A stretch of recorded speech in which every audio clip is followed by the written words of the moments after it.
Better. Okay. Wait a minute, I didn't get any. All right, go that way. Oh, goodness gracious. I was here. What is all the new Oh, materials? excellent. Be careful what you ask for. More reading material. Well, I'm at the Cliff Notes version. That doesn't exist. Right? That is. Yes. Okay. Now this is the June 8th. I'd like to gavel in our Board of Alderman meeting for July 16, 2012. If you'd all please stand and join us in the Pledge of Allegiance. Pledge allegiance to the flag of the United States of America and to the republic for which it stands, one nation, under God, indivisible, with liberty and justice for all.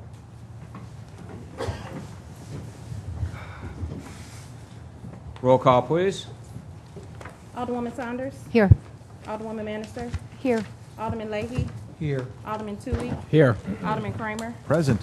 Alderman Robertson. Here. Alderman Nguyen. Here. Alderman Harper. And Mayor Kelly. Thank you. Next item, approval of the agenda for the Board of Alderman meeting for July 16, 2012. Excuse Any me, Mayor. changes? Question. Could you describe some of the materials that were put on our desk before us? It's all new, so what does this all go with? Could I Well, please? Can we get to that after we approve the agenda? Well, is it changes to the agenda, or is it the agenda I received yesterday? Is that the same? It's We are proposing changes to the agenda. Last week, Friday, late, we received an email from East West Gateway. They have found additional funds for a Great Streets project.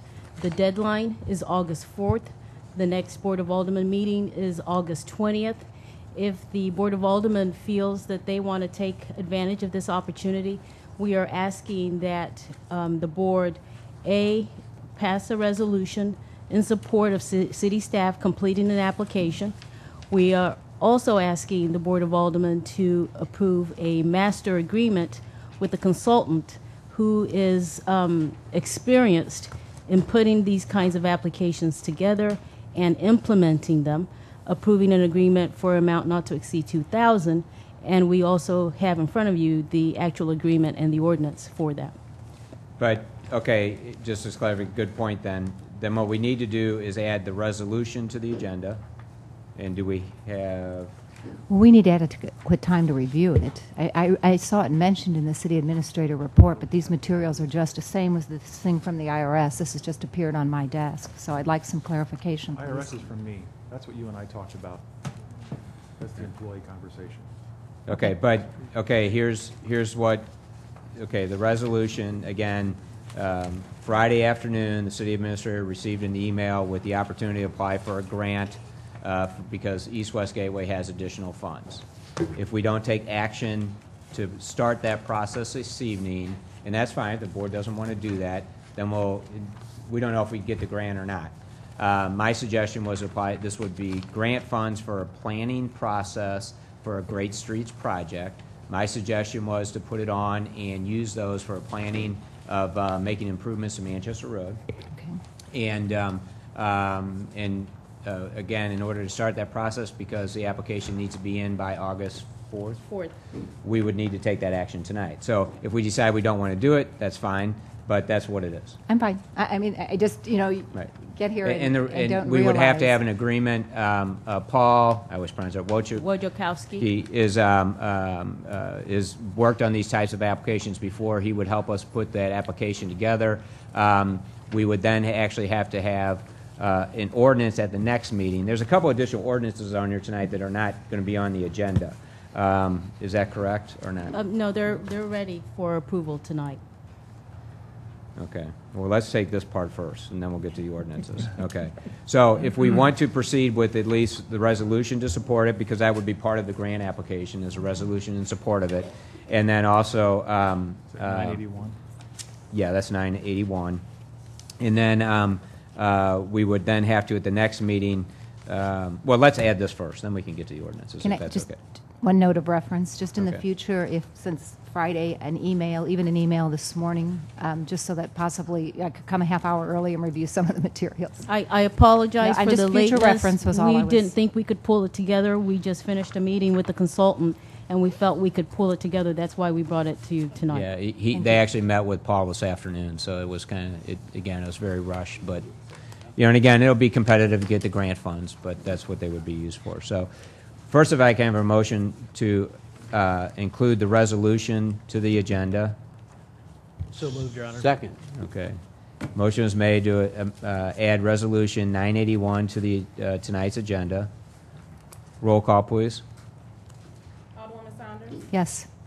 Alderwoman Manister. Yes. Alderman Leahy. Yes. Alderman Tui. Yes. Alderman Kramer. Yes. Alderman Robertson. Yes. Alderman Nguyen. Yes. Okay. Now let's get to the ordinances that were put at our place this evening. Can we actually these ordinances to the agenda? Yes, you can, Your Honor. I checked statutes in our code today. The only requirement is that we have a tentative agenda out by a specified date, but there can be amendments made to the agenda. Okay. All right. And then could we go over those ordinances then, please? The additions or bills.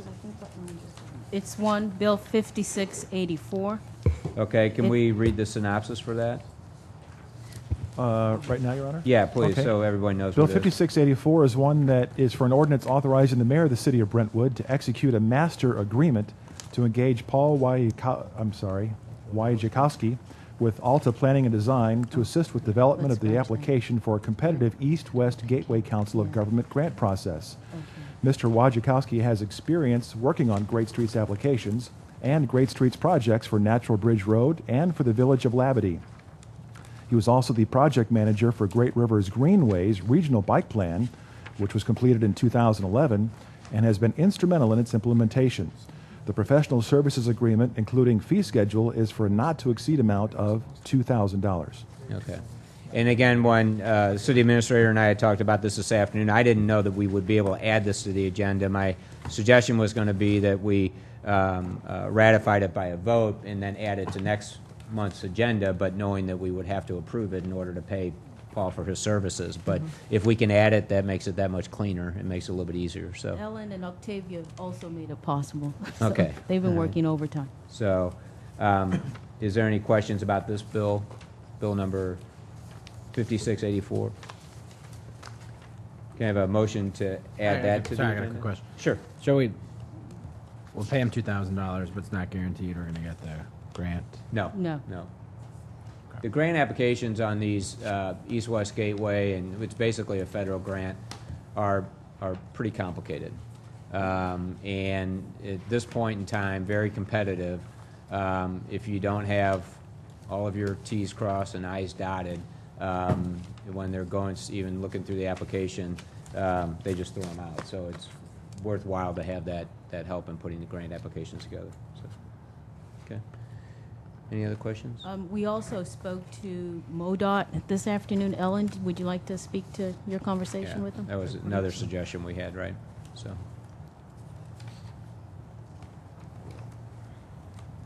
I did have a chance to talk to MoDOT's area engineer, Michelle Vogel, and MoDOT is interested in partnering with the city of Brentwood on the Great Streets project, which is essential because they own Manchester Road. They already are looking for funds to design and overlay sidewalk improvement and drainage improvements for Manchester between Lindbergh and Big Bend, and this would help support that project for future grant applications. So yeah, they're definitely supportive of it. We'll know more. They're meeting at the end of this week to talk about future funding, but we'll know more about that later. So great. We have a ballpark figure of percentage-wise when we think. Do we know what the grant application Likely. amount would be for? Well, do we have a likelihood that we would get this? we don't know. The first round there were 22 applications and 4 were selected. We expect it to be more competitive this time, and there to be more applications because people are more familiar with it and they've seen the like cities that did the Great Street projects. Mm-hmm. I know several of the cities of Ellisville, Baldwin, and Wildwood actually have implementation funds, and they're implementing the project right now with MoDOT.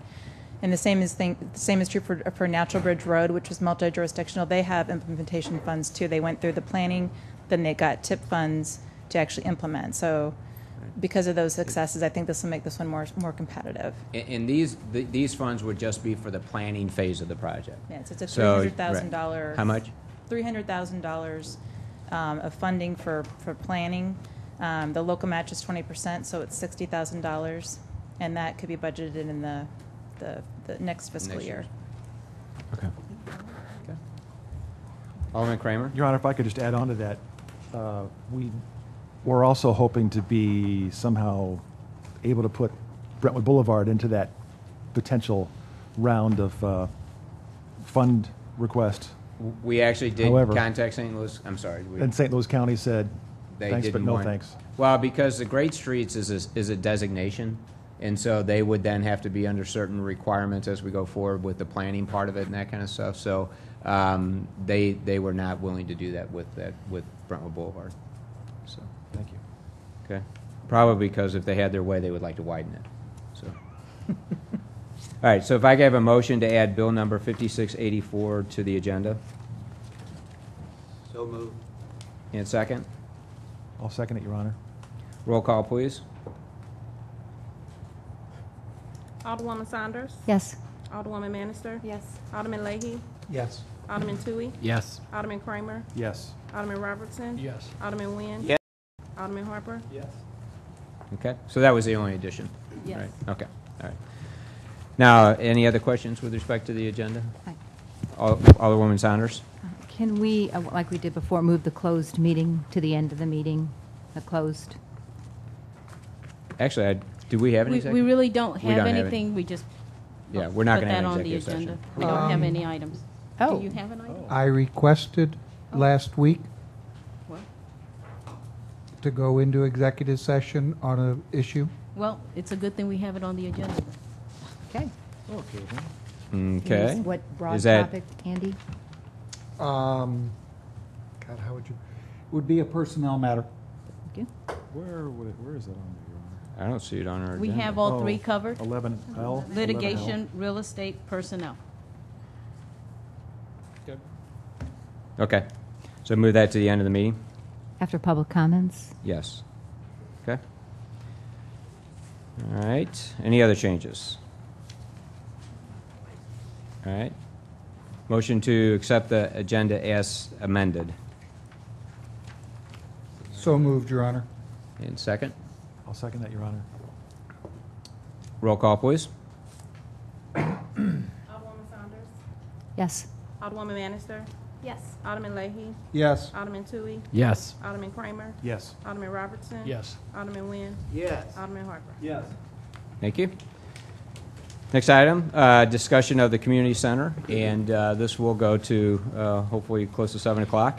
And we actually have two of our consultants that helped with two different phases of the first the survey, and then also some of the developing the numbers for what the renovations would require. And so they're here to give brief presentations. Alderman Leahy? We did nothing with Resolution 981, which also is not on the agenda. No, 981 is a resolution. I don't see it listed on the agenda. We just added, that's what we just added. I thought we added Bill 5684. We did Yeah, both. As well. Ah, and I didn't note the second part. I'm sorry. Thank you. Okay.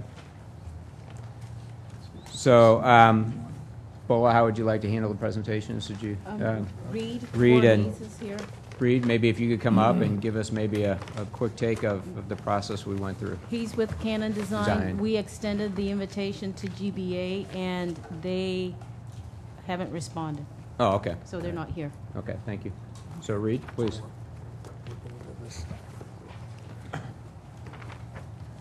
Lee says, you want me to do this briefly? Good I'd like evening, to Mayor do and this. everybody. Yeah, I have 45 minutes to talk? No. Well, good to see everybody, and I'm glad to be here. So you want me to just, recap the process we went through, or the... Yeah, just real What the quickly, nature the initial process and, Okay. and then maybe we'll open up for questions after Okay, that. is this on? I can talk to that. Yeah, it's picking up the Okay. tape. Your Honor, could we ask Mr. Voorhees to go over his experience and qualifications? a Sure, little bit, too, that'd be great. In the process? Yeah. Okay, that's probably a good idea. Thank you. My name is Reed Voorhees. I'm an architect with Canon Design, is an architectural engineering firm here in St. Louis. Actually, it's a national firm, but we have an office in St. Louis. I'm the sports leader of the office here. We've got a national sports practice. I've been involved with, I'm an architect, and I've been involved with designing recreation facilities for municipalities and higher education institutions for close to 20 years. Mostly municipal facilities, which I started doing here in St. Louis. So I've got a number of buildings and projects in town that I've been involved with. I think the first one was Baldwin, and I've worked in cities all over St. Louis and Missouri and around. And I do it because I love it, and I've been doing it for a long time. As a part of this study, Ballard King was also involved in the study. And in fact, I came down from Maryland Heights because I'm working up there right now on a feasibility study with Jeff King, who's in town, but I was hoping I could drag him down here because he can articulate some of the processes better than I can. But he's in the middle of some conversations and meetings right now. But I've worked with Ballard King that whole time for close to 20 years doing feasibility studies. Most of the facilities that I've been involved with have included some sort of feasibility study. We've done feasibility studies that proved the project shouldn't go forward. We've done studies that seem to indicate that they should, and different aspects programmatically. I like working with them, Ballard King, because as an architect, it's easy to think that we might have a bias towards some aspect of a project, but we tend to not do that. I don't believe I do, and they certainly do not. So I think it's a very good method to undertake a process like this, but because we understand the building types and the nature and the trends, we can help talk and articulate those with groups and people as we think about programming these sorts of facilities. So again, I've been lucky to be involved with this for as long as I have because it's something I'm really passionate about. But I hope I wish I had a little more time to review some of the background material there. I think we were involved. Some of these can take about 3 months, and I think this was a year to a year and a half when it was all said and done. So it took a bit longer than most, and there was a lot of material, a lot of meetings, a lot of discussions throughout the process. So I'll do my best to convey the process and the discussion of how things transpired and the results that came about from the study. We were selected to do a feasibility study for the city. I believe there was an internal study done of some sort prior to us getting involved to consider some of the needs of the community and wishes and desires. And so we came in with a plan and a pretty detailed and proven strategy of going through a needs assessment with the community, market analysis of the community and surrounding areas, looking at a service area, primary and secondary service area, of who might be drawn to a facility. We looked and talked to Richmond Heights and the park issue there and some other surrounding neighboring communities. Then after going through the needs assessment, this is sort of a quick recap, I guess, if you will, and maybe I should be more involved as I go through this. The needs assessment actually that we undertook included a numerous amount of focus groups with the public, with specific stakeholders that we met with, like the school and different groups, I think, within the community, just having discussions about needs and thoughts about how they could be served. We had discussions with partnership opportunities, I think, to a degree, of others that might be involved in one fashion or another. There was a very strong committee, a steering committee, that ran this. We like to say, we didn't run this and we didn't dictate anything. We facilitated what was asked of us and tried to make the best use of our resources to do that. But we had a lot of conversation with individuals and community groups. And then from that, we used that information to help define a questionnaire that became a community-wide survey. And we had Leisure Vision, ETC Leisure Vision on our team. They're a survey company in Kansas City. This is what they do. They do surveys. They've done countless numbers of community-based surveys of this type for recreation facilities. And they have a strong database to draw from in doing so. And we were looking for a survey of 400 responses, I believe, and I think maybe 6, but I think it was 400. But we got 644 responses, which had a margin of error of, I think, 95% the term is striking my mind right now, but like a 3.5%. Thank you. Yeah, deviation. Thank you. Which means if we did the survey 100 times, the results would come back the same 95 times out of the 100. So we did a community-wide survey. We got the results. And then from those results, we used that to help have a few more meetings. We had several public meetings here in the City Hall that were part of council meetings, I believe, where residents could show up and come in and talk and discuss. We had some work sessions in here as well with communities, community work sessions to have teams break up and talk about what they might want to see and have in a building. And so we that's the needs assessment, just gathering the needs. And we looked at the existing facility. We did a cursory analysis of the existing building, not detailed. We didn't go and look at things in great depth, but we went through enough to understand some of the structural issues and mechanical issues and issues with the ice.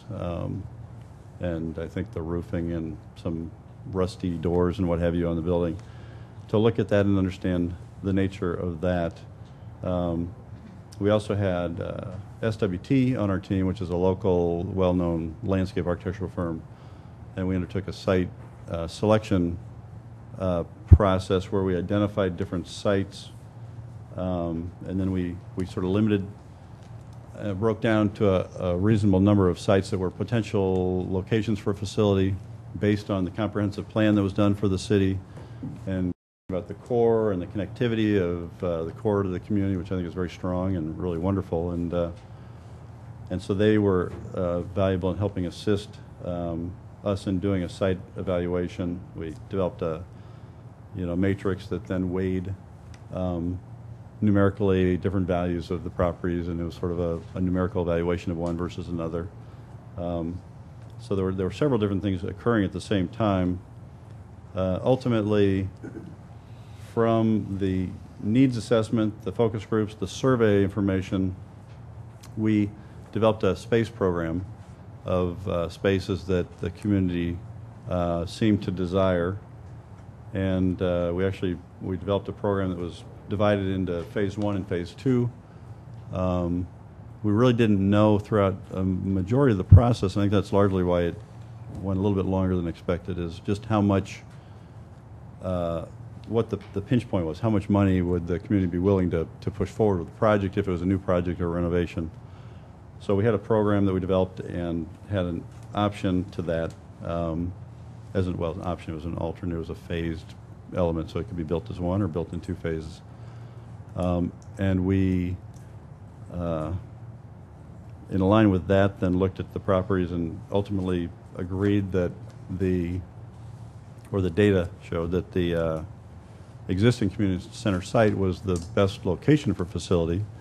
It was smaller, I think, than the identified property limitations that we had set forth based on parking and drives and the building and green space and all of that. But given the proximity, the location, the fact that it's the city's property, and the fact that there's businesses around there with some parking that could be seen as overflow parking, that seemed to be ultimately the best location. We did several little diagrams of how programmatically we could work to the site. We looked at a new building, either where the existing building is located or towards Brentwood in a location we thought was actually a little bit better. We looked at renovating the existing building and adding on to it. Given, I think, and I have to do a little more digging on this, but I think given the program that we developed, We discussed whether the ice had validity to maintain itself, as a function to the community, or could that space become something else, like a large gym or an indoor turf facility, and then add on to that. So we went through the process of just looking at the site and understanding the different options that might occur given that facility, given the program for a facility that did not contain ice. And we ran some. We have estimators in house. We ran some cost numbers to the program to determine how much a building would cost. And ultimately, in our final document,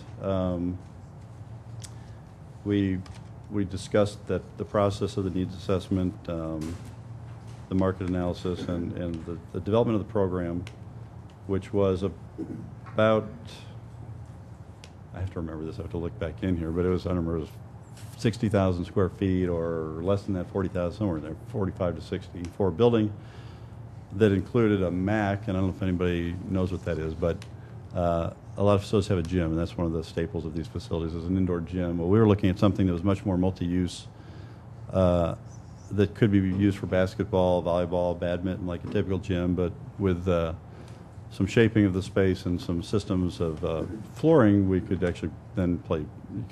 You could consider playing soccer in there and doing other things, having banquets and all sorts of things in the building. But that was the sort of a big volume, and we had weight fitness space, so the selectorized machines and cardio machines and weight, the plate-loaded equipment. We had 3 multi-purpose rooms that could be used for a variety of different things for rentals and what have you, similar to what you have in your existing facility. And I believe group exercise was in there as well. I don't recall if it was 1 or 2 rooms. We had a track. So it's sort of a dry component of community / recreation components. And then the second piece, which was considered as the second phase, was an indoor pool. There was a lot of discussion and interest in an indoor fitness / leisure type aquatic facility that we described as a element that could be built all together, but without at that time really knowing the funding capabilities, could also be a phased component to the project. And then showing that the recommendation was to remove the existing building and build a new facility towards the front of the property. I mean, this is just a diagram, if you will, but it's how we ended up with the project, is showing a building closer to Brentwood that would have more visibility, more identity, putting the parking in the back so it wasn't the front image that you would see of the facility. So that actually a building could be built while the existing building was maintained, and then one could be torn down. The existing could be torn down after the new building was completed. And we felt that there was a pretty strong direction based on the survey results from the community, the focus groups that we had, that was the desire and the direction that the community was looking to go for a new facility, or a facility, renovated, new, whatever it might be.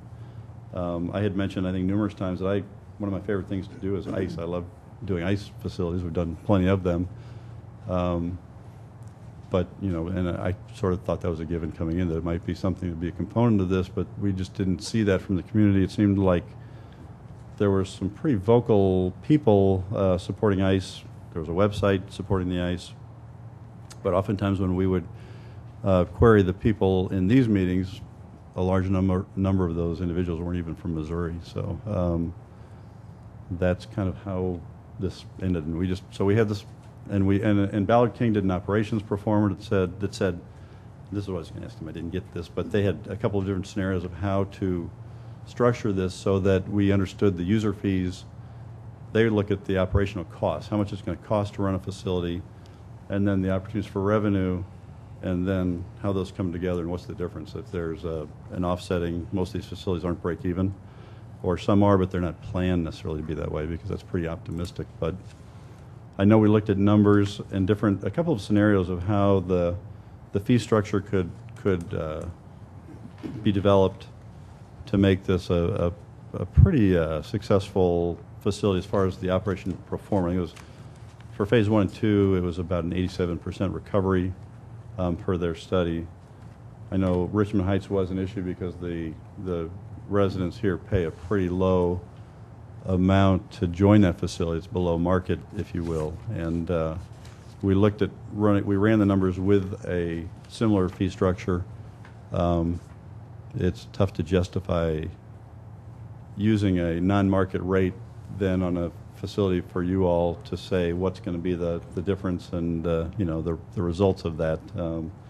So we had some different scenarios looking at that, but and there was a lot of discussion about the use of Richmond Heights facility and whether people were happy with that or not, and some of the other local facilities. I know little places around town, but I guess without rambling too much, that may No, be that's all right. enough. Well, why don't we open up to questions? Do any of the board members have any questions of Reed? Alderwoman Saunders?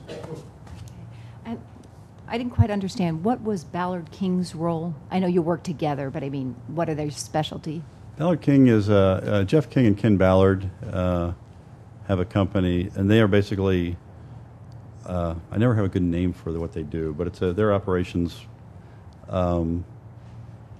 They do operations performance. I mean, they look at facilities. They do this all over the country, more than any firm in existence. I think they have over 500 or 600 communities they've worked with, looking at facilities, and sometimes they'll work on their own. They won't necessarily work with an architect all the time. There are a lot of projects where they will just get involved with the community and look at a needs assessment and developing an idea of what a community might need. But they're instrumental in helping lead the process. I mean, frankly, we were, I guess, the lead of the team, if you will, but I look to them as the lead of this process. I mean, they lead the group interviews and the focus groups and the questioning. They really led the survey, working with Leisure Vision to develop, and with the community, of course, and the city to come up with the questions and help facilitate that. And then we actually take the information with their support, but we develop the program and we do those sorts of things. And we looked at the site and the analysis of the sites, and so there's a point where then we start working together like that. Mm-hmm. But then once we have a concept and a program, then they take that program and they literally go through, and I can show you. I mean, they do all the staffing, what it's going to take to staff that facility, all the costs and expenses, whether utility, supplies, everything involved, maintenance, what it's going to cost to run a building. And then they also come back and look at fee structures for different types of passes, daily passes, punch cards, yearly passes, whether they're individuals or families or seniors, and then look at other opportunities of rental space and classes and things like that. And they look at all those sorts of aspects of the facility. So it's a business plan, if you will, mm-hmm. that says here's how much you can expect to have to pay to run it, and here's how much we think you can get for the revenue. I will say their numbers are always very, very conservative, which is a positive, because generally the facilities seem to exceed those expectations. We never know in 10 or 15 years what's going to happen to the economy, so they're rightly, I think, looking at things that way. But so that's their role in the process. In the material or in the survey or the report that we have, I don't have any of the material on the meetings with the stakeholders or the focus groups. Do we have that material? I just have a survey in here. Well, I don't know if they kept notes, or they probably used that for their internal tabulation of what direction to go. Correct. Yeah, we it don't. Just references as a survey. Are we certain in this one we did focus groups in that? Because I know with the comprehensive plan. Okay, I missed it then. I don't think they're online. Yeah, I don't. Sue, do you want to speak to the notes? I do. Sue, I'm sorry. Can you, just so it gets on the microphone, sorry.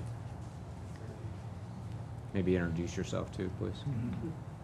Hi, Sue Cruson, Business Manager, Parks and Recreation. Yes, there were some notes kept. I'll be happy to get those for you. I don't know if they're all inclusive of all the meetings, but I do have. Now, this isn't the steering committee, though. You're saying the actual focus groups. It was the ad hoc committee. The focus groups, though, because I don't recall being selected for a focus group or hearing of any of my neighbors. I don't have any minutes or any meeting notes. Okay, as far as I'm not certain we did look. Focus groups is what I'm questioning. I can look, and whatever I find, I'll be happy to share with whomever would like right. it. I'm just not certain that we did focus groups. Do you know what I mean? They're random No, polls. Yes. Okay. absolutely. No, they did. Okay. Well, if we did, I I just would don't know like if the. there's minutes of those Okay. particular If that things, feedback's but- reflected in the report, Yes, then it that's is. fine. I just didn't see them mentioned, and usually you'll see like a breakout section that has some of the comments Right. made at a focus group, and I just missed it. So that's If all I was can asking. find that, would you like it? Yes, I would. Okay, Thank you. sure. Okay. And then, do you know, is there any reason why that there wasn't a pinch point or the pinch point wasn't checked? As far as the amount of Like, available funds, or The survey was put out of, what do you want? And if you want, you know what I mean? We'd Right. all like everything. right. So I'm wondering why we didn't follow back up with the pinch point or cost associated. Well, eventually we did. Finally, when we finished the study, there are dollar amounts to the program. And this and was with so- the residents? This was follow-up with the residents? Well, no, it was just from the city. Okay. But the surveying, the way the results are brought back from the survey, we want to keep as many options open as possible when we ask residents questions. And so what ETC Leisure Vision does is they put that data in forms, and they have a lot of different ways to show the data, but I could show you tabs where, they're just charts that show this particular element.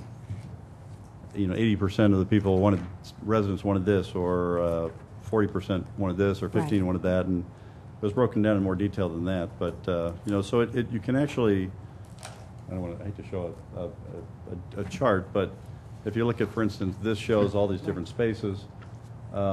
Respondent households would be most likely to use if included in new or renovated community center. And so there's a high use, and then the use goes, thank you, and it goes down quite a bit. So we actually use that to help gauge the priorities of what's important in a facility. And generally that's balanced then with, okay, well, how much can you afford? I mean, if it's, whatever the process for raising the revenue or the money to build such a facility would be, we just have to balance those two together. And so from everything that I've read from the results of the survey and then from what you were saying, there was not strong direction from the community to keep the ice, and yet were you part of the process of now moving forward? That's what we're moving forward with is the ice rink? Were you part of that process? No, we just did the study and, had our results and our findings, and that was where we left it. Okay. And I think subsequently there was a study to look at the facility in more detail, I believe, and so forth. So. Okay. Okay. Thank you very much.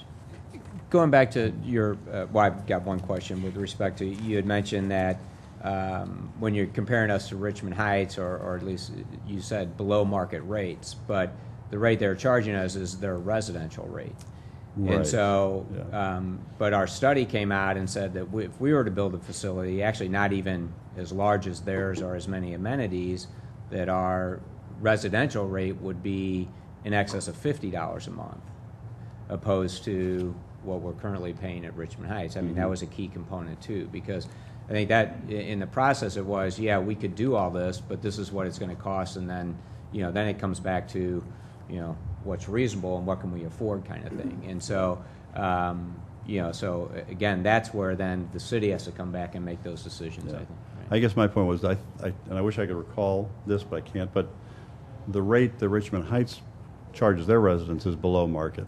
And I Right. don't recall if they're heavily subsidized or how that works, but it's much lower than most other communities around here. And generally, we look at the market of other communities and what they're charging and compare, one to another, and don't want to be astronomically high above one and not necessarily way below another. Right. And so as far as setting a baseline of a family membership, for instance, and the residents here are used to paying so much at Richmond Heights, which is much less than they might pay at other communities, and the question was, well, that's where we started from. That was sort of the baseline, but then we realized that was not feasible, so we went to a more market-driven structure, thinking, well, is it right to, you have this relationship now with that city, but once you set up your own facility, is it really right to be setting them as your benchmark for rates versus the general market of the community and the region?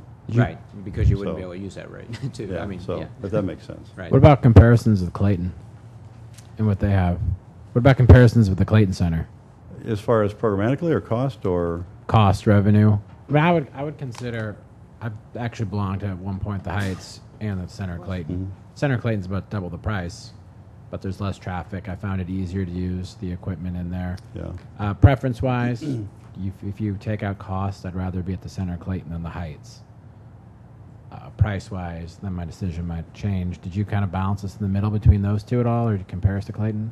Well, I wish I could remember what the Heights, not the Heights, what Clayton If was you, at the time. I can't remember the resident. It's around 350 to 380. For an If you work- individual or? An individual, if you work in Clayton, it's about $400, while the Heights is about 200, 220, something like that. Yeah. So it's close to double the cost.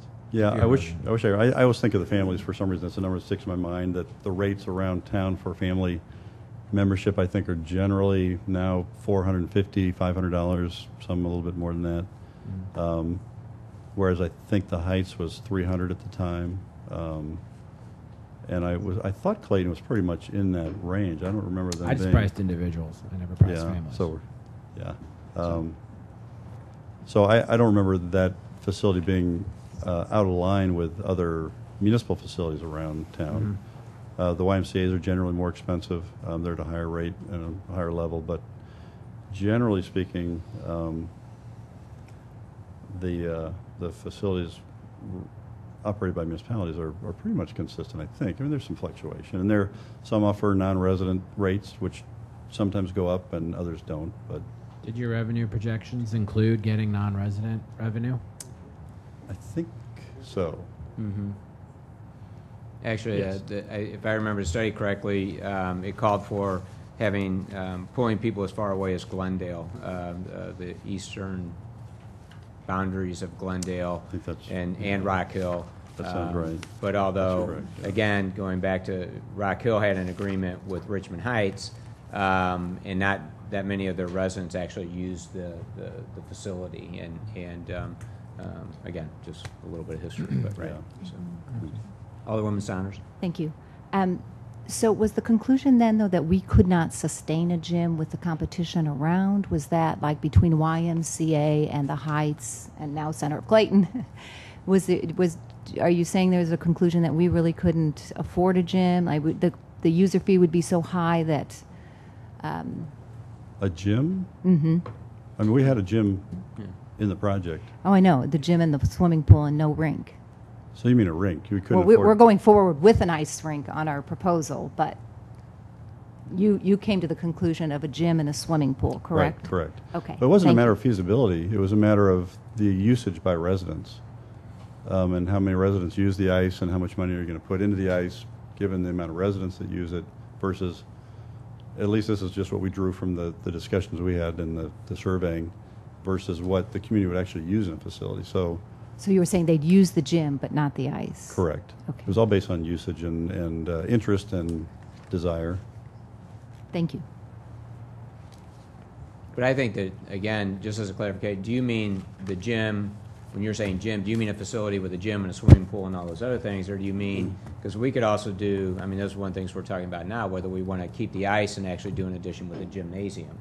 Because again, I think, seeing other communities, I don't think you can build too much multi-use space like a gymnasium. I mean, there's No, just a lot of demand for those kinds of things. So obviously, I think that would be a great amenity to our existing facility. Would there be a user fee for that gym, though? Would you have to pay to belong to that gym when we're talking, the fee to belong to Richmond Heights versus here? When normally what they do is just like the ice rink, you would have open play and people would come and pay a fee to be there for that, well, like the Heights does, right? Right, but would residents have a membership? Is that We what never we were got to looking that at? far of We didn't get discussion, that right, far. yeah. Okay, thank you. Yeah, I mean, I did. can speak to that. Yeah, I mean, memberships would have to be generated, and people would have to belong. They'd have to pay for it. But I think what Mr. Voorhees is talking about was a facility that was a lot bigger and a lot more expensive to build and maintain. We're actually talking about a much more economical, self-supporting facility now than that was. So the user fees would not be likely to be as high as we were What talking about specifically are we 3 years talking? ago. I'm sorry? What specifically? Just so I have an idea, how many treadmills will be available and how many? Well, I mean, I don't know. it makes a big difference. Is it going to be a hotel gym? You know what I mean? Or are we going to? I'm going to be able to get there and get on a treadmill when I want to use Again, just as it. clarification, but the gym would be a gymnasium, and then another part of it could be the workout facility. Right. Yeah, I mean, just, again. I'm just saying, just- we have more homework to do, it sounds like. We're not drilled down to quite that level of detail yet, so that's what we need to get into. Yeah. Okay. Any other questions? Okay, Reed, thank you very much, appreciate it. Thank you. Thank you. Thanks for my stumbling through the information. Nice. Thanks. So, with respect to the ice rink, are there any other, I'm sorry, I guess that shows my partiality there. Any other comments with respect to the rec center? Alderman Robertson? Your Honor, if I may, I've been in the process the whole time, and I was pretty well an outspoken opponent of keeping the ice because of the lack of engagement that or let me rephrase that, the lack of use that I thought that residents had. However, through the process of determining that it was an asset to the economy and the image of the city, and also supported by a lot of people, anecdotally, a lot of people that I talked to, or you talked to, or our former Alderman Mark Marshall, people that are really in the community, really wanted to keep it. Now, in the last several years, with the management improving year by year, it's become at least a break even, and I think actually a profit center compared to any other, government parks and recreation facility. So it's self-supporting. So I became when we did the study with GBA, which built upon what Reed and everybody else did, we took a different direction because they, built on that and determined there was room to fit the gym / the multi-activity center and really resort things and make a much improved facility at a much lower cost than what we were originally talking, after deciding that the aquatic center was just really not going to fit. It wasn't going to be, cost effective. So we really looked at a much better compromise plan using our existing facility, which is in the heart of Brentwood. It does serve the purpose of bringing people together in the middle of Brentwood and being at the center of it. So serving as a town center function with a gym, workout facilities. I mean, there's been discussion in the past, which we haven't really forwarded, of, could we move City Hall into the building? We don't know. That's pretty difficult to accommodate. But, I really feel that the ice is an asset, and building on that without tearing it down and building an entirely new facility in front is by far the most economic way to go. So. Alderwoman Saunders? Mm-hmm. And my concern has been all along is just that, again, the survey results came back gym and aquatic, and I've agreed. When I was running, once again, I did tell my constituents that I'm fond of the ice rink because it is one of a kind, and there's a nostalgia component to it, and I don't think we can support a gym with the heights and so forth. The problem I'm having, though, is I would prefer, and we're 2 months into discussing this, that we had gone back to the residents with a follow-up survey saying how cost prohibitive maybe what we had agreed upon in the study, and then ask them about the ice rink and possibly a couple other things, the gym that's going to go in with it and kind of the detail there. And I keep getting resistance to that. And when I was in Jeff City for training, the very first one of the subjects we had was structural conflict, and Andy and Cindy can attest to this.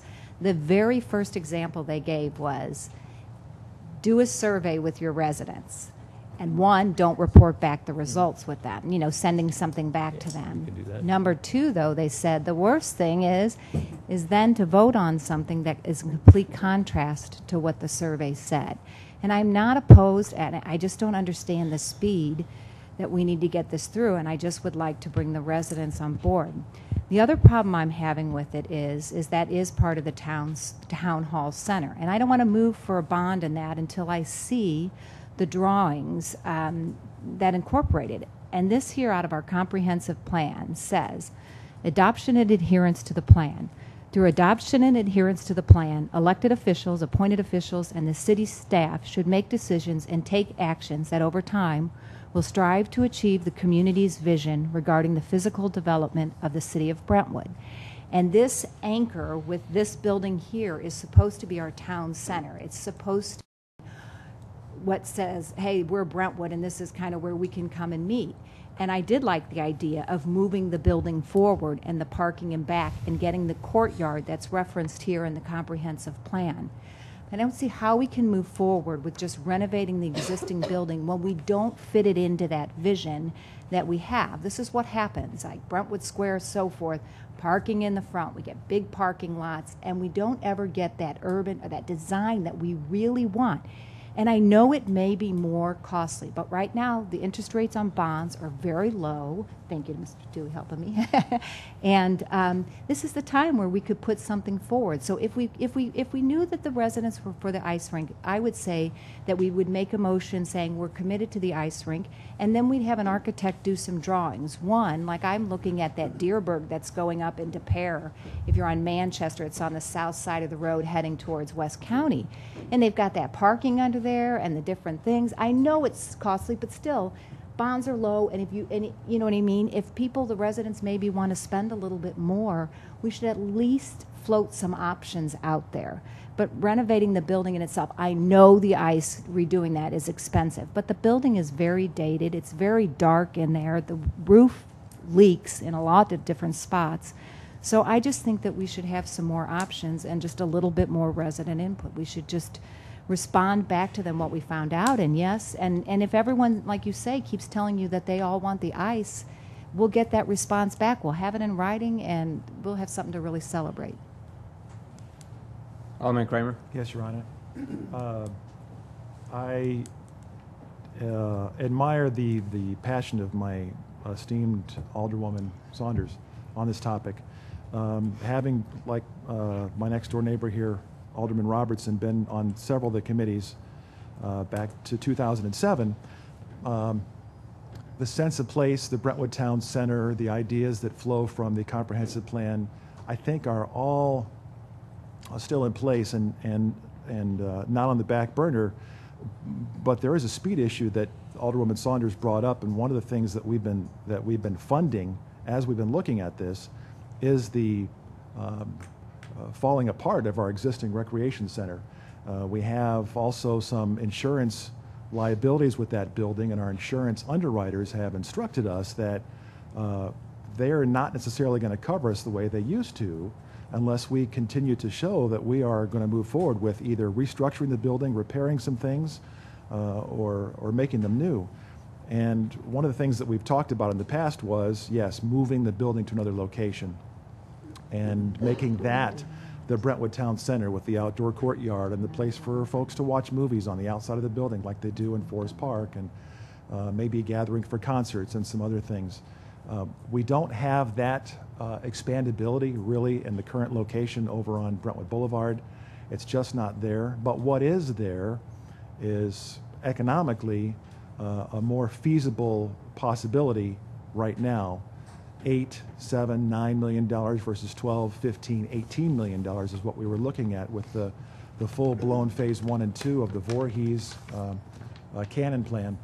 And so I think that while the actual amount of treadmills is not necessarily known, one of the things that was discussed was on a price per square foot basis, equipment room that could have a generous amount of coverage, and also the upgrading of the building itself, seismically, structurally, as well as the meeting rooms and the multi-purpose gymnasium and so forth.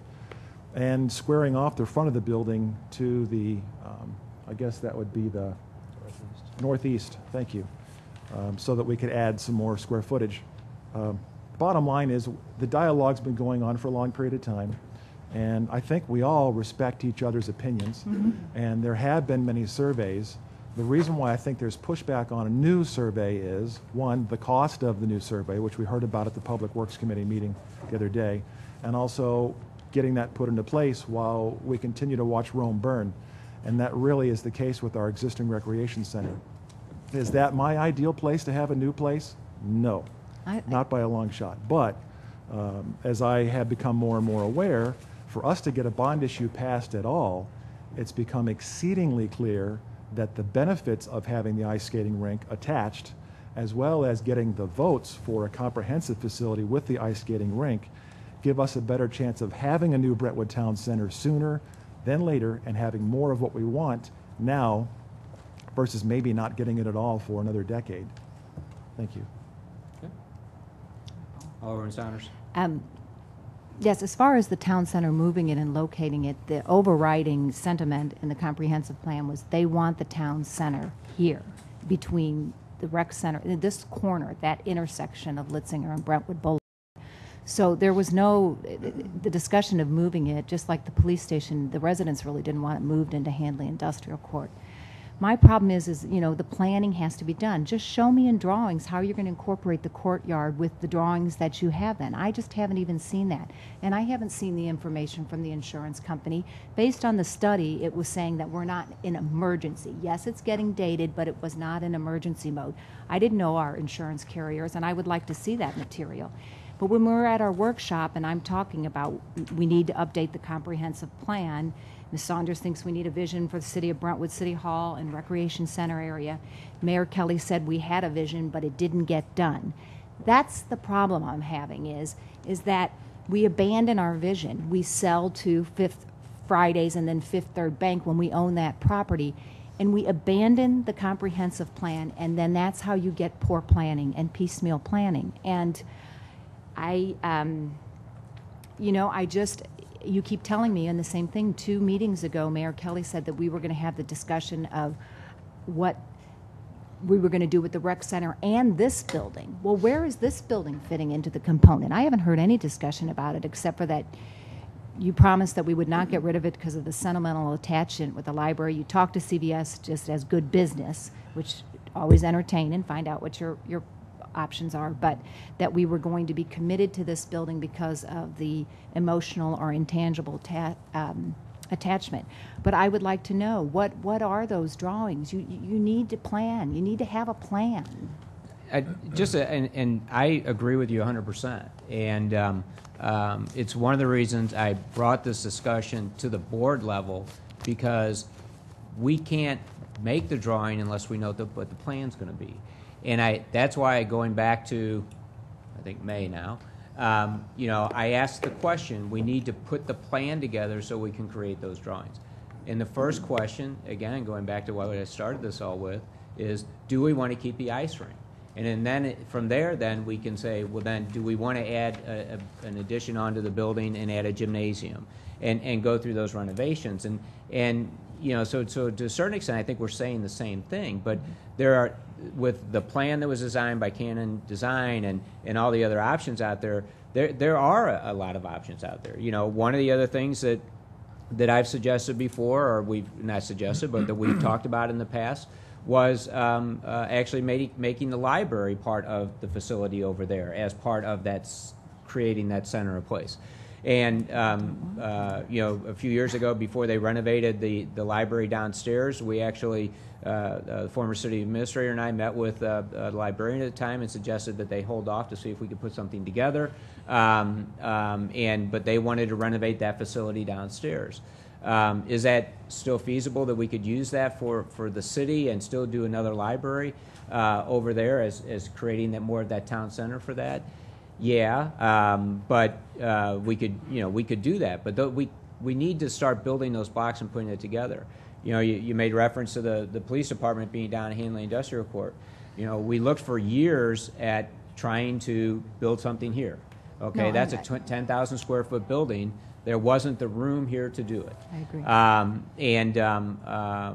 And so we tried to buy some of our neighbors' property, made an offer on it, and then ended up in the paper that we were trying to use eminent domain to take it, which wasn't true. So, and then again, you're going back, and when we sold the property to TGI Fridays, that was before the new comprehensive plan was adopted. Which we looked more at the streetscape along Brentwood Boulevard and those kinds of things, and wanted to create that synergy here. But again, those are decisions that were made, and we need to look at what we have today and move forward. And so I really do. I agree with you. We need to have those drawings. We have to see what they are, but we can't get off what we want it to be in order to do that. Just one more follow-up. Sure. Sorry. But that's too, like we've had several of these meetings and we've not we don't open up and see what the residents are thinking. I mean, I would be curious because since 2008, we have not gone back to the residents for feedback with this. And a lot of what you talk about is done between staff and small committees, but that's not the community. And this, to me, is the one thing that is truly theirs. And so, again, I still can't, understand the survey, but even too, when I talked to Alderman Robertson about, I would be willing to say, hey, you know what, I'll move forward with the ICE, but I am not willing to commit to a bond issue. I want to see, that's where I want several different renderings in that.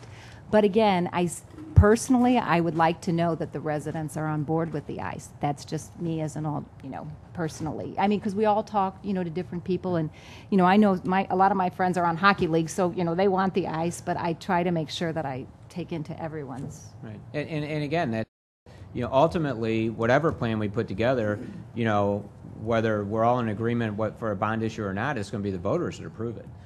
That's why we want to make sure that we're going to put a plan together that they're going to support. And, but again, I just think we need to start putting those building blocks together to get to that point. And actually, we've gone past our time, so I'm going to take one more comment from Alderman Robertson. I get the last word?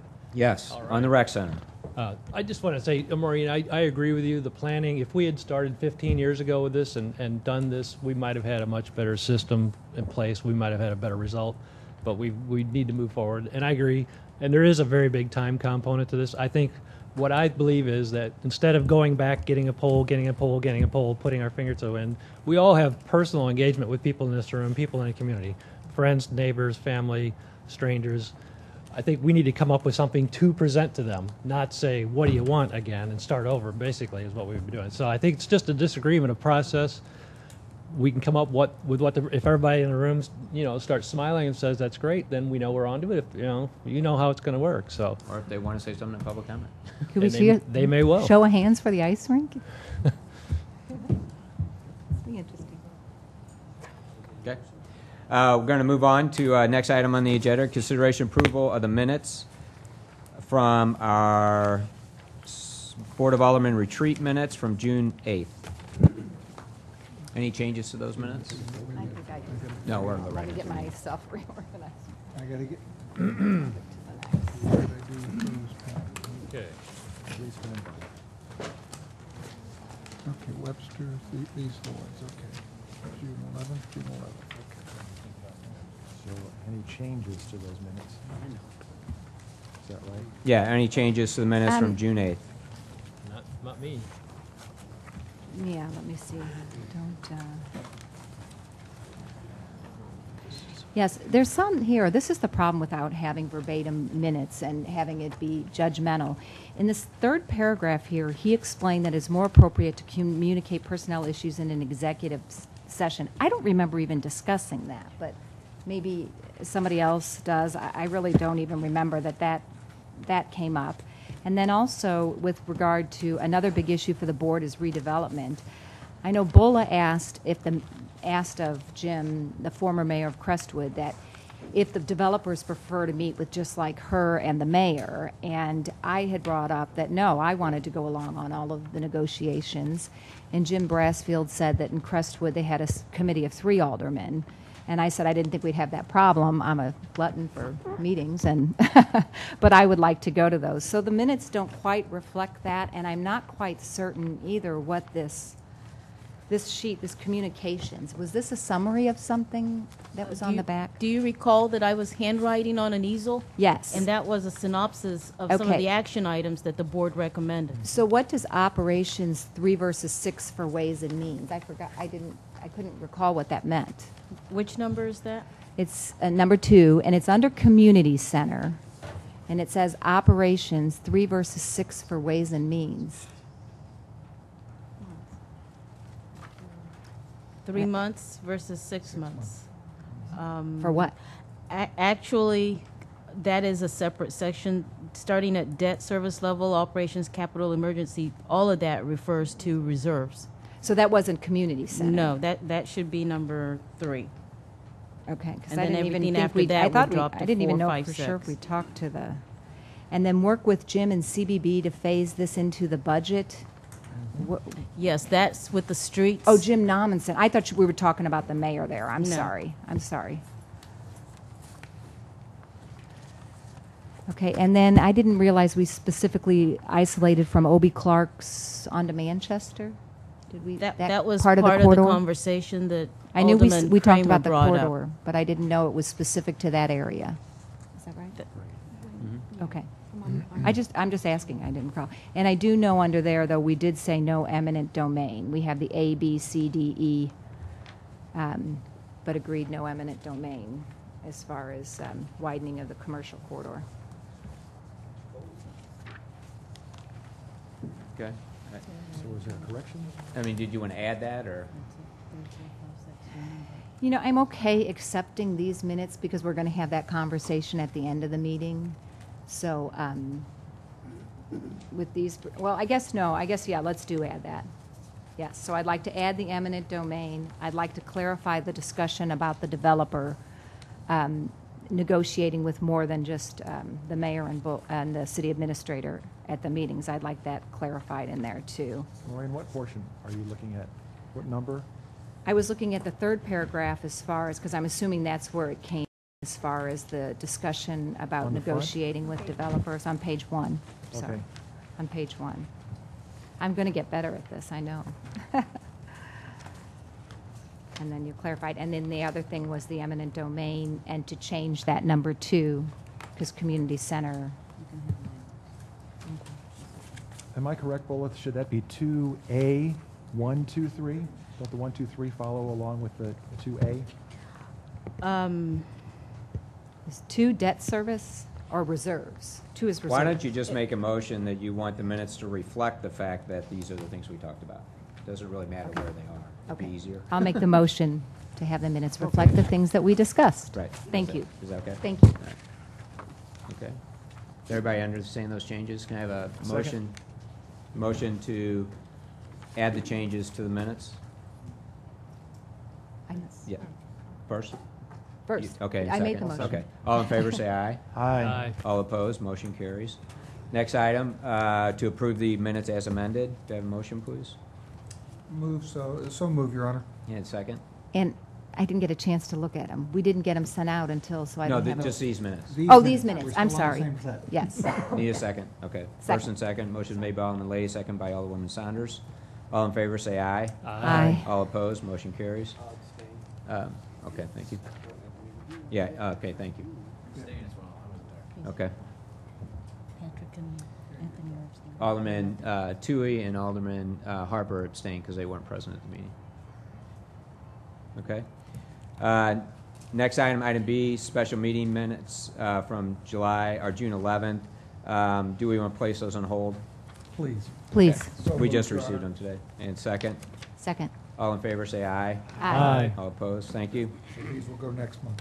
Next item, public hearing. We have a petition for amendment to Chapter 25. I will gavel in a public hearing. It's now 10 after 7. Ellen, please. Thank you, Your Honor.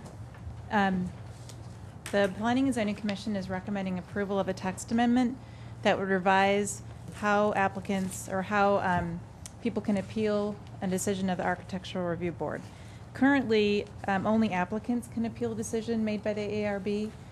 And last fall, the Public Works Committee was asked to discuss this by a resident and staff, and they deliberated on how to revise the appeal process to broaden it, whether it should be broadened, and they asked Planning and Zoning to take a look at it. So P&Z has been reviewing it since May, actually since April, excuse me. And at their last meeting, they did recommend approval of a text amendment that would expand who can appeal from just an applicant to now it would be an owner or occupant of the subject property or an owner or occupant of the adjacent property, as long as it's within the city of Brentwood. So the text amendment is before you in the ordinance form and also redlined in the rationale from the Planning and Zoning Commission. Great. Okay. Okay. So this, Question, Your Honor. Alderman Lay. Question that I have is that this proposal limits the appeal to 10 days from the time that the Architectural Review Board makes the recommendation to approve a plan. That's correct. The problem that we're faced with is the current situation in front of us. It wasn't until they got to the build-out stage that they realized that there were problems. Well, So that wasn't How do we that address that part? that wasn't actually the problems that arose because of that were not, I would say, not directly based on a decision made by the ARB. Correct. That was a situation where the addition was constructed outside the approved plans, Mm-hmm. and then city staff handled it as an enforcement process, and it ended up having to go back to ARB retroactively. So that's a little bit different situation. That is what spurred this process, because I think that the neighbors who they felt negatively impacted by this project during the time that it went to ARB were not happy with it, and felt like their concerns weren't really fully listened to, and they knew that, and they did not have any way to appeal. They weren't the applicants. Only the applicant could have appealed the decision. So I think, again, I know the resident who was concerned is here as well, and I don't want to speak for her, but the text amendment would not have, that this before you would not have covered that situation, because, again, it's something that happened after the construction was underway. It wasn't really an ARB decision that was the issue. It was, at the time, it was a violation, a code violation issue. All right, let's take the first scenario back then at the time that we're working through the process. I apologize. Start with the first part of the process. I've got my architecture review board, where they're qualified architects, making a decision. I have a neighbor who doesn't like that decision, and you're moving it towards the Board of Aldermen. Do we get the luxury of time and staff to help us make an informed decision, or are we relying on the layman of the aldermen to bring their best knowledge forward to help decide whether an appeal is reasonable? That was a concern that was discussed by the Planning and Zoning Commission, and the text amendment reflects that. It was the 10-day time frame for filing an appeal was something that was desired. So if there was a neighbor or adjacent property owner or someone who was felt that they were aggrieved by the decision of the ARB, they could still appeal, but it wouldn't slow the project down unnecessarily, unduly, like a 30-day delay, which is what we have, for example, for Board of Adjustment. So the 10-day time frame is to kind of allow a broader appeal process, but still not delay a project too much if it's an appeal that's perhaps not warranted, or it is not successful. So within this 10-day, the neighbor complains and says, I'm filing the formal appeal. You put the burden on them to give architectural reasoning as to why and what's in the plan that got overlooked, and that's going to go to the Board of Aldermen that's scheduled at their next public meeting to work with? Right. So I may end up with a 30-day delay anyway. Right. That's what the appeal's for. Right, but Yeah, it's at the least then they application get to- needs to be filed within 10 days. But really the more to your perhaps more to more appropriately answer your question as far as how will the Board of Aldermen review the ARB decision. So the Planning and Zoning Commission asked staff to research and with our attorney, we came up with some criteria for review. So currently, the ARB has certain standards in 25-113, which is their section of the zoning code. That's how they review projects. They're licensed engineers. Typically, we currently I don't think we have a licensed engineer on the Board of Aldermen, and the board would not be asked to review as licensed architects. The criteria that is in the text amendment is that any appeal shall be based on one or more of the following grounds for appeal. And the inquiry and review by the Board of Aldermen shall be limited to the specific grounds stated in the appeal. And it lists that the ARB's decision was outside the scope of their authority or jurisdiction. Their decision is not supported by the whole record. The Architectural Review Board's decision is, for any other reason, unauthorized by law. The ARB's decision is arbitrary and capricious, or an abuse of the board's discretion. So the appeal must set forth sufficient factual detail and argument so that the grounds for appeal are easily discernible. So it does provide a criteria that doesn't call upon the Board of Aldermen to be acting as architects, but to look at the facts of the case. So, Am I correct that if the Board of Aldermen make a decision, whether they uphold the appeal or uphold the original ARB decisions, either party's going to race them over to county court and or have the whole thing contested in legal suit? They could, and just as someone currently now, someone could just handle it privately as a Like- civil matter, and could appeal or take their issue to court. But this allows more administrative process before it goes to that level, so it provides more I guess due process for residents. No other questions, Your Honor? Thank you. At this time, I'd like to open up the public hearing up to the public. If anybody would like to make a comment with respect to the changes to the zoning code, please come forward. My name is Susan Ryan. Been very long, a long year. I Oh, think- I'm sorry. Susan, could you give us your address? I'd please? like to just only tell you the street I live on because I'm uncomfortable with it being on YouTube and giving out my address. Okay, we will take that. but- address. Huh? We know her address. I think you know my address. I would like to make. I live on Pine Avenue. Right, and Susan, I don't want to interrupt you, and I think that's important that the public hear that, because I've heard that from, one of the issues with all the media and the way things are presented. I think people are intimidated coming up and speaking when they know that those kinds of things are made public all over the internet. So I think that should be a decision that things that people look at, and maybe we need to review those kinds of things. So thank you. Sorry, Susan. No, that's fine because I do think that it all of a sudden came up and there's there's kind of crazy people out there.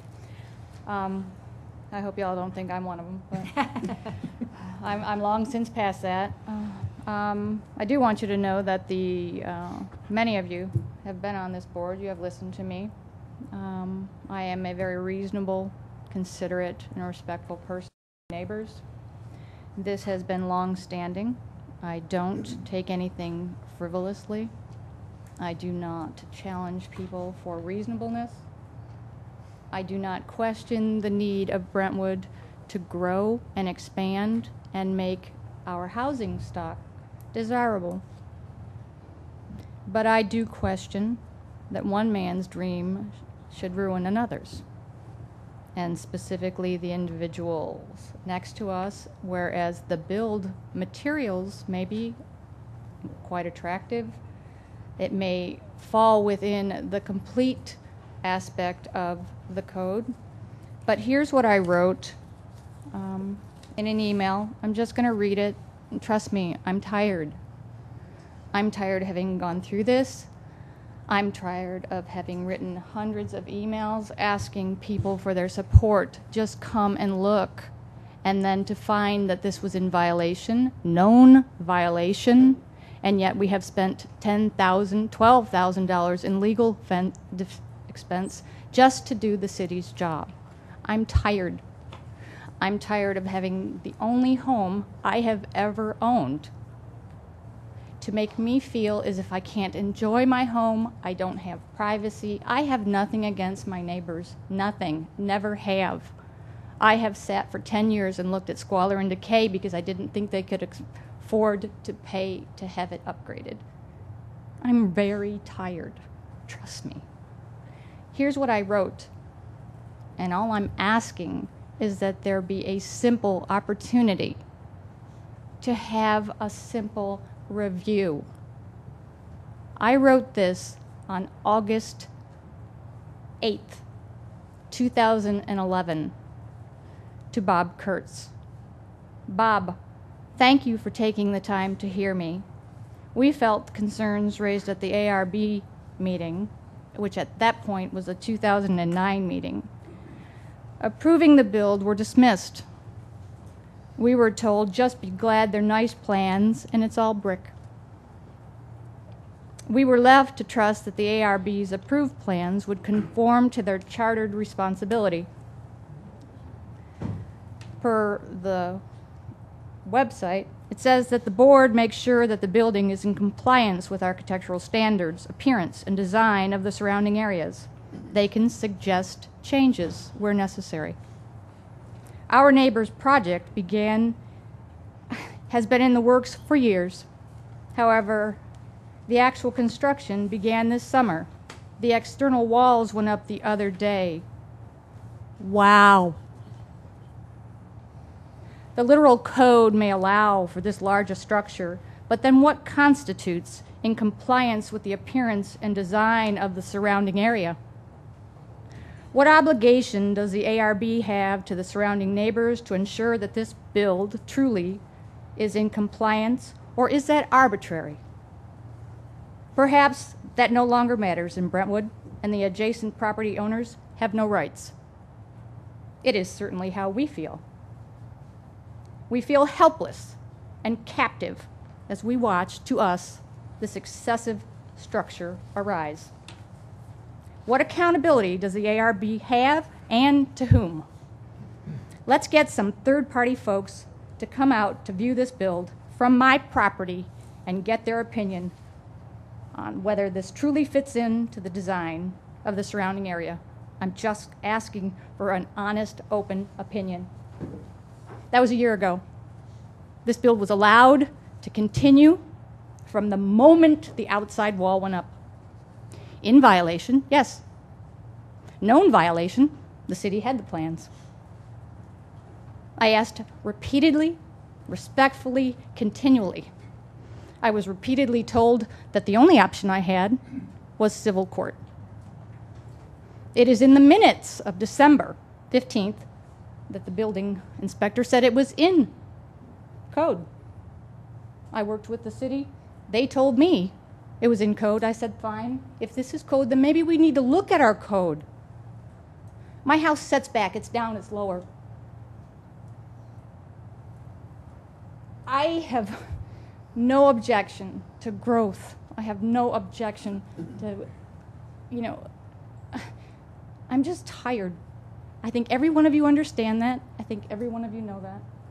I can't be any more respectful. I can't try and to do anything other than to ask you to simply have some means that someone who isn't trying to hurt anyone to come out and look. Come out and look.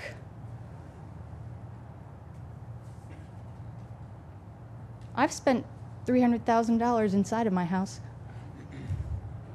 I've spent $12,000 just to have you guys maybe look at it. I spent $50,000 on a deck to reorient my house because of this build. And in the end, the IRB told me to put up a shade, that they could have 6 windows directly facing us. I have 1 to bring sunlight into my room. 1. I was told I could use a shade. I was told after the amount of effort and simple request to have someone come and review this, that they would have approved it anyway, and that my neighbor had gone above and beyond with materials. For those of you who have seen what I have looked at for years on end, that is an insult to injury that I will address forward. But it's, I don't even know how to express what we've gone through. I just don't. I think the P&Z did they went through and tried to, come up with an appropriate solution given not even our situation, not our situation. Ours was outrageous.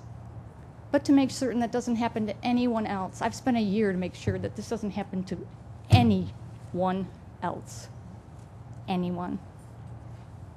Let's get some checks and balances in place. Let's be respectful. Let's consider other people's properties. It's their home. This is my first home ever.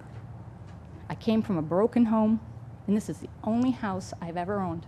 I worked hard for it. And every day I come home, I want to cry because I have a looming structure over me. And I keep hearing it's in code. And that's all fine. Our code says our architects have an opportunity to make suggestions. Let's make sure that they make the right suggestions. And that's all I'm asking. Thanks. Thank you, Susan. Anybody else like to comment with respect to the zoning change? My name is Kay Scott Boyd, and I live on Moritz Avenue. And when I was reading, or when I was listening to the thing kind of read, My question was, if somebody goes off the line and does not build it the way according to the architects or the ARB or whatever it is have okayed it, what are the ramifications for them? Because obviously for this lady, whatever they are did not work. And so my question is, with the nice little amendment that you're making, what are the things being put in so nobody else has to have that happen? And I thought that before she ever spoke. And I think it's ridiculous if there's nothing done to make sure that that isn't done. If she's out thousands and thousands of dollars, why aren't they having to, at the very minimum, reimburse for that? But isn't that the responsibility of the city and this board, that they make sure that when people do not follow the rules, that, oh my gosh, you're going to get nailed? But it doesn't seem like that's happening. And I think that's really pathetic. We're a small town, and this lady is obviously ready to pull her hair out. For what? Because I don't see a lot of response when there is a problem, that there's a rectification, when it's taking years to decide what the hell to do with the rec center. What do you do with somebody when they're building right next to your home and they're violating the agreements that they did? What happens then? And what can we do, or what can you all do to start protecting the people that elected you so that they don't keep being abused by people that don't really care? And that's my comment.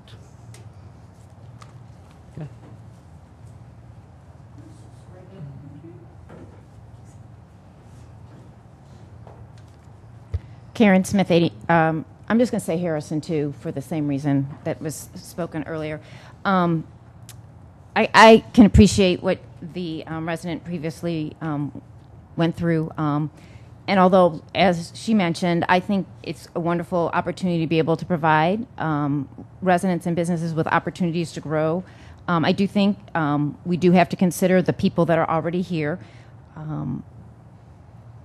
And I wonder if our architectural review process is broken. We had a similar situation that happened to us on Harrison. We're a neighborhood of kind of one-story starter homes, and the homes that were behind us on Litzinger were also one-story starter homes. They were largely owned by one person. They were rental properties. The code was not maintained. As renters changed over, they did not maintain the properties, and so they were not in good repair. And so there was an opportunity to have a builder come in and build some new homes and to improve the housing stock.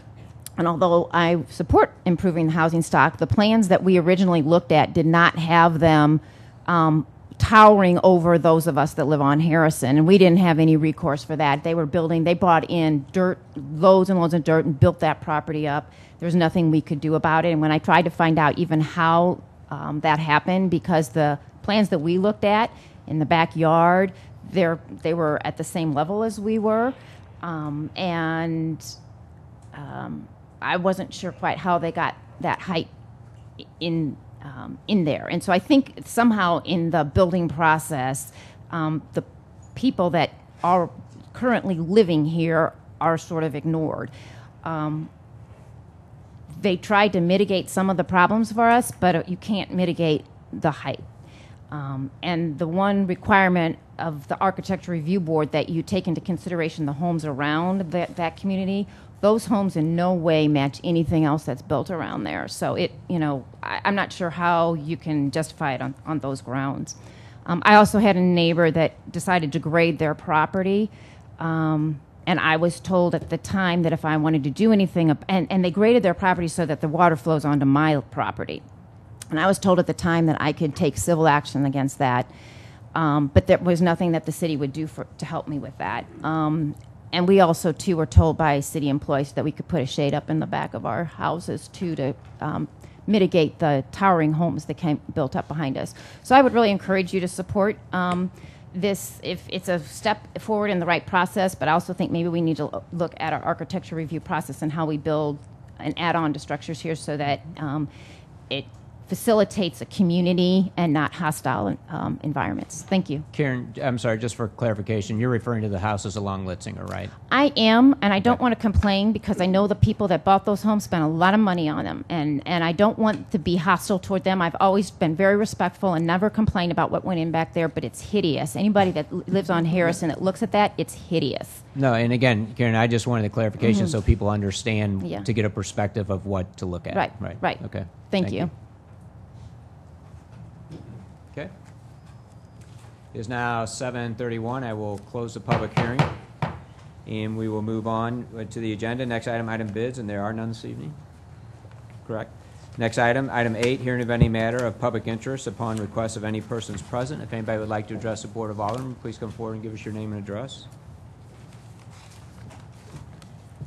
Hi, I'm Jennifer Wagner. I'm actually the vice president of the St. Louis Skating Club, so I don't really live here in Brentwood, except for at the ice rink 6 days a week. My comments today are in reference to the community center and the ice arena parking lot banners that are on the agenda later on this evening that was discussed at last week's Public Works meeting. From my understanding, the 2 parks banners were approved for 2 of the light poles, but not the 2 skating club banners. And there were 2 objections to these. The first objection to the club banners was in reference to the indefinite future of the ice arena. The future of the ice arena has been questioned since about 2007, and 6 years later, here we are still discussing the matter.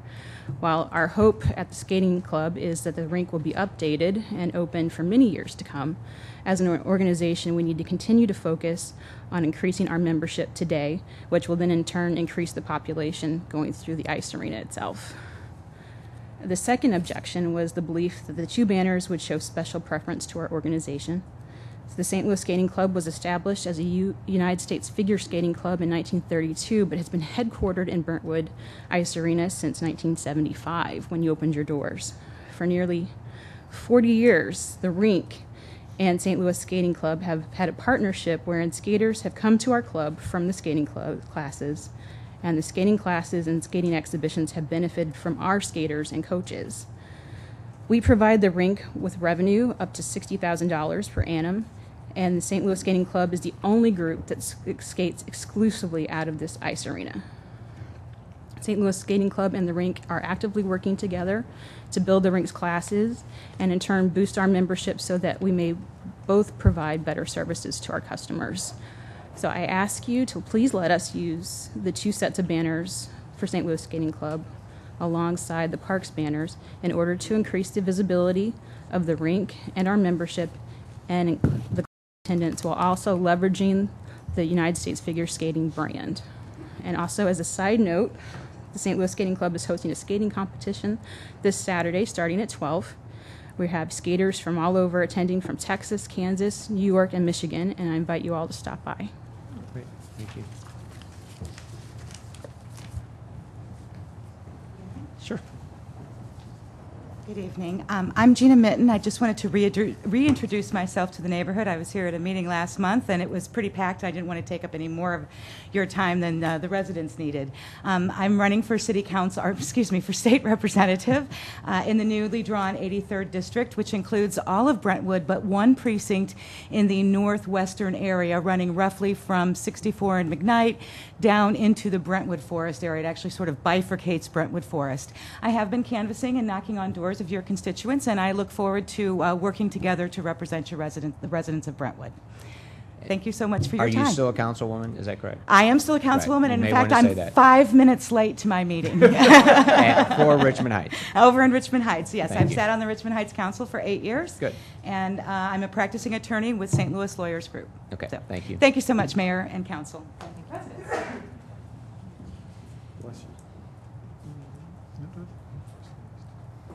Susan Ryan, I want to thank you. And I want to thank Ellen, because without their help, I pretty would have lost it a long time ago. So, Thanks. Thanks. Jack Bach, 9 Stratford Lane. At the meeting that we had over in the rec center, Alderwoman Saunders asked a question of the board, and if I remember, received no response of how many of you are employed that can receive insurance through your employer? Nobody raised their hand as she had asked. Well, it really makes you look good, I'm telling you. What's the problem? Why can't you raise your hand when somebody asks you a question? Are you asking the question now, Jack? Yeah, I'm asking the question. How many of you can get insurance through your employer? If I pay for it, yes. Portion of it. Good.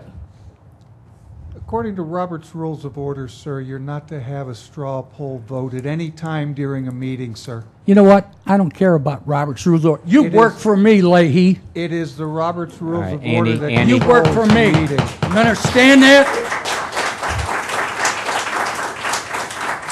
Harper? I do. What? Get insurance at work.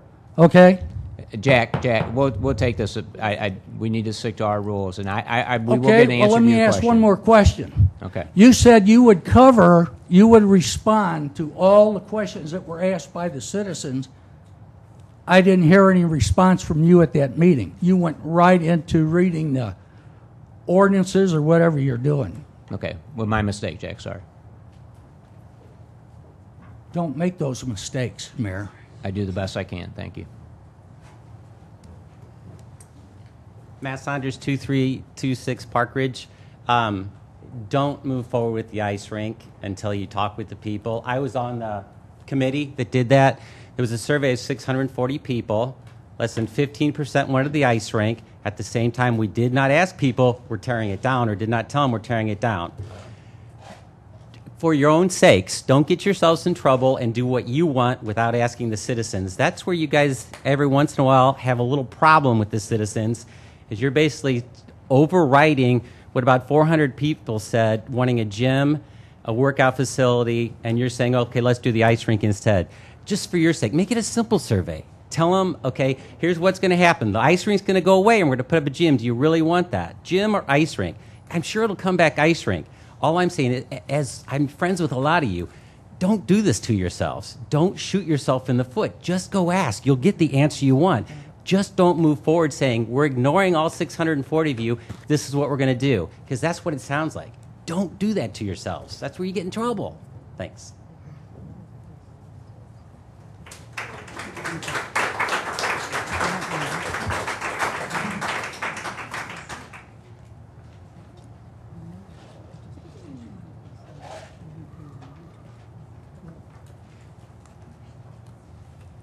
Hi, Julie Pozo, 2211 St. Clair Avenue.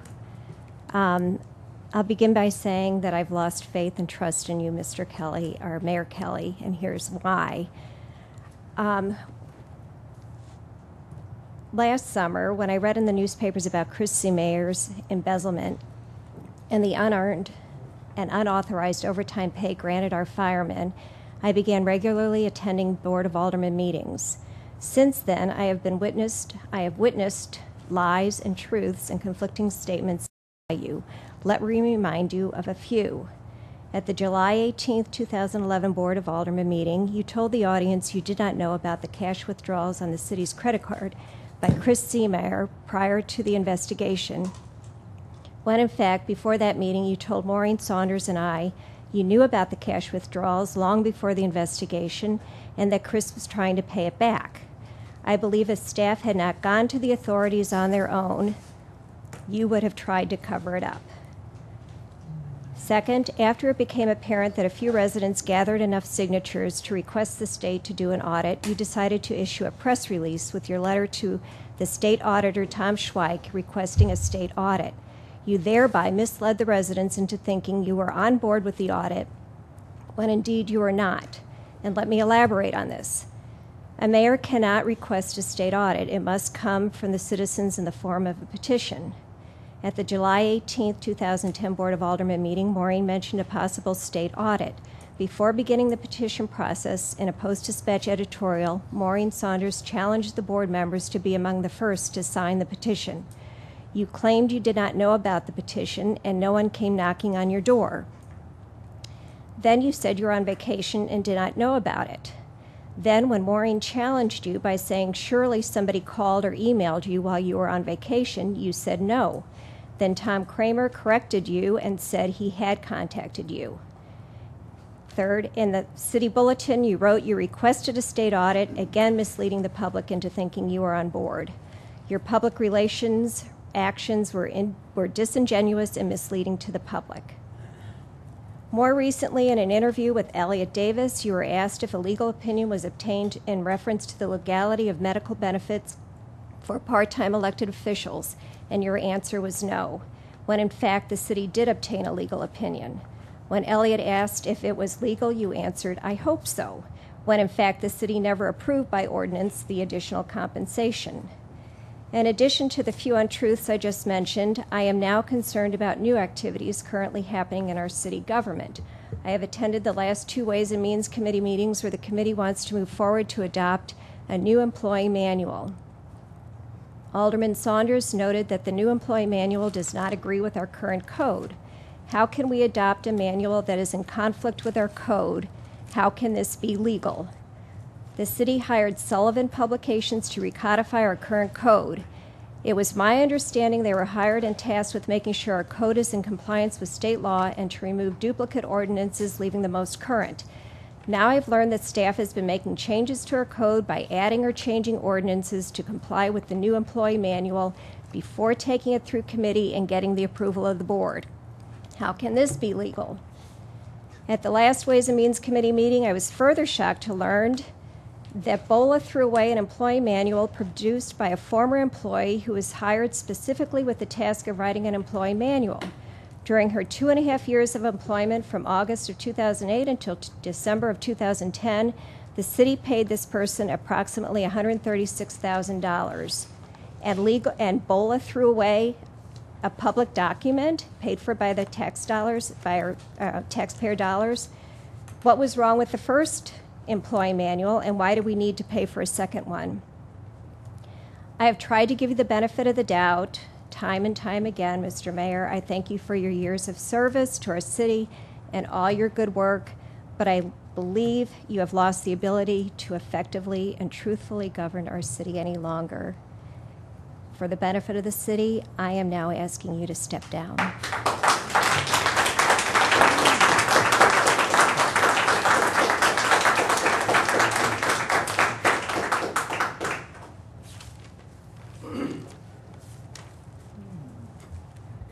Your Honor, ladies and gentlemen of the board, my name is Chris Thornton, and I live on 9421 Tillis Drive.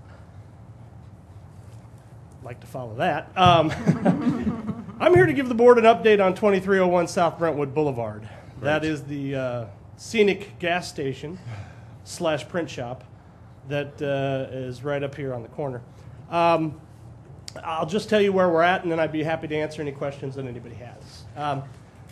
I think the last time I was here, I told you that we had attempted to define the scope of the contamination on the site and that we needed to do some additional work to do that. I'm pleased to announce that we did get some help from the folks at the Rug World property there, and we were able to do our drilling on the right-of-way on the street that's behind, I think it's Patton. And that was sufficient to define for the DNR the scope of the contamination, and this contamination is very limited. At this point, we've taken that data and we have prepared a comprehensive report and work plan that we've submitted to the Petroleum Tank Insurance Fund, PSTIF it's called, and the Department of Natural Resources. Preliminary feedback on that plan is that we are on track to receive a no further action letter, which is essentially what the DNR issues when they fully comply that there's nothing else that can be done to clean up the contaminated site. And it is our expectation that we will begin work effectuating the cleanup plan in, I would say, the late August, early September timeframe. So, you know, I know it's taken longer than you guys like, and I know it's taken longer than I would have liked, but we are on track to have the cleanup done, and I'm proud to say done right. I mean, it's really, it's being done by the book, and it will be a very clean and useful piece of property when we're finished. Any questions, Alderman Kramer? Chris, I just wanted to give you a card. Could you give me just a little brief email on what you just said? I have a constituent that asks about that, and you were throwing out some DNRs and different things. So when you get a moment, please. Sure, no problem. Thank you. Great. Mr. Thornton, could you go back over the proposed construction timeline post the remedies of the? Yes, sure. The construction timeline is actually relatively quick. We don't anticipate more than 6 months of construction. The holdup on the demolition, which believe me, I would have loved to have done the day we closed, is due to the fact that we anticipate that we will be able to, shall we say, combine some of the costs that are being supported by the PSTIF as a result of the cleanup. You know, in order to clean up, we're going to have to dig a little bit, and in order to dig, you got to get the building out of the way. And guess what? It's very likely there that those two might run together, and demolition that might otherwise cost hard dollars to the owner might be rolled into the cleanup of the property that's insured. So that's the only thing that's holding up the demolition. And my guess is that once we start actually doing the digging to do the cleanup, which is part of the work plan, that's going to be excavation that begins the construction process. And from there, we're talking 6 to 8 months, depending on weather. So next spring sometime? I should think so, yeah. We're very hopeful to open in March. Thank you so much. Okay. Thank you very much. Thanks.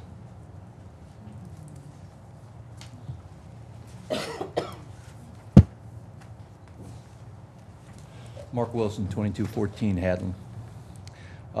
First off, to the board, I just had a question. I know a handful of you have not even had the option of taking up the health insurance based upon the new terms, but I would like to know where you individually stand on the issue of Brentwood providing pension and benefits, health benefits, to you as in positions of a temporary nature. Also, if you do support, what is your justification? Also, the other question I had along those lines were other part-time Brentwood employees, temporary employees, accorded these same benefits during the same time frame? And if they weren't, then why were they not provided similar opportunities? Next, to you, Pat Kelly. The actions you've taken reflect poorly upon the city of Brentwood and yourself. A brief review of your more questionable actions, which I know is redundant because it's been mentioned many times over the course of the past 12 to 18 months. First off, your actions on relating to Ms. Pazzo and the facial expressions, the mannerisms were incredibly unprofessional and very discourteous. Your failure to conduct a transparent and timely investigation and reporting of a known criminal felons, Mr. Seameyer, looting of the city of Brentwood and its taxpayers of tens of thousands of dollars. Your overall mismanagement of the Seameyer criminal investigation. A letter to the judge requesting no jail time. How can you possibly believe that this fairly represents the citizens of Brentwood and what they would want? Your failure to conduct a timely investigation into the alleged fraudulent reporting of overtime in the Brentwood Fire Department. Your hiring appointment of former Assistant Fire Chief Bob Kurtz as Brentwood's new building commissioner. Undeniable public relations error. Your unseemly attempt to justify hard-earned taxpayers' money, well, the city's got the money, other than addressing the topics on its merits. And then you callously referencing each time that your pay is brought up and drawing an analogy to the city of Florissant's mayor, where one, as you're clearly aware, they are a charter city, operate under different standards, whereas a fourth-class city. The mayor's title or in position is full-time versus part-time. Florissant has over 52,000 citizens roughly, where Brentwood has 8,000. Their estimated business base is 3,500 versus roughly 1,350 for Brentwood. Bottom line, Pat Kelly, your administration conduct bleeds misrepresentation and deception. Your legacy, as well as any trustee of this city that supports your methods, is firmly established. Even if not strictly corrupt, your behavior is at a bare minimum has been professionally incompetent and morally and ethically repugnant. For the sake of the community, please resign immediately.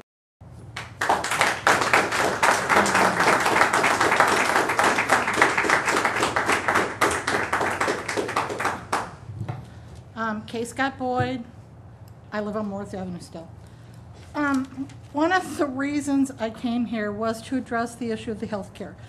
And I know that it's been a very negative thing. But all-encompassing, I guess my biggest problem with you particularly, Mayor Kelly, is the fact that you don't seem, in the last years, to put Brentwood first and everybody else after that. You seem to put yourself first, and in my opinion, you lie by omission. At the last meeting that I was at in June, you said that at these mayoral chats that you have, if someone asks you a question, you answer it. But that gentleman was explaining that he didn't get asked that he'd asked a question in that meeting and you never answered it. But on top of that, that was kind of in relation to like some of the other aldermen using the health care. And guys, I'm going to be one of the few people that probably will defend you. And the reason being is exactly what Mayor Kelly said at that meeting the other night. And that was that if somebody asks you, you will answer them. I know I would never think to ask somebody, gee, is this a legitimate benefit that I should have? It would not enter my mind. And the thing that saddened me the most, and the reason that I'm personally requesting that you resign, is the fact that I was at the grocery store the other day and ran into an older adult that I've known my whole life. She and her husband have raised their kids here in Brentwood, and they have stayed. And she said, I saw you make some comments on the Maplewood-Brentwood patch. And she's like, I was really proud of you, and I want to tell you, I feel that it's mine and my husband's responsibility that our city is in this mess. And I'm like appalled, because they both have worked very hard. They've done lots of community service. And I'm like, why would you think that? And she's like, well, the reality is that we never questioned anyone. We were happy with the services we got, which most people in Brentwood would agree with. We would never think to ask, are we being cheated in some way, or are we having someone get benefits that we don't know about? The reality is that by doing that, she's like, I never thought anything was wrong. And at the last meeting, Alderman Wynn, I want to say Coach Wynn, had said that afterwards I had watched his face in that meeting and could tell that he was just appalled. And I went up to say, you know, nobody thinks you're cheating us. And he's like, I really hope not. He spent almost his whole career in working at Brentwood and for Brentwood, and then became an alderman. And then for someone like that that's put tons of years into this city, and then feeling that he's to blame or that people think he's done something wrong, sickens me. But when I heard that they thought that they were to blame for the mess that our city is in, and yet, Mayor Kelly, you're the one that is ultimately responsible. You stood and said that you didn't think Chris Seemeyer should be prosecuted and he shouldn't have to do these things. Would you do that with everybody else? I don't think so. And if so, then that makes you just as ineffective. And the other day, I was reading the Maplewood-Brentwood patch, and someone was making a comment about that nobody that was a Brentwood High School or St. Mary Magdalene graduate should be allowed to be run for any office in Brentwood. And so then he's like, anybody that's a, stay-at-home mom's, a plumber, you don't have to have a degree, you don't even have to have your GED. That would be fine with him. And so he started a Facebook page called the Brentwood Yacht Club. Now, I don't know about you guys, but I think the city has gotten enough ridicule as it is. And I think that I don't agree with a lot of things that people have done, and I think some people are getting a raw deal by being blamed for things that they didn't know to ask, was this legal? Because I know I never would have. But I also have been hearing for the last week that people will not okay any kind of a tax increase, including the library tax, as long as you are in office. Those people need that money, and they haven't had any kind of an increase in years. And you're going to be jeopardizing an asset to our city. Our town seems to be becoming a joke. It's kind of a cross between two movies, Mutiny on the Bounty and the Titanic. To me, you are Mayor Kelly Bly, and we are the city, and the other movie is the Titanic, and Brentwood is becoming and you're the iceberg that we've hit, and I don't want the city to completely wreck as long as you're still administrator. Thank you.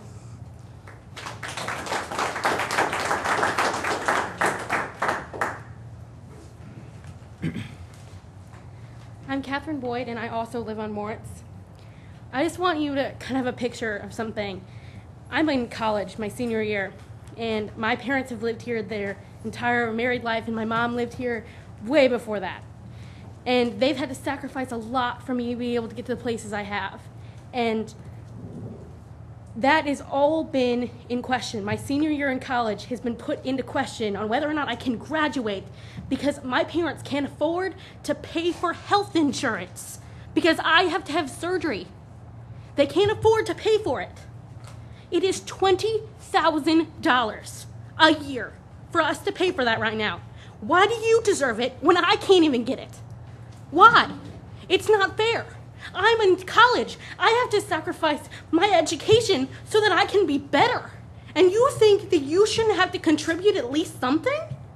That math doesn't make sense to me. You're supposed to be looking out for us, and if average citizens like me can't afford something like that, then it is my opinion that you should have to sacrifice it too. And you clearly stated that you wouldn't even be sacrificing it entirely because you can get it at work. I don't have that option. You should take advantage of it instead of taking advantage of the citizens that live here. And furthermore, I think you have definitely, in the past few years, sunk Brentwood. We have become a laughing stock on anyone around here. Even those TV programs on like HTV where they're bringing in people from all over the country that want to live places, they avoid Brentwood too. Isn't that stupid? Do we want to be that city? Because we used to be the city that everybody flocked to because of our amazing amenities and the houses and everything like that. We've become a joke. And I think it has largely to do with your government policies. And it's finally time for you to step down for the good of the city of Brentwood and let us move on. Thank you.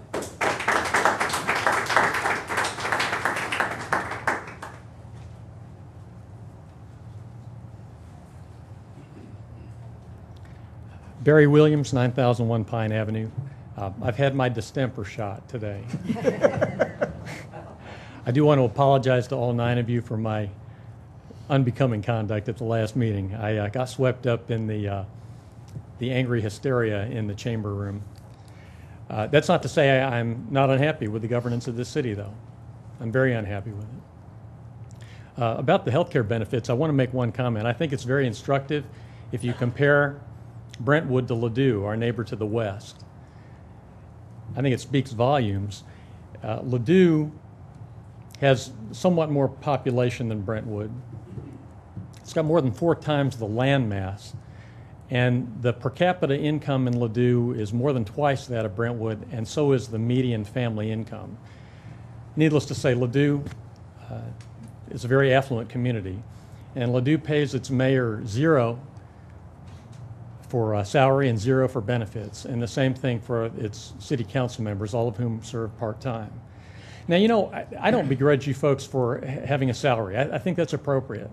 I wouldn't want you to have 0 salary. I'm puzzled by Ladue, frankly, on that score. I think you deserve it. You put in a pretty good amount of time on city issues, and I don't begrudge you the salary, but I don't think as part-timers you need the health care benefits. And I think in most of your cases you do have other work, you have other careers and employers, and you have the opportunity to have health care benefits through that option. So I think Alderwoman Saunders is right. You know, and the other thing I want to say about that subject is, you know, I just cannot think of something that would erode morale in an organization like this set up here in the Brentwood City Council today, where certain members are privileged and favored and they get this benefit while others do not. My gosh, how can you serve together knowing that some of you are privileged and others are not? You know, that's not a good way to team build or to have an effective organization. So I think you need to end the health care benefit pretty soon. And Mayor Kelly, I'm sorry, I have to second the opinion of a lot of people before me. And you don't look happy anymore in this job.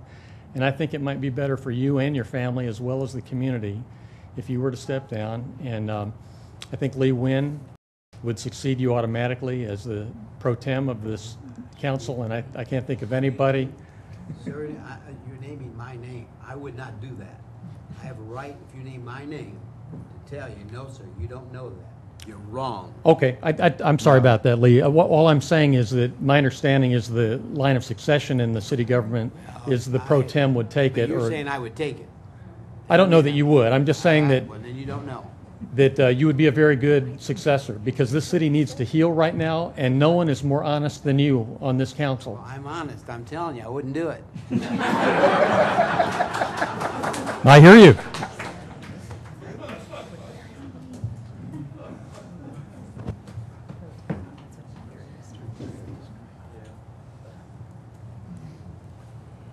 Jim Fate, 2201 Park Ridge. Two questions were asked, I believe, the last aldermanic meeting, and I have not heard an answer to either one of those questions. Question number one, did the Board of Aldermen vote on this particular insurance package that some of you are receiving? I thought at the last meeting I heard that someone would look into the past minutes and come up with this answer. I have not heard the answer. Question number two, when did it start and how did it start? Thank you.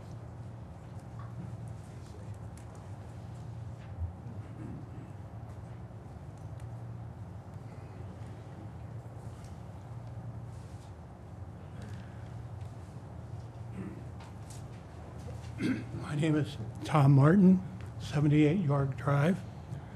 I doubt that we're going to get the answers to those questions tonight. I doubt that we're going to get the answers to those questions. I read the transcript of the Channel 2 news reporter with you, Mayor Kelly.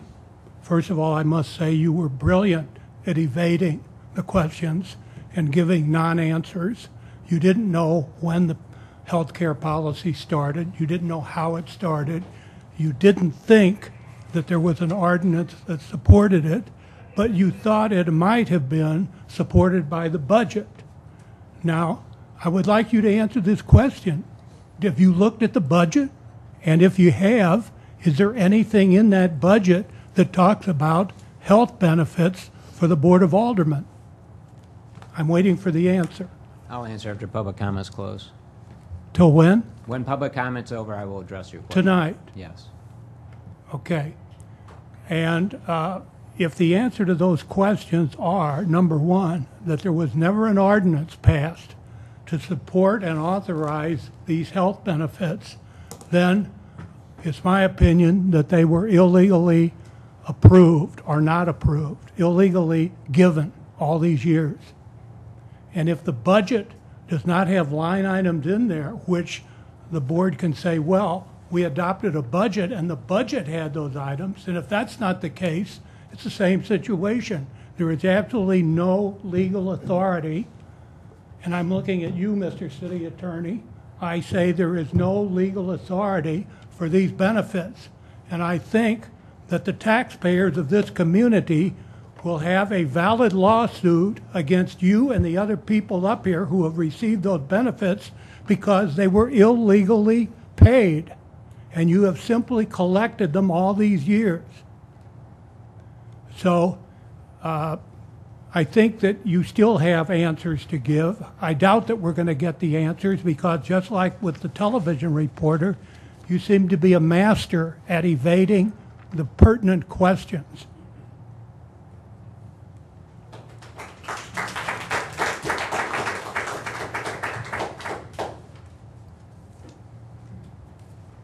Karen Smith Harrison.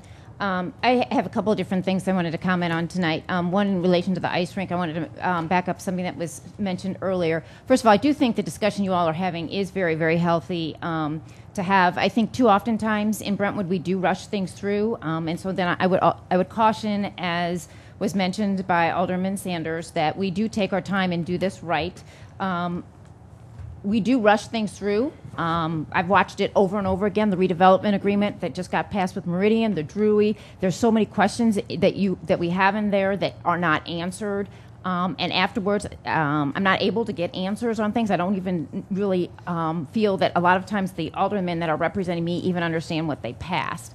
On the ice rink, I do think it would be good to get the public support, some more public support. I think it's going to be important to ask the questions right so that people understand if they're voting for one thing, are we also going to be giving up something else? I hear being made that we need a gym, but it has been said numerous times that we have a lot of gym opportunities in this community between the YMCA, fitness, Richmond Heights. I mean, there's a lot of gym facilities, and I almost think we're over-facilitated in this area, and is one even, justified at this point? Secondly, I don't want to belabor the point of some of the benefits that have been brought up earlier, but I do think, it's been very hard for me to understand whether what we're getting is, whether it's legal or illegal, whether we have an opinion or we don't have an opinion. So I would hope that you would address that. If we do have a legal opinion, I'd like to know what that legal opinion is. Oftentimes, questions are asked. We've talked about this as a community that we want more transparency, we want accountability, we ask questions, but yet we do not get those answers. So it'd be nice to know what that legal opinion is. If we don't know whether it's illegal or legal, then we should stop doing it. I don't know why in Brentwood we have to wait until somebody comes out and says something's legal. If something's questionable, we should not be doing it. And so I would encourage you, if we don't know whether it's legal or illegal, if we can't find documentation, I would encourage, I noticed that on the agenda under old business, you're going to be I hope taking a vote on that tonight, and I hope you all will consider, if we can't determine how it happened, then we should stop doing it until we can put the right process or right procedure in place to have it happen according to good standards and policies and procedures. Another question that I have is in relation to that Meridian development. I did find out this week that, but before I go on to Meridian development, I did want to acknowledge that, Octavia, I did get your email or your correspondence to me following up on some of the questions that I had. And to the gentleman's response back here, they are still researching a lot of those questions that you asked, because I asked those questions in a follow-up. So hopefully we will get that. They are researching it, and hopefully we will get that answer. One question that I did ask Octavia was whether there are any other benefits that we yet don't know about that any other aldermen are receiving, such as free health care benefits, any travel policies. Are there any other benefits that the Board of Aldermen or the mayor receive that we yet don't know about? And you had mentioned in there that you're not aware of any, but I might ask you to consider I would ask you to ask the human resources person. That person will know whether there's benefits that are being issued to, other than what we know currently about, which is the health, the dental, the life, and the pension. Then going on to the Meridian development, I did find out this week that we also had missing fees or had sales tax revenues misallocated for the Missouri College in the amount of $28,000, and my question is whether we have paid that back. And lastly, I think we're going to start doing the budget in August, and I submitted a list of budget questions last year, which were never answered. And I do know that was right after Bola was starting. I know she had a lot on her plate, and so I let that go last year. But I am asking what the process is to get those questions submitted before the budget process takes place this year, so that maybe they can be answered through the budget process, proactively instead of reactively. Thank you.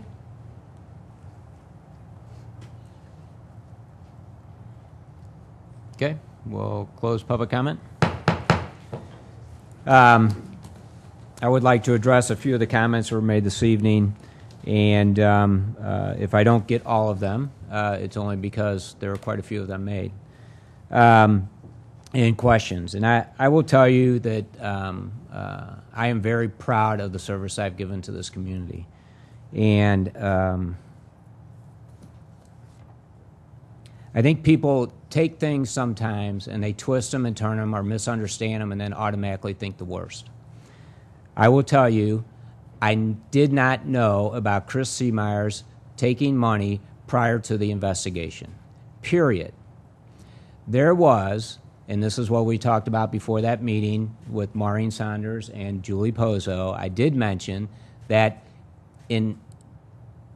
earlier in that year, like in June, Chris reported to me that one of the city credit cards had a $1,000 cash withdrawal. He wasn't sure who had done it, but that he was researching it and he was going to take care of it. That was reported to him by another employee. The issue at the time was we had credit cards that were issued and multiple people had the same number. And so I trusted the city administrator to say that he was looking into that. Other than that, and that it was going to be taken care of, that's when that issue got dropped. It wasn't until the police chief called me on Ash Wednesday of 2011 that I knew that Chris Seemeyer had taken money. I didn't ever say that we shouldn't prosecute Chris Seemeyer. We had to prosecute Chris Seemeyer. But at the end of the day, after what he had to pay to us, he paid all the money it taken. He paid an additional $30,000. He had lost his career. He has 2 children. He has a wife. He has a home. And did I think he should go to jail? No. But that's my personal opinion. I was asked to write that letter by the prosecutor on a recommendation. And I did it as the mayor and as an individual and a resident city of Brentwood. It's the way I feel. Okay? You can disagree with me, but it's the way I feel. With respect to the audit, I think things get twisted around. When you're asking me the question and I say nobody contacted me, I meant anybody from the group that was out collecting signatures. Nobody ever asked me to sign that petition. And when the first time the audit was talked about at this meeting, and you can go back and look at the minutes, the only question that was asked was, what is the process for a state audit? And I said I didn't know. It never said, we're going to go out and get one, we're going to start a petition. No, that was never said. It wasn't until I was on vacation and Tom Kramer called me and told me that there was a petition going around. That's when I found out about it. I didn't have any phone messages, I didn't have any emails, and nobody asked me to sign that petition, period. And I try to give people all the information I have. And sometimes it may get misunderstood, and I wish they'd give me the benefit of the doubt and come in and asking me. The health care benefit started long before me. I was an elected official, but I didn't initiate it. I knew it was there. In 2003 or 4 is when I signed up for it. I didn't have the option at the time because I wasn't working. I was staying home with our kids. My wife had to start paying for me on her plan, and that's when I took advantage of it. And I think it's unfair to treat us all the elected officials up here, as we're some kind of criminals for taking something that was offered to us that we thought was approved and appropriate. The newly elected officials that came in did the same thing this year. The other 2 benefits that, again, get roped in with health insurance, and maybe that's why they got overlooked in mentioning them as far as additional benefits is, the other ones is we have eye care benefit that's separate from the health care plan, and they had dental. And I mentioned last meeting that I've never signed up for those. But when it was proposed to our newly elected officials this year, a couple of them did sign up for it because they thought it was appropriate. I think Maureen signed up for it, and so did you. Did not sign up for it. Nor the pension. What about eye care? No. Then why I thought you called to see if you had been taken off of that. I filled the form out, and Okay. then I said, where's the ordinance to approve this? And that's when the problem began, and I Okay. brought everything forward But the point transparently. is, I tore them again, up. The point is that when it was again, it was offered to us, and we thought it was approved and appropriate. We took advantage of it. Do you think that? Well, I'm not even going to ask that because I know what most of the people in this room think. I will tell you that there's. I didn't take this job so that I can get or run for election so that I could have health insurance. I'm going to get my own health insurance. I'm ready to do that right now. My only problem is I can't enroll into any of the other plans until the first of the year when the enrollment comes around. But I'm ready to do it because I don't really care about the health insurance. But I do care about this community. I've grown up here, and I love this community, and I've worked hard for it. We've got... You want to talk about what's made this city a joke. It's the people that want to go on to Patch and write whatever they want and have no accountability. I'm up here facing all of you. Where are the people that are writing all this stuff on Patch? They're turning our city into a joke. If I have a problem, I try to solve it and resolve it. I don't go out and try to find blame and criticize people. And I think people just have their own agenda and they want to turn it around to how fits them best. Well, I can tell you what, I'm not resigning. I have too much respect for the city, I have too much respect for the board, and I have too much respect for the citizens that elected me. I've tried to give people answers. Are we perfect? No. But there's nobody's going to question the love that I have for this community and the effort that I put into it. And you can do whatever you want. But I love this community, and I've never done anything that I thought was illegal. Period. If anybody else wants to comment, go ahead. I want to comment because you're not going to think I'm so good after I tell you what I got to tell you. Somebody said no, I'm not perfect. No. But I have been in Brentwood a long time. I've taught here, coached here, been an alderman a long time. I'm very disappointed. Really, I am.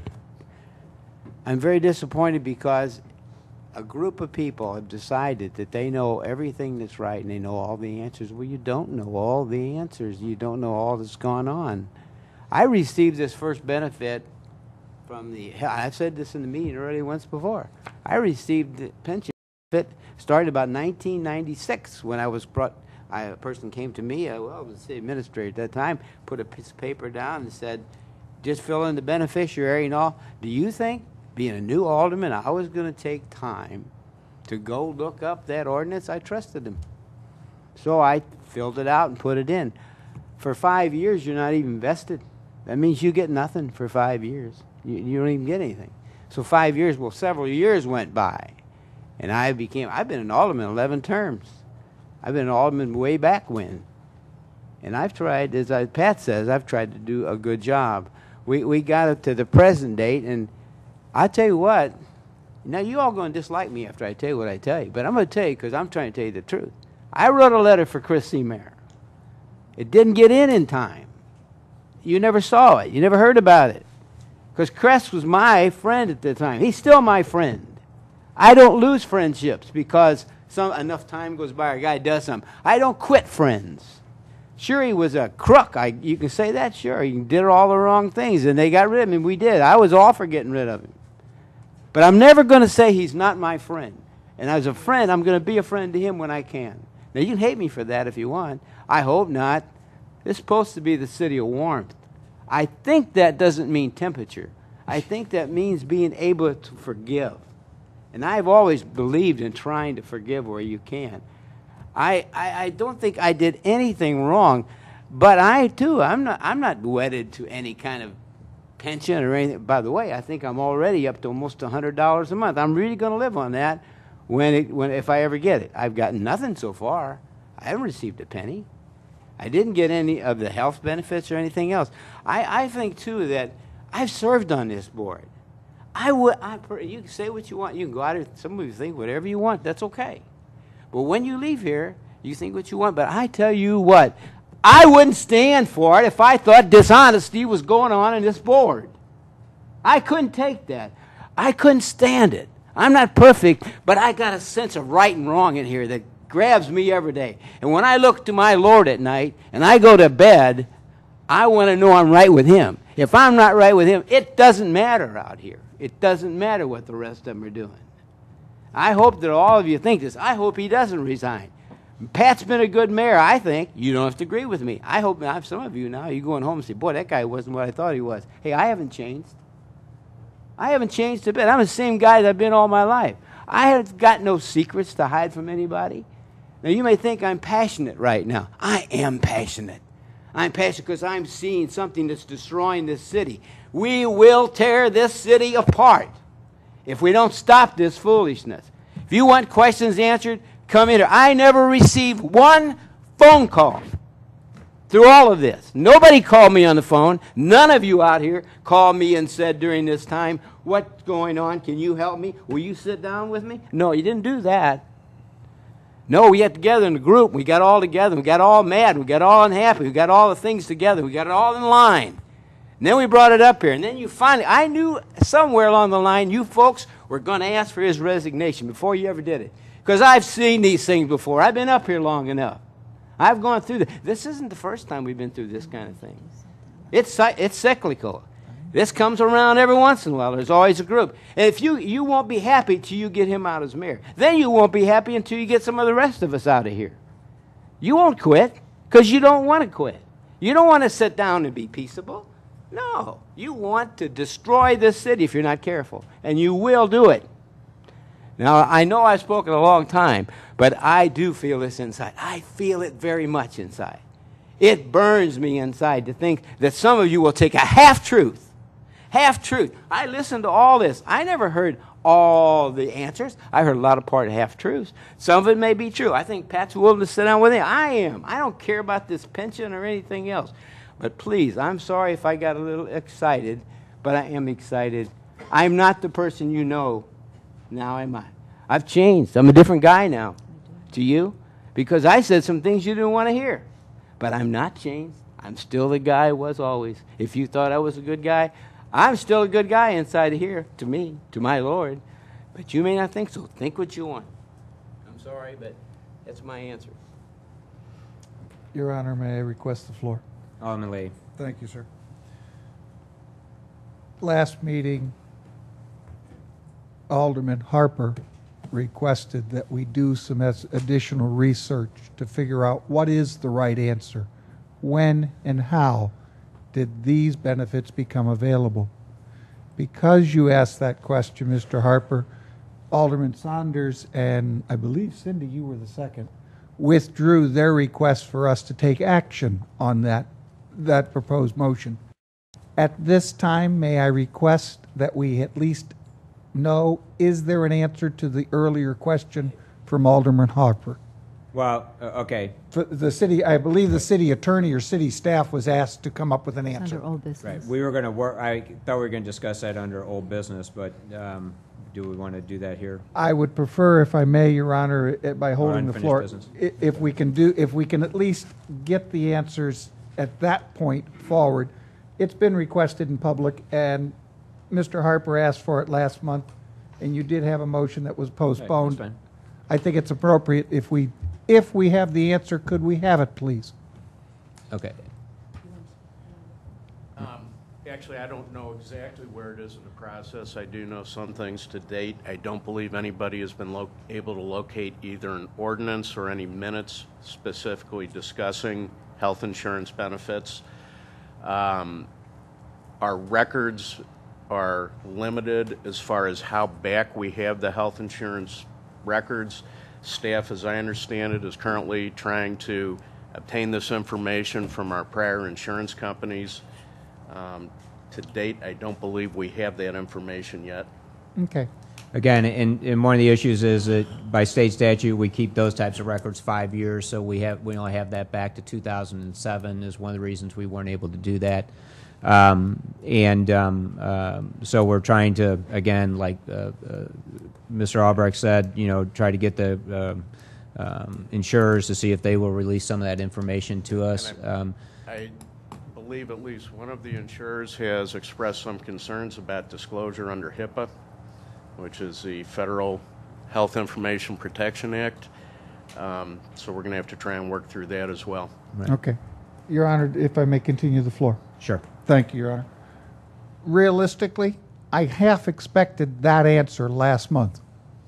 And the reason I asked it is for the same reason I raised the issue from Robert's Rules of Order on whether or not this board could even vote to terminate the benefits, as the idea that you are now taking an action as a board member for something that may financially benefit or subtract from you. And under the Robert's Rules of Order, you should recuse yourself or abstain from the voting. We've heard from the group that went to Channel 2. We've heard from the patch. We've heard from Mrs. Saunders about getting it terminated. The records, I'd like to offer a little suggestion to the rest of the people as a plausible story, if you want to take it as that. If the board didn't vote on this, let's assume that they started in 95 or 99 or 90, whatever year you want it. because under Robert's rules, they wouldn't be allowed to. When the slate group formed, the intention of forming the slate group for the 13 communities was to provide insurance benefits to their employees at a reasonable cost to all of the cities. You get that reasonable cost by getting the largest group possible. They got 13 municipalities to sign on board. I would venture that somebody said, city administrators, how many people are you bringing to the pot? Can we get 60? Can we get 200? Can we get 900? It makes this insurance policy a little bit more equitable to work with. I would venture that if that be the case, somebody threw in as many bodies as they could at it. Okay, so assume that that's plausible. From there, they run it through. Yeah, you won't find a board minute that said this is what we're doing. You won't find a committee meeting saying this is what they were doing. So finding the answer to that problem is going to be a little tough to work with. Mrs. Saunders' request is, now that we've raised the issue, and it's a good issue to raise, let's decide if the city of Brentwood wishes to continue it or not. Reasonable question. The dilemma that you get into, since she's raised the question, is facts and procedures. In full disclosure, I am one of the 4 people receiving the benefits, and I signed up for it in November of 2008. I was elected in April of 2001. I took the benefit because in the discussions with Mr. Seemeyer on another issue, I had come in from our company, and they had renegotiated our policy, and unfortunately it went, in my opinion, in the wrong direction, and I was mad over it. Mr. Seemeyer suggested that if I didn't like it, to look at the city's policy because I qualified for it. Okay. Looking at the 2 policies, the city offered me a better benefit. God, Jess, you'd think I would be a bad person if I turned around and used judgment and said, oh, this is better, but I'm going to pay the higher one. No, I took it, and I've been on it since then. I even got my wife on the policy and paid for her benefits till she got a job, and then she got benefits. Now, when Mrs. Saunders became on this board, the original request was, do we qualify? That's a reasonable request. We found out from Slate that as of 2009 or 10, they started saying that elected officials wouldn't be renewable. So the new members to the board were told they couldn't get on. Yeah, now you've got an unfair board, and Mrs. Saunders raised that issue with the board. Why is it half of you get it and I don't? In a search for equity, the suggestion was made, well, just give me a health savings plan then that compensates me for the same arrangement of what you're getting as an insurance policy. Ah, now we're all even again. Then all of a sudden, no, that doesn't work out right.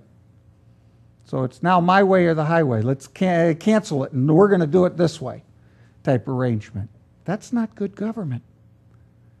Mr. Buck, you asked the question about straw polls. The whole problem.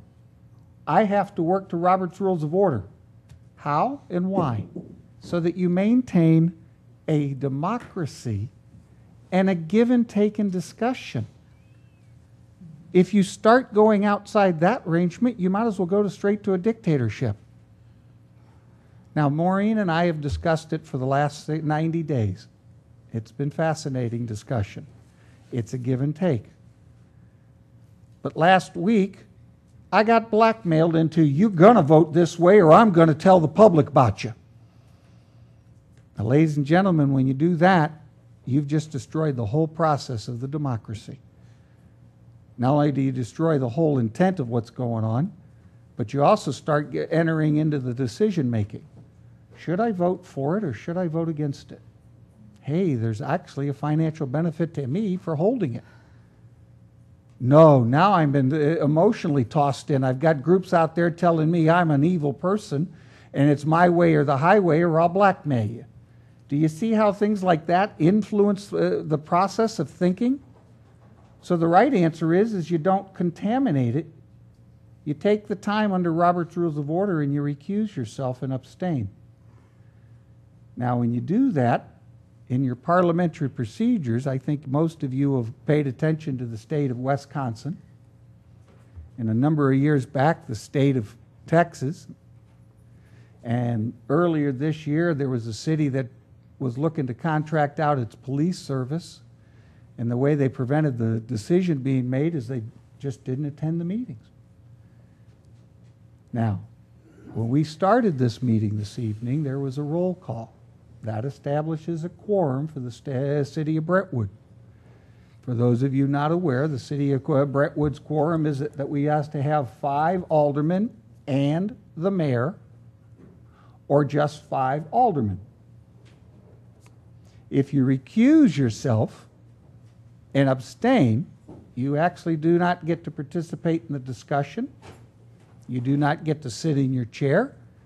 And if you really want to make it effective, you leave the room. Because the minute someone on the board who is active in the discussion, or the chair recognizes that you're dropped below the 5-member board of aldermen because the others have recused themselves and walked out, then the issue is dead. Now that's not what this board wants to do. It's not what Mrs. Saunders wants us to do. I think the email I got, even though legal attorneys tell me I can file an ethics complaint and I can file a criminal complaint for blackmail, is maybe it's just an overzealous and a little naiveness and the newness of being an alderman. Mr. Wynn got asked, I got asked about writing letters for Mr. Seemeyer. You look for the chance to find good in people and you give them a benefit of the doubt. That's all I'm doing. And I asked the board to do the same thing. Don't let it get railroaded. You've got to have a good give and take and a friendly discussion. The majority isn't always right. That doesn't make the minority always wrong. It's the way we do business by getting points of view and making an informed decision. And time will tell us if we're good or not. I agree with Mr. Wynn. Nobody up here is trying to cheat or steal from you. They aren't. They give an awful lot of time, talent, and effort for the benefit of this. Last thought. It was ironic on 2 issues on Mr. Davis's little newscast. The title of it is, Who Paid for It? Can any one of you look at your your tax bill from last year and tell me what you paid the city of Brentwood in property tax? Because that's where your money mostly came from that. To answer the question, the city of Brentwood charges you no property tax. This board rolled them all the way back from 42 cents, $100 assessment. You're paying 0. Yeah, I do pay sales tax. And you have the right to choose to buy your stuff here in Brentwood, which we really would like you to do, or anywhere else. Second issue, somewhere along in that little news broadcast, I got listed as a supporter of the mayor. Now, Pat, you and I have had 10 years with each other, but I don't think you and I have ever really gone hand in hand except for one thing. And that was the 2 of us wrote a letter for Mr. Seemeyer to the judge as to whether or not his punishment would be justified. And I'll bring it back up because I'll stand by what I wrote. Look for a chance to be forgiving and give it to him. And I'm very, very glad that the judge did. Thank you, Your Honor, for the floor. Alderman Saunders. Are you accusing me of blackmail, Alderman Leahy? I believe that is exactly what your email to me inferred, and that's the way I took it. And I took it to legal. Okay. It was a personal email written from my personal account to your personal account. It was not written city to city. It was an agreement you and I had made in Jeff City as a Magdalene parishioner to a Magdalene parishioner. So I'm very dismayed at that. At Jeff City, I really didn't even plan on starting this, appalled by Alderman Leahy's accusation. But at Jeff City, this issue was brought up while we had the Attorney General there. We asked the attorneys, do you need to recuse yourself if you're going to decrease the benefits. And they told us, no, you do not. There is no conflict of interest. And Andy informed us he was going to vote to end the benefits. I have an email from the attorney saying a motion to end the policy of providing health insurance to elected officials would not present a conflict. In such an instance, board members are considering taking something away, and I cannot see any instance where a member would be specifically or financially benefited from that. While it is true that a negative vote on the motion would preserve the current health insurance coverage, the chance to vote in the negative does not pose a conflict. The health insurance coverage already exists, and a negative vote is only to preserve the status quo, which is what we received from the attorney that gave us our opinion, and which is what we were told in Jefferson City. I take exception to you bringing up blackmailing when you told me you're going to recuse yourself as a game so that there's an odd number of votes and the mayor won't have to vote. I don't play games, Alderman Leahy. I work on facts. I do not play games. I try to garner. Will the Alderman I have yield the to a floor. question? I have the Will floor. the Alderman yield No, to a question? I will not. Since I have taken this board, when I ran, I promised transparency and accountability. When I got in here, I was not aware of the medical benefits, and I knew it had been on the report that went to the auditors, and I thought that you were paying for them. I found out during the audit process by a resident that said, I write the check for the benefits. So I knew, and I needed, and I had to put it on the list. All I did through that entire audit process was stand at a door and people gave me stories, and I said, my role here, I'm just a resident, I'm just an accountant, and I thought it would give us a good firm foothold, is just to move this forward. And I just sent that all to the auditors. Since I've gotten on this board, I have done nothing but ask questions. I don't make accusations. I have never called you a name. I have only asked for information, and I have to ask in repeated formats. I have to go around in circles to it. I asked our city attorney, who in Jeff City they told me should be on my speed dial. I should not make a move without him. I wanted to know if it was a conflict of interest. Run around, run around, run around. Can you ask the Attorney General? Got to have full board support. Nothing I do, and when I want something, I'm told it has to come here to this board for support if it costs a penny. Although tonight on the agenda, we invited Canon Design and GBA, and that wasn't on the agenda, and it didn't run through the board. The mayor's administrative, we're legislative. In Public Works meeting, I had to endure Alderman Robertson yell at me, slam his chair, because I asked questions that maybe he didn't want to hear. But I'm new to this board, and I can't just say, oh, I'm going to give you the benefit of the doubt. Do you know, Alderman Wynn, I do my job.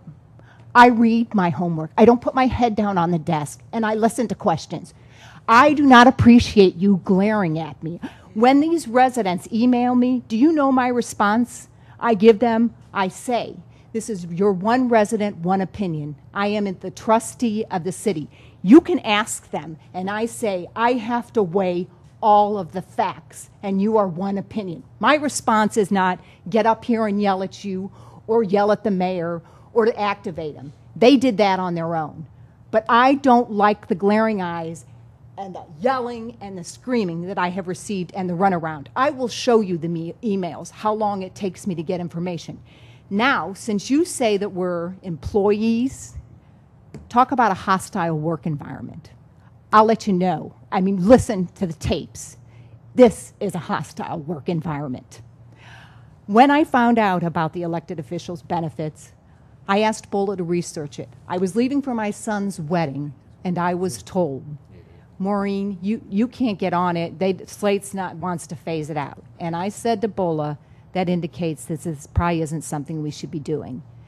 Give the alderman a year to find other insurance. She felt she could do it as policy, and it was going to go away. I did not strong-arm anyone. I didn't have it come to this board. But That didn't happen because, in my estimation, you wanted to keep it. And so then it escalated to the public level. I play by the rules. I start with chain of command. I start with committee.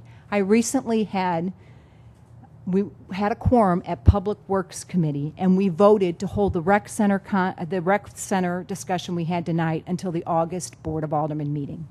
That was the committee recommendation. We had the quorum, and I had the votes. But we still went ahead with the meeting because it was me. The mayor told me, since when does 2 votes dictate what goes on an agenda?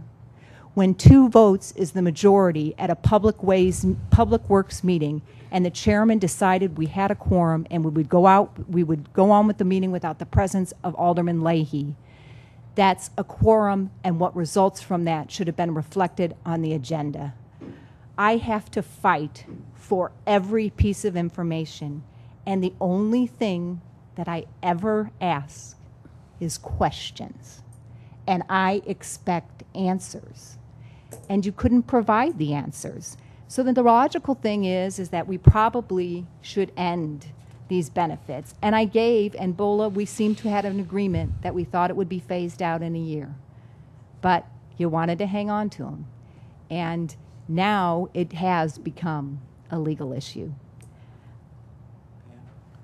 Oh, actually, I want to comment on one thing real quick because I've got too many notes and I keep missing things.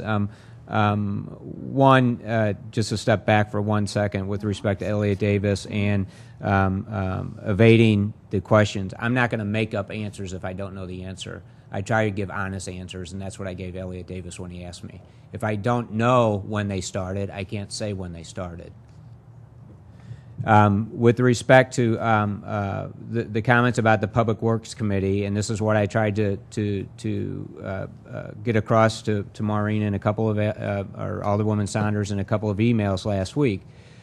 The Public Works Committee, the mayor sets the agenda for the Board of Aldermen meetings. We've been talking about having the discussion on the rec center, and I want to try to get us together and make a decision on that. And we've been talking now for almost 3 months and scheduling these meetings where we're going to discuss the rec center at 6 o'clock prior to our meeting to try to come to some resolution. We've been advertising that. We've been talking about it. I set the agenda for the Board of Aldermen meetings. Public Works has their own responsibilities, and they can vote for the Public Works Committee, but the Public Works Committee can't vote for the Board of Aldermen.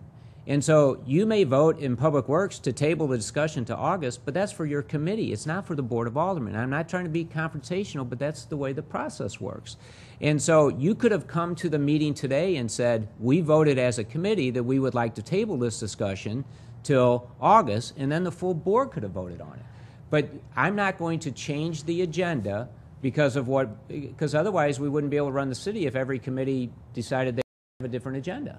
I'll just look at the other, though, committee meetings and minutes coming forward and agendas and whether I'll just look at past record, though, past performance. What do you mean? And you did not send me multiple emails. You came back with, since when does 2 votes dictate something? I'll get the emails and I'll print them and I'll make them for public record. And I'll make all of my emails for public record. That's fine. All of them that show how many times I have to ask for different things and in how many different ways. Well, Maureen, and again, I don't want to be confrontational, and again, I try to answer people's questions. I don't either. I didn't even intend but to. When I get an email that was sent at 12:30 on a Saturday night requesting 10 different things from me and says, I need these answered on Monday, it's kind of difficult. I will, once again, I have to go back because usually when the request has been made several times before that, and that's when I finally will. But I mean, I do work a lot of times at 12:30 in the morning or 1 a.m. in the morning because I can't sleep, because my mind keeps working, because it takes so long to get answers. It takes so long to get answers. I had no intention. I knew what the Public Works, I let it go. I only brought it up right now because of the unfair treatment that I receive on this board, the hostility that is directed on me on this board because I ask questions. The committee meetings now with Alderman Wynn as chair, I'm relegated to public comments. I can't sit at the table again as an alderman. And, you know, I've tried to meet 15 minutes before a meeting. People are coming in for the meeting. Alderman, when you were supposed to call me back after that meeting, you know, you don't like to meet either. And like you said, you could see it coming that these people were going to ask for the mayor to resign. What'd you do about it? This is the first meeting that I've been at since I have heard that. But I tell you another thing, your name never came up when I was talking. I never said your name. Mainly I got those folks out there. If you remember most of what I said those people out there. I didn't say you. It was when the gentleman was speaking. If we look at the tape, you're It might glaring just at be me. that I glare because I'm really trying to hear what you're saying. I wasn't speaking. It was a gentleman there. Well, I said what I never mentioned your name in my conversation. If you Said, want the to only thing include I have to yourself, say that's is you up to put your St. Thomas More. I do not care very much what men say of me, provided that God approves of me. That's how I live. I would agree to that statement. Just wanted to get it in straight.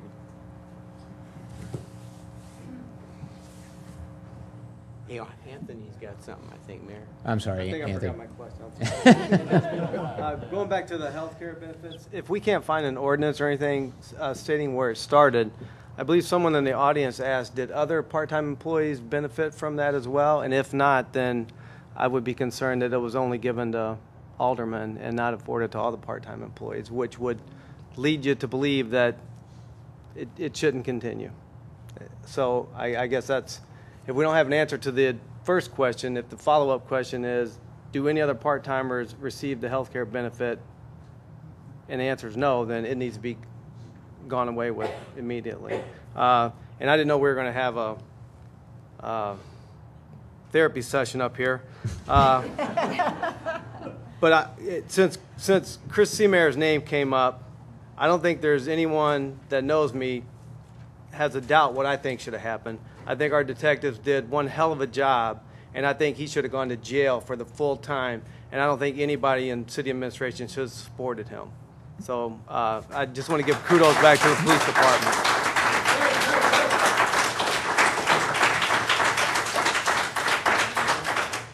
Your Honor, if I may. Alderman Leahy. Thank you for the floor. Ms. Bola, could you answer the following question? The health insurance benefits that the aldermen who are on the policies, that they are receiving, are they the same health insurance benefits that a regular employee of the city of Brentwood receives? That is correct. Thank you. Full-time or part-time? Full-time employees, part-time employees at this point do not have the opportunity to participate, but the new health care plan that was adopted will make it effective for part-time employees starting 2014. Right, but that, I mean, Repeat currently. that, please. I missed the last part. You want to speak to that? My understanding is not the Supreme Court has ruled on the federal health care mandate that municipalities are treated as private employers for purposes of providing health insurance. And I believe it's in 2014, health insurance will have to be made available to part-time employees as well. Right. Okay.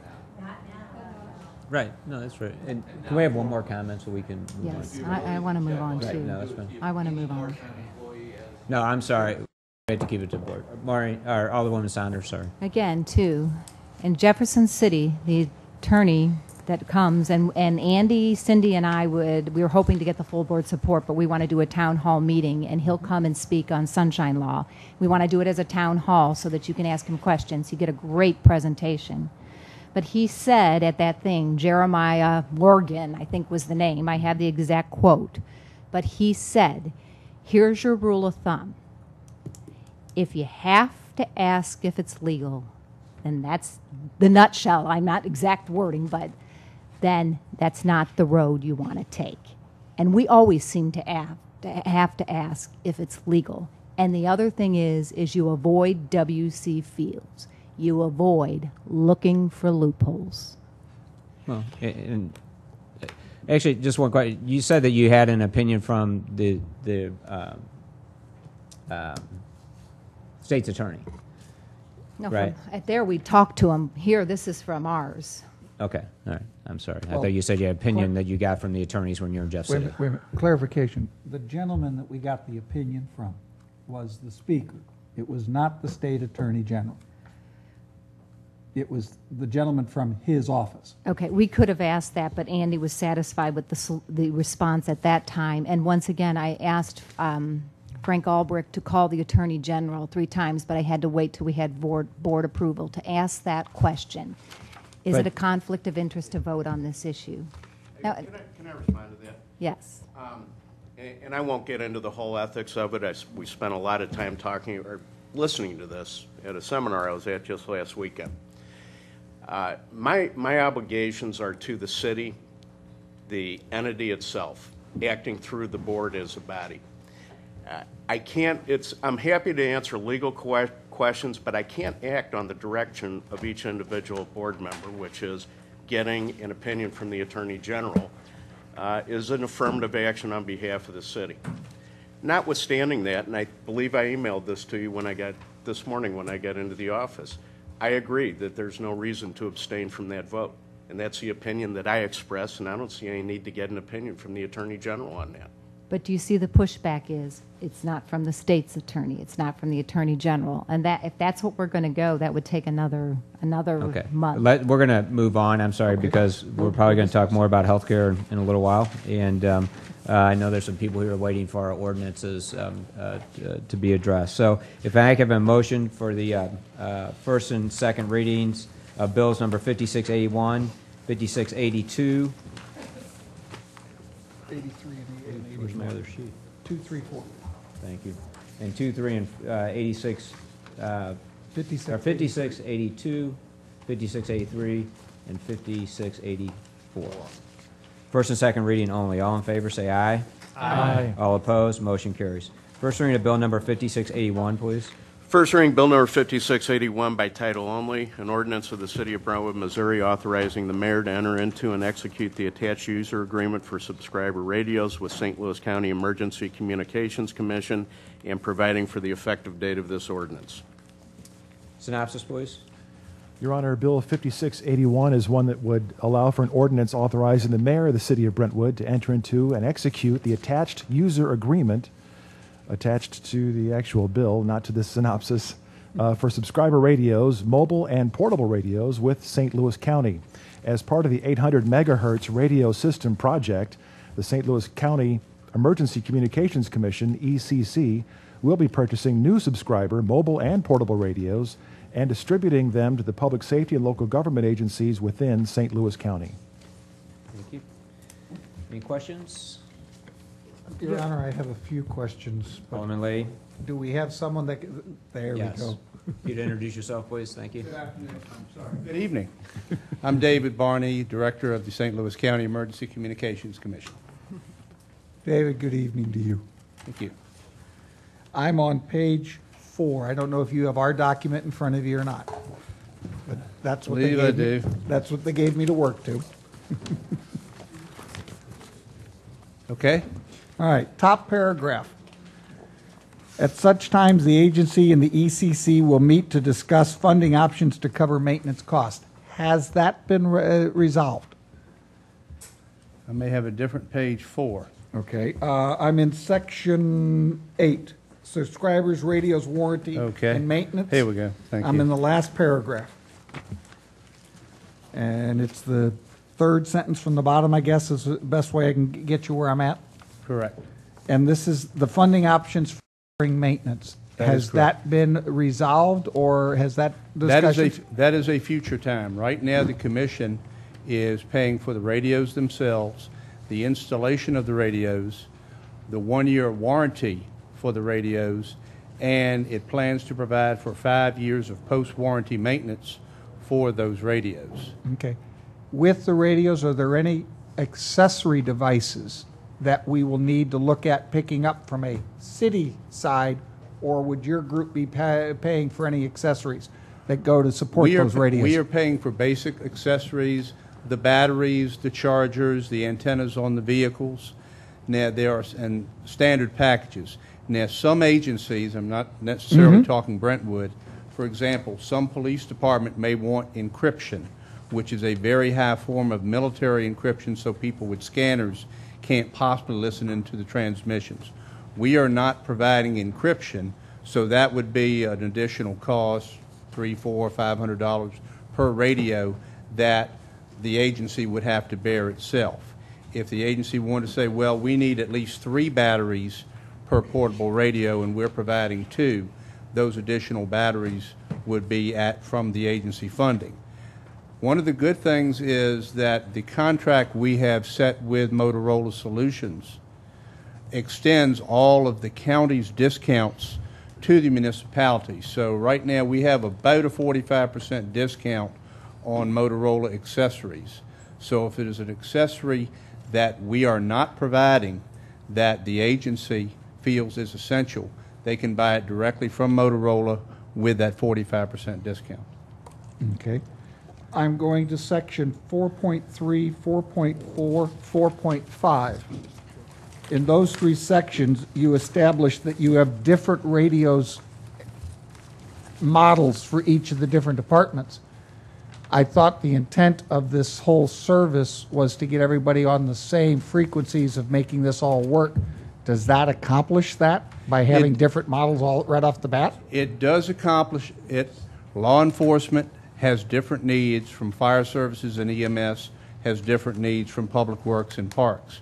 What is critical, though, even though we have different features and different flavors, what is critical is that, and I'll use a building inspector as an example. The building inspector standing in a building in Chesterfield, his radio will be able to receive and transmit with as much power as the firefighter standing right next to him. He doesn't have the same radio. It may be smaller, it may be a different color, it may have slightly different features, but it has the same basic power. Okay. If I can reach that firefighter's radio in the building, I can reach the building inspector's radio in the building. If the firefighter can transmit out of the building, so can the building inspector. And what's most important is when we're evacuating a building, when we're responding to the overturned tanker on Interstate 44, when we're searching for the 4-year-old child who's lost in the woods in St. Charles, the building inspector will be able to talk directly to the firefighter, to the sheriff's deputy, to the police officer, because they will all be interoperable. Okay.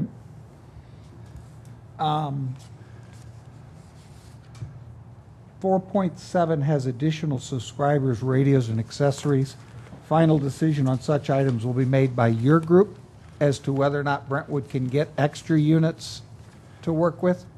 We will make the original call and make a recommendation to the full commission. Any agency, any organization receiving radios can go to the commission at any time and ask that that quantity or those features or those accessories be adjusted. To work with, okay. And that covers my questions, Your Honor. Okay. Thank you. Second reading, please. Second reading, bill number 5681 by title only, an ordinance of the City of Brentwood, Missouri authorizing the mayor to enter into and execute the attached user agreement for subscriber radios with St. Louis County Emergency Communications Commission and providing for the effective date of this ordinance. Okay. Any other questions? Your Honor, if I may ask for the chief of both fire and police, if they would weigh in that this is what they would like us to get for them, or if they have any suggestions or something that we might have overlooked? Well, we really don't have a choice, but go ahead.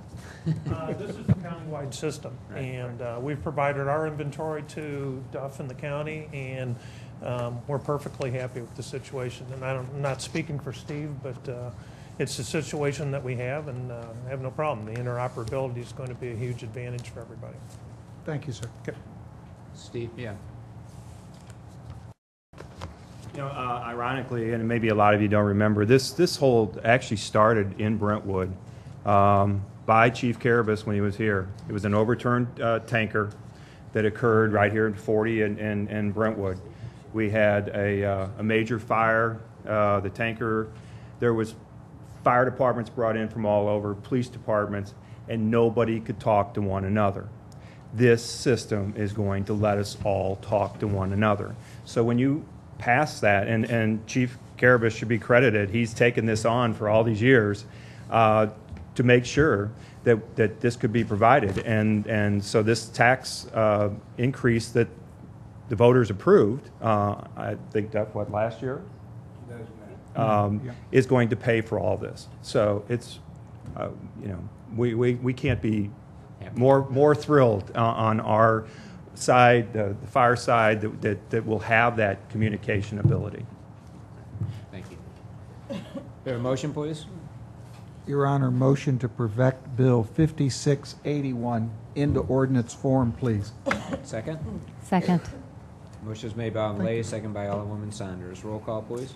Alderwoman Saunders? Yes. Alderwoman Manister? Yes. Alderman Leahy? Yes. Alderman Tui? Yes. Alderman Kramer? Yes. Alderman Robertson? Yes. Alderman Nguyen? Yes. Alderman Harper? Yes. Thank you. Bill number 50. Oh, I'm sorry. Ordinance number? Keep doing it. It's all right. Bill number 5681 is now ordinance number 4357. Okay. First reading of bill number 5682, please. First reading Bill Number 5682 by title only, an ordinance of the City of Brentwood, Missouri authorizing the mayor to execute an agreement on behalf of the City of Brentwood, Missouri and Horner and Schifrin, Inc. for engineering services and providing for the effective date of this ordinance. Synopsis, please. Yes, Your Honor. Bill 5682, the Litzinger Road Improvement Project contract. This bill is for an ordinance to approve an engineering services agreement between the City of Brentwood and Horner Schifrin Incorporated, that for the Litzinger Road Improvement Project. City Attorney Frank Albrecht has reviewed the agreement, was reviewed and approved by the Public Works Committee at the April 11th, 2012 meeting. Thank you. Any questions? This is for the Litzinger Road project. This would be great. Mm-hmm. This was a grant application along with that same kind Can- of process we're talking about. This is the planning phase of that. So the public oh. I'm sorry, go ahead. I'm sorry, no, I interrupted. Okay. Second Maybe reading. Ellen could just give us just the public a real brief description of what it is.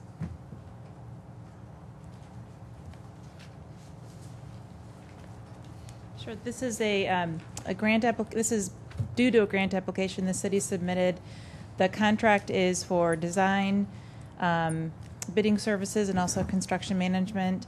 It's a little over $300,000 project that is to improve Litzinger Road between Brentwood Boulevard and McKnight.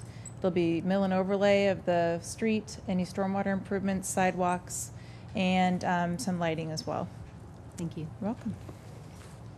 Okay. Second reading, please. Second reading Bill Number 5682 by title only, an ordinance of the City of Brentwood, Missouri authorizing the mayor to execute an agreement between the City of Brentwood, Missouri and Horner and Schifrin, Inc. for engineering services and providing for the effective date of this ordinance. Okay. Motion, please. I move that we perfect Bill 5682 into ordinance. Second. Motion was made by Alderwoman Saunders, second by Alderman Nguyen. Roll call, please. Alderwoman Saunders? Yes. Alderwoman Manister? Yes. Alderman Leahy? Yes. Alderman Tui? Yes. Alderman Kramer? Yes. Alderman Robertson? Yes. Alderman Nguyen? Yes. Alderman Harper? Yes. Bill number 5682 is now ordinance number 4358. Thank you. First reading of bill number 5683, please. First reading Bill Number 5683 by title only, an ordinance amending Chapter 25 of the Revised Code of the City of Brentwood, Missouri by amending the appeal process for the Architectural Review Board, providing for the effective date of this ordinance, providing for the current maintenance of this code, and providing for the repeal of all conflicting ordinances. Okay. Synopsis, please. Yes, Your Honor. There are actually duplicate synopses. What's the word? Synopses for Bill Number 5683, which is for an ordinance amending Chapter 25 of the Revised Code of the City of Brentwood by amending the appeal process for the Architectural Review Board. The text amendment will provide any person aggrieved by the decision of the Architectural Review Board, they may appeal to the Board of Aldermen. The Public Works Committee requested in January 2012 that Planning and Zoning Commission consider a text amendment that would allow and give an aggrieved party a forum where appeals of decisions made by the ARB could take place. The Planning and Zoning Commission recommended the attached text in the bill for Chapter 25 to be amended. Any questions, Alderman Lay? If I may, can I ask Mr. Geppert to help answer a question? Sure. John? Can he, John? John, It's not so warm today. What? yeah, during the discussion at Planning and Zoning, was the issue raised that you're basically asking for an appeal on less than a better handle would be subjective criteria? Well, I think that's what really drove our recommendation, was that much of what ARB does has a lot of subjectivity to it, to how they make their conclusions. And when a body has that kind of level of subjectivity, I think rather than having circuit court as your only alternative for an appeal, that in this case, that the Board of Aldermen could act as a body before the citizen had the only other alternative. So that was our logic. Thank you, sir. Just a question in Harper? general. I believe in some of the discussions we had, there was also concerns about prior notification. Is that something that we're also looking into? Yeah, they will get notification of the actual application before ARB and so forth, yeah. Okay. And I don't know what the radius is, but around 300 feet. Okay. So that would be like 6 or so houses. So. Your Honor, don't they already have notification? Yes. They do, but we want to clarify that's being done. Right. Right. Alderwoman Saunders. I believe, Ellen, we're doing it by mail now so that you just blow off the door or get missed. Yeah, Thank we you. just have Public Works hand those out and leave them. Right. Okay. I knew there was. Alderman Kramer. Yes, Your Honor. I was fortunate to be a co-author of the originally adopted rewrite for the ARB language that's in place now, which was meant to be very, very helpful. As some may remember, going back to the freewheeling days of the infill housing in Brentwood, some of the developers considered and called Brentwood Easyville in terms of what was allowed. And I'm excited that this new opportunity for those aggrieved parties to have some relief, and I look forward to the hopeful passage of this bill. Okay. Alderwoman Saunders. I just wanted to thank Susan for bringing this forward. And, you know, you used your negative experience, but you at least looked out for others coming forward in the future. So thank you for bringing it forward. Second reading, please. Second reading, bill number 5683. By title only, an ordinance amending Chapter 25 of the revised code of the City of Brentwood, Missouri by amending the appeal process for the Architectural Review Board, providing for the effective date of this ordinance, providing for the current maintenance of this code, and providing for the repeal of all conflicting ordinances. Thank you. The motion, please. I'll make that motion, Your Honor. And second. Second. Motion was made by Alderman Harper, seconded by Alderwoman Minister. Roll call, please. Alderwoman Saunders? Yes. Alderwoman Manister? Yes. Alderman Leahy? Yes. Alderman Toohey? Yes. Alderman Kramer? Yes. Alderman Robertson? Yes. Alderman Nguyen? Yes. Alderman Harper? Yes. Bill number 5683 is now ordinance number 4359. Thank you. Next item is resolution 9. Oh, I'm sorry. Bill 5683. Yes, I got it. First reading of bill number 5684, please. First reading, bill number 5684 by title only, an ordinance of the City of Brentwood, Missouri authorizing the mayor to execute a master agreement with ALTA Planning and Design for planning services and providing for the effective date of this ordinance. Okay. Synopsis, please. Your Honor, I apologize in advance for maybe butchering a name here again, but Bill 5684 is for an ordinance authorizing the mayor of the City of Brentwood to execute a master agreement to engage Paul Wojciechowski with Alta Planning and Design to assist with development of the application for a competitive East-West Gateway Council of Government grant process. Mr. W. has experience working on Great Streets applications and Great Streets projects for Natural Bridge Road and for the Village of Labadie. He also was the project manager for Great Rivers Greenways Regional Bike Plan that was completed in 2011, and he's been instrumental in its implementation. The professional services agreement, including fee schedule, is for a not-to-exceed amount of $2,000. Okay, thank you. Second reading, please. Second reading, bill number 5684 by title only, an ordinance of the City of Brentwood, Missouri authorizing the mayor to execute a master agreement with ALTA Planning and Design for planning services and providing for the effective date of this ordinance. Okay. Motion, please. Can I ask a question? on Sure. this? Oh, Question. Ellen, have you worked before with this alt planning and designing in this particular individual? I mean, it's happening so fast. I at least want to know we have some kind of a relationship with this. No, I've not worked with that particular firm before. However, I am familiar with the work of Mr. Wojciechowski. He's also, it helps at all, known in the area as Wojo. He's a certified planner, and he's also a licensed engineer, a PE. He's worked for the City of Clayton, for MoDOT, for a couple different engineering consulting firms, and I've always heard very good things about his work. So and he's you also feel- been taken upon himself to help us make sure our bike plan is implemented when he notices opportunities, like he did on great. McKnight. So Okay, so you feel that's comfortable my knowledge with of him. Yes. Thank you. Question, if I may, Your Honor. Alderman Lee. Ellen, did we reach out to Wojo to bring him in to see when we found East West was looking for extra funding, or did he contact us saying, this is something you guys should get on board with? As far as using his services or Yes. applying for the grant? The contact between Brentwood and Mr. Wojo. We contacted him because of our knowledge of his experience with Great Streets projects. Thank you. Welcome. Okay. We had a first and a second, right? Okay. Roll call, please. No, not to the No, motion. not to the I'm sorry. motion. We didn't have a motion? Motion to approve as presented, Your Honor. And second? Second, Your Honor. Motion was made by Alderman Kramer, second by Alderman Leahy. Roll call, please. Alderwoman Saunders? Yes. Alderwoman Bannister? Yes. Alderman Leahy? Yes. Alderman Tui? Yes. Alderman Kramer? Yes. Alderman Robertson? Yes. Alderman Nguyen? Yes. Alderman Harper? Yes. Bill number 5684 is now ordinance number 4360. Thank you. Next item, resolution 981. And this is actually to support the grant for the East-West Gateway project, the Great Streets project, which again will be designated Manchester Road project. So, Your Honor, do we need to get the state of Missouri in with this also? They are going to be a supporter of the grant. We Thank you. said that earlier, yes. Motion to approve Resolution 981 as written, sir. And second? Motion is made by Alderman Leahy, second by Alderman Nguyen. All in favor, say aye. Aye. All opposed, motion carries. Next item, accounts against the city. Yes, Your Honor, you have before you a warrant list in the amount of $23,100.76. I have seen and reviewed the draft and recommend its approval. Correction.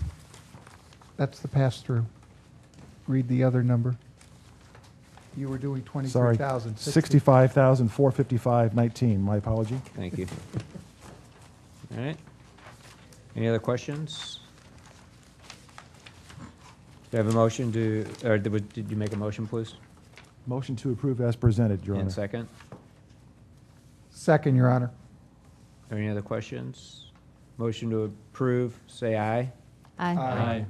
All against? Thank you. Next item, reports of committee and department heads. Under the mayor's report, I think I've probably said enough tonight. I will leave it at that. Public Safety Committee, anything further to report? No? Meeting coming up. Lee, do you have anything for Public Safety? Meeting Thursday, I'm sorry. Okay, thank you. Public Works Committee, Director of Planning, or I'm sorry, Keith, do you have anything further? I don't, we do have some items to discuss, but I don't have anything generally, no. Okay. Director of Planning, Ellen, do you have anything further? Okay. Brentwood Days name change, do we have some suggestions with that? Do we have any update on that process? Thanks.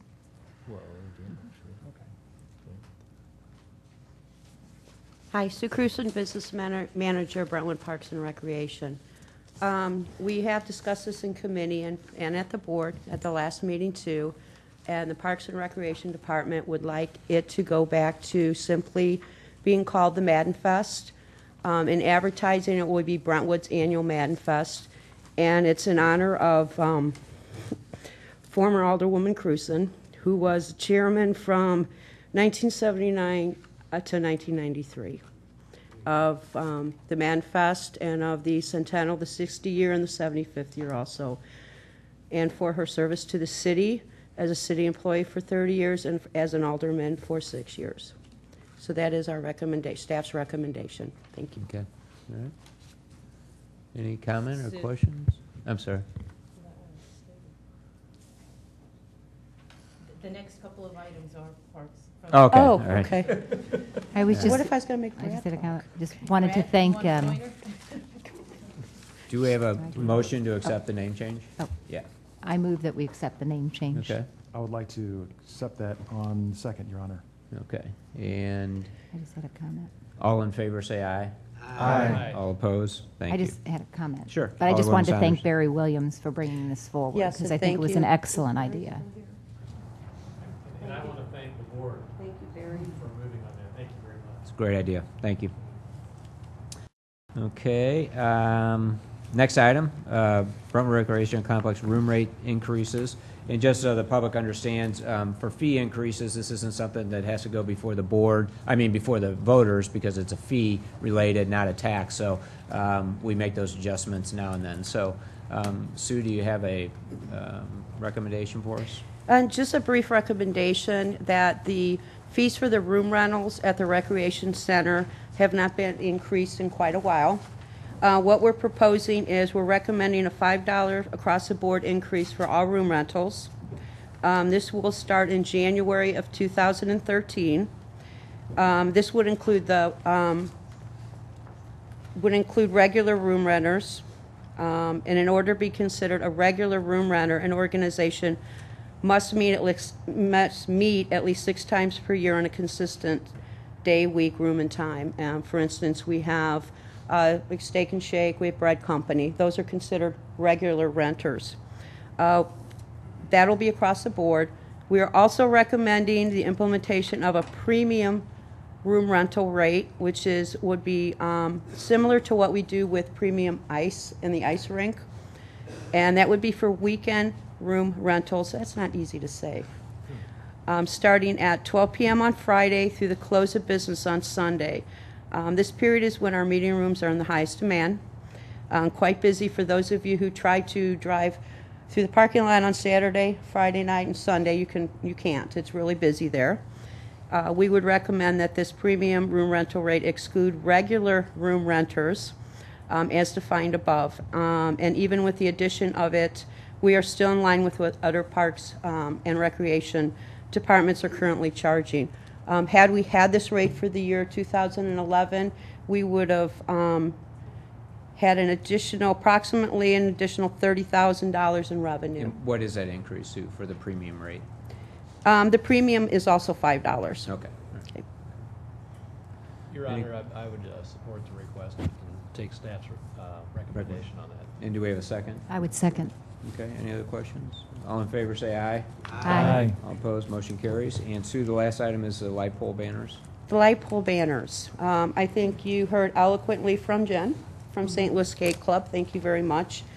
We did have a discussion at Public Works, and I want to thank everyone who was on the Public Works Committee for listening to us. Brad actually worked very, very hard with Jen, so this is his baby, not mine, and I'm very proud of the work that they did with it. Really, this is just Parks and Rec's attempt to continue on with our marketing effort that we started with REACH, which, by the way, is up and running. If you'd like to stop by and take a look at it. The gentleman that actually proposed REACH to us stopped by and said it's the best one in the county right now, the way it was set up, so thank you, Brad, for that. Also, our Friends of the Park, which we will be kicking off with Brentwood Days. We're very excited about that. This is just another piece to the puzzle. There's been a lot of comments throughout the years that nobody knows where the rec center is. It's hard to see because it's back. It kind of looks like a dentist's office. No offense against dentists, but you know, it's a kind of office-looking type building. So what we proposed, and we do have, I have color pictures if you'd like, if you don't have color pictures, proposed to have light pole banners. These are the 4 light poles that are off of Brentwood Boulevard, approximately 100 feet. They're in the parking lot. The 2 end ones would say Brentwood Parks and Recreation. Please understand this is artist rendering. You would actually be able to see the recreation on the banners. They'd be separated. The 2 inside banners, sets of banners, would be the St. Louis Skating Club, which they would pay for, and it also the USF Figure Skating. They are our biggest renter. I was going to say vendor. Sorry, I used to work in retail. Our biggest renter at approximately $60,000 a year. As you heard, Jen, we have a really good relationship. I understand the issues that if we get the banners, other businesses may want them. I guess the issue with that is right now they can't ask for them. They have every right to ask for them. It doesn't mean it'll get approved or it's part of their code. It is in our signing code. We did cover this with Ellen. There's no need for a permit, and it's well within our budget. The banners will last approximately a year. At that time, if skating club or we decide not to go forward with theirs, we can change them to all ours. Definitely they can be moved if we need to at some point in the future. Need to move them back or up or somewhere else, we can do that. The cost is very minimal. I think most of you know what it costs to place one ad for one day in a huge newspaper. Probably about $1,500, and I'm probably undercutting that. Our cost is $624, but that includes the holders. What do you call those things? The mounts. The hardware, thank you, that holds them up there, which we are paying for all of that. Skating Club is just paying for their 2 sets of banners. So, like I said, we appreciate everyone's comments at the Public Works. Staff strongly supports allowing the St. Louis Figure Skating Club to also participate in the banners along with the Parks and Recreation. Okay. Any questions? I don't have a question, Your Honor. I want to state I want to support the hard work, the professionalism, you know, the initiative that the Parks Department is showing in this matter, and I think I'd like to go along with their desire. Yeah, and actually doing this kind of advertising with organizations within the community is something that actually a number of years ago we tried to promote at Brentwood Park. We were talking about trying to put things along the baseball fences for those organizations to use it and sell advertising, that kind of thing. It never really got off the ground. So I think the banners are a great idea. I also think they add a little bit more attention, something new. I have always thought that the ones at Brentwood Square look very nice down there, just with Brentwood on them. And or maybe they do say Brentwood Square and look at the Brentwood part. But again, I think it's a great idea and a little additional revenue too. So, good. I'm not sure procedurally how we need to. We had a negative recommendation at the board, at the Public Works Committee. Well, I guess we could take them. You know, we could just take the banners one at a time. And do it that way. The recommendation from the Public Works Committee, I believe it was a 2-to-1, right, was to allow the parks, which would be the outside, but not to allow the skating club. That was the recommendation. Well, why don't we? Yeah, I stand corrected, actually. Okay. Why don't we just take the 2 separate banners one at a time? If I can have a motion to approve the parks banners first. Okay. I move that we approve the Parks and Recreation banners. Okay. Motion is made by Alderman Saunders, second by Alderman Harper for the Brentwood Parks banners. 2 parks banners. Right. Yeah. Any questions? There'll be any problem with that? All in favor, say aye. Aye. All opposed? Okay. Thank you. And then next is the skate club banners. Alderwoman Saunders. When we were at the Public Works, and I've told both Sue and Brad, they always do a professional job, and they have all their homework and all their numbers together and everything they bring forward. And my only concern with, like I said before, that I hope to see, that the ice rink will go forward. But since we hadn't gotten back with a survey or I thought it was premature, and it kind of says to the public, the ice rink is happening. And that's the reason that I wanted to hold off on the banners. Not that we wouldn't at some point in time. And me being a newly elected official, I don't know what kind of door that opens far is if the hockey leagues want it. Do you know what I mean? I don't understand. I don't know that. So May I that answer was, that sure. part? Actually, the recommendation and part of which it isn't a policy, I guess it would be a procedure, would be any renter who would spend $60,000 a year with us would have the opportunity to have banners and also have the Brentwood Ice Rink as their exclusive home. That's our stipulation to allow them to do that. Any other questions? Alderman Kramer. Yes, Your Honor. I did happen to attend the Public Works Committee meeting, and I do respect Alderwoman Saunders' opinion. Just a logistics question here. Even if we approved a new recreation center tomorrow, the existing ice rink is still going to be in place for a while before we actually get a transition. So in this particular case, is the applicant, through you, paying for these banners? Is that correct? The skating club is paying for their 2 sets of banners. Okay. We're paying for our 2 sets of banners. We're paying for the hardware in case, if approved after a year, they decide they can't afford banners, and Sure. we would buy parks banners for Additional all parks four. banners. Right, but we wouldn't have to pay for any more hardware. Your Honor, if the club is paying for the 2 banners, and if we have an opportunity to satisfy this need for the time being, I hope we're not arguing about a new rec center for another 3 years, but we could be. So maybe we could have those up in the meantime. Okay. Is that a motion? Yes, sir. All right. We had a first and, I'm Question. sorry, we can still have discussion, but is that okay? Sir? Okay, we have a first and second. Alderman Leahy? We signed an exclusive agreement with Pepsi-Cola. And I'm remembering that in that agreement, there is something that says we're not allowed to do any other, that they had the Soda. exclusive advertisement. If it beverages. is, it would be for beverages. For beverages.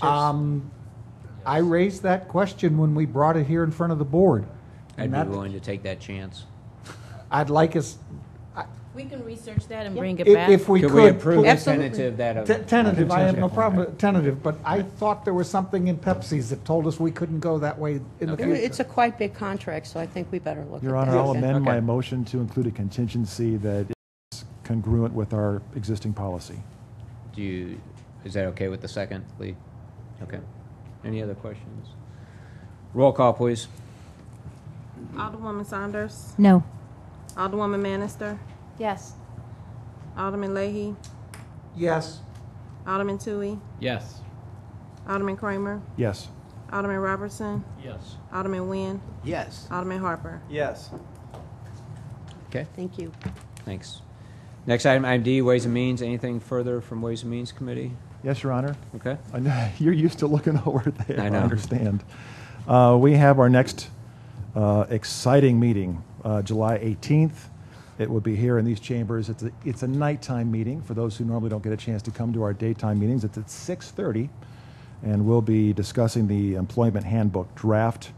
That's pretty much been our course for the last at least couple meetings. And sent an email over to our city administrator this afternoon for our members.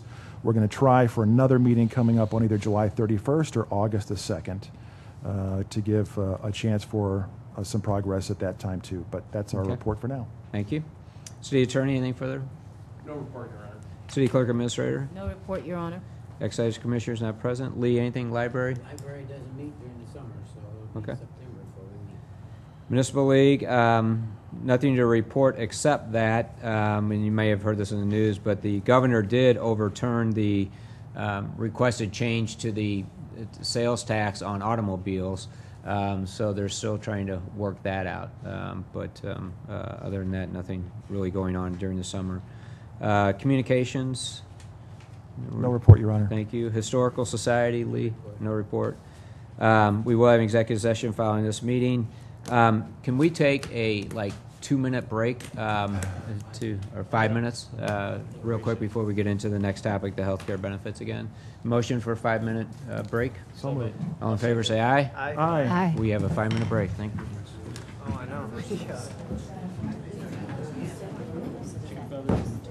said. Yeah, exactly. Spears. So I signed it. Oh, gosh. Oh, wait a minute. I'm the city clerk. They approve the So I can scratch that out and put deputy. State day? Just like you told me, 90 days. Yes. Oh, and we need to have the mayor sign. Yes.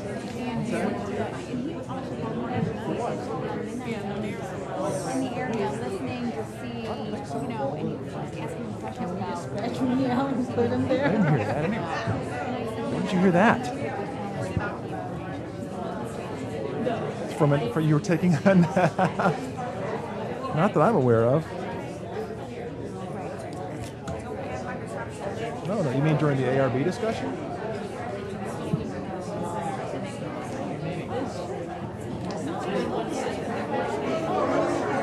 I know, all for naught.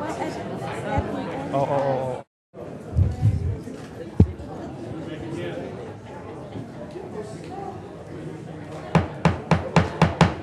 We can call the meeting back to order. Next item is item 12, unfinished business, and we've had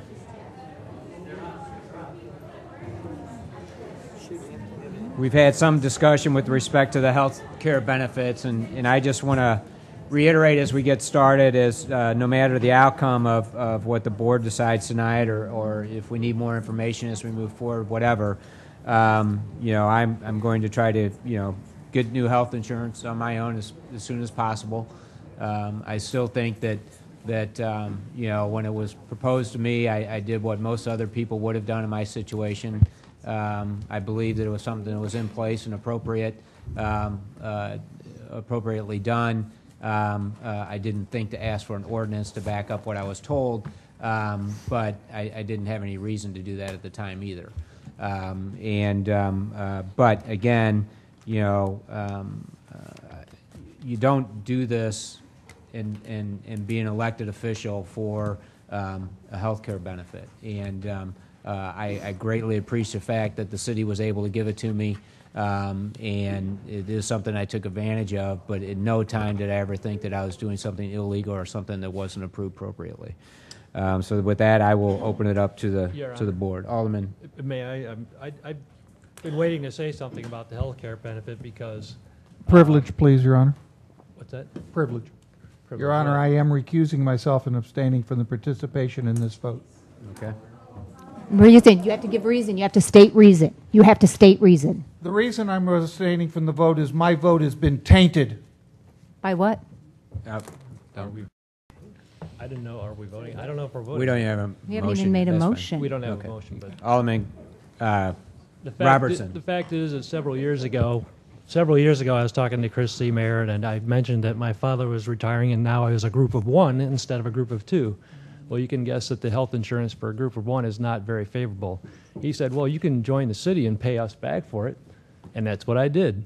I've been paying the city every month since then for my health care benefits, so I'd like to make sure people understand that. I don't necessarily think that it's a bad thing that people can get health care provided by the city, but I do think the writing's on the wall and we're going to end it, but I think that people should know that I have been paying for it. Thank you. Alderman Kramer. Yes, Your Honor. Wow, suddenly the room got quiet. I'm going to try to speak as loud as I can. I apologize. I'm not able to hear as well as I normally have been able to. So if you can't hear me, hopefully Kevin's going to boost it up here a little bit. Just wanted to give you some background on my current situation with the health insurance. I came on board as an elected official back in 2003. Before that, I was on Ways and Means with their group. Planning and zoning, excuse me, back to the 97 area, 96, something like that. And as an appointee to the aldermanic level from 2003, I think it was about 2005 or 6, right in there somewhere, when I found out by accident that there was an opportunity, there's access to health insurance benefits through the city. I'm very fortunate to have been able to take advantage of those benefits. I do not have, to answer some of the questions that have come up from the audience, I do not have an employer that gives me benefits.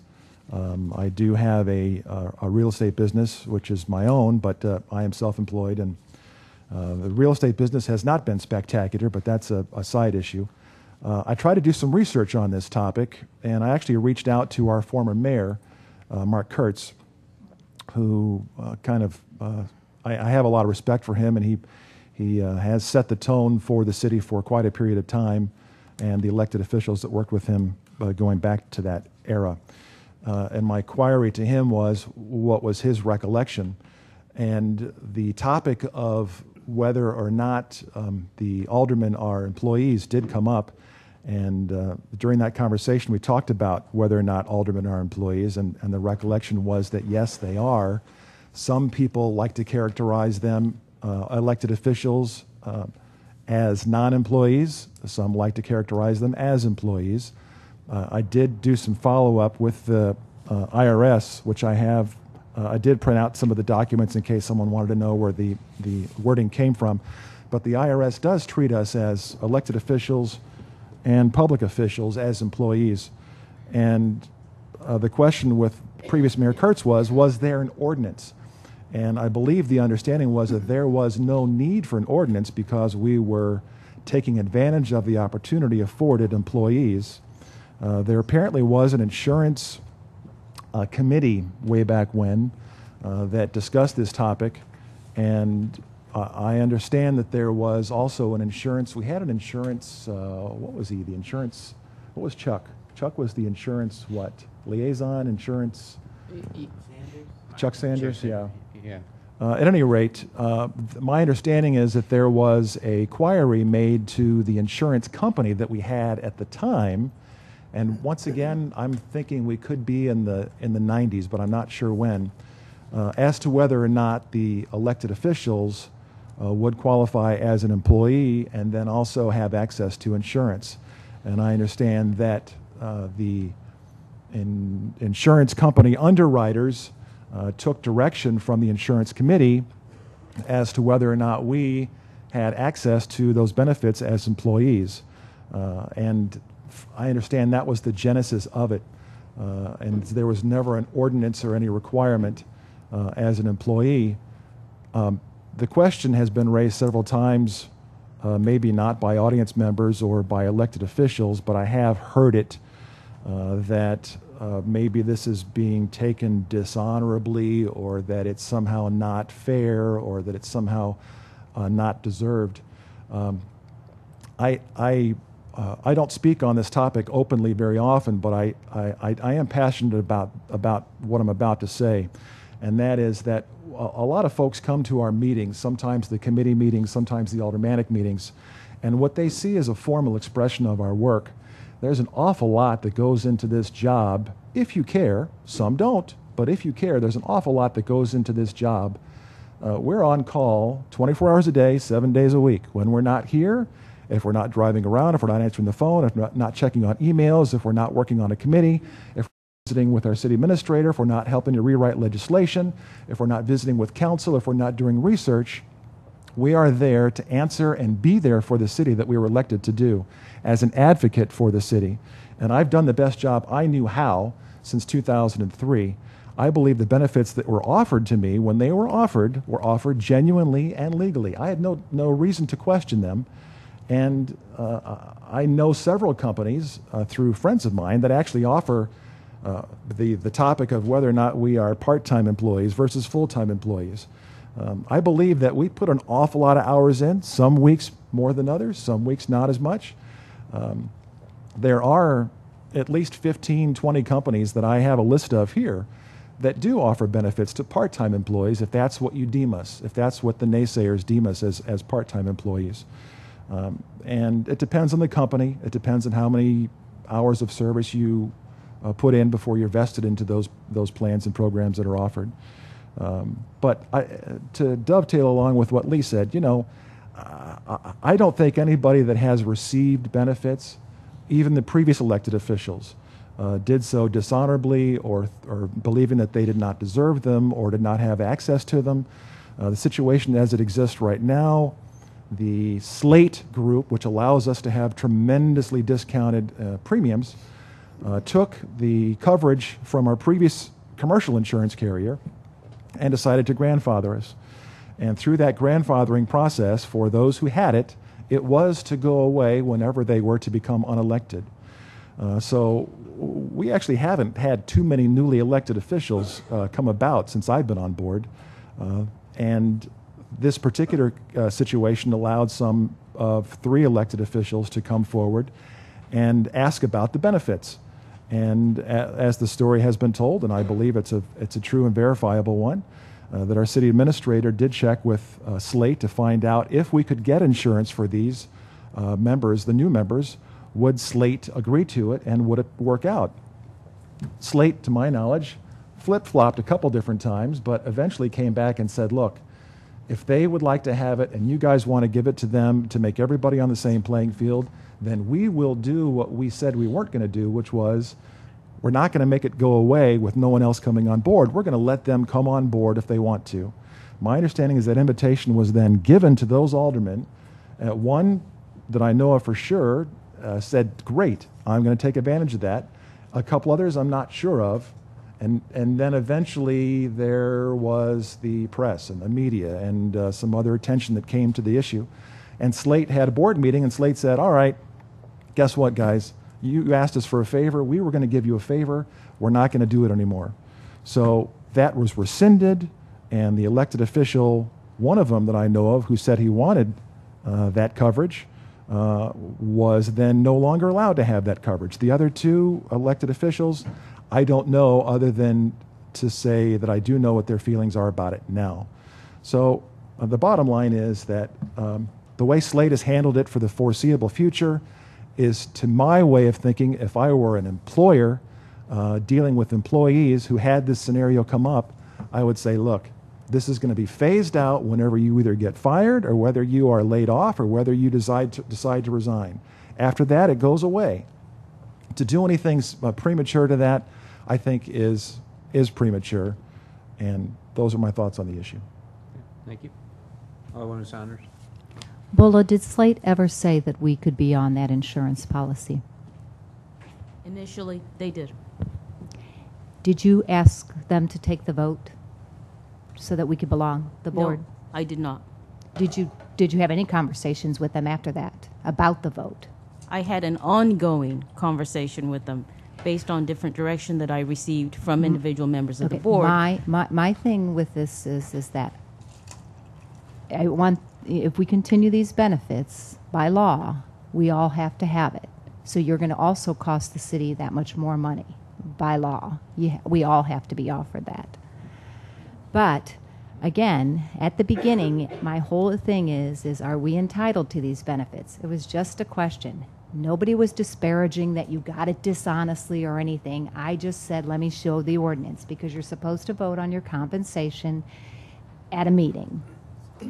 And there were minutes that said, people asked if travel benefits included, and no, and we can show that documentation. So it was like, you know what? This probably isn't a good practice. We're trying with the audit, cleaning up, getting to best practices. So again, I still didn't have the first piece of the puzzle. But when Bola told, so that's what I'm waiting for, because you're darn right. I do not, and I don't think I've said it. I think I've said it every time. I don't want them getting paid more than I get paid, because I work at this job really hard, and I read everything and more.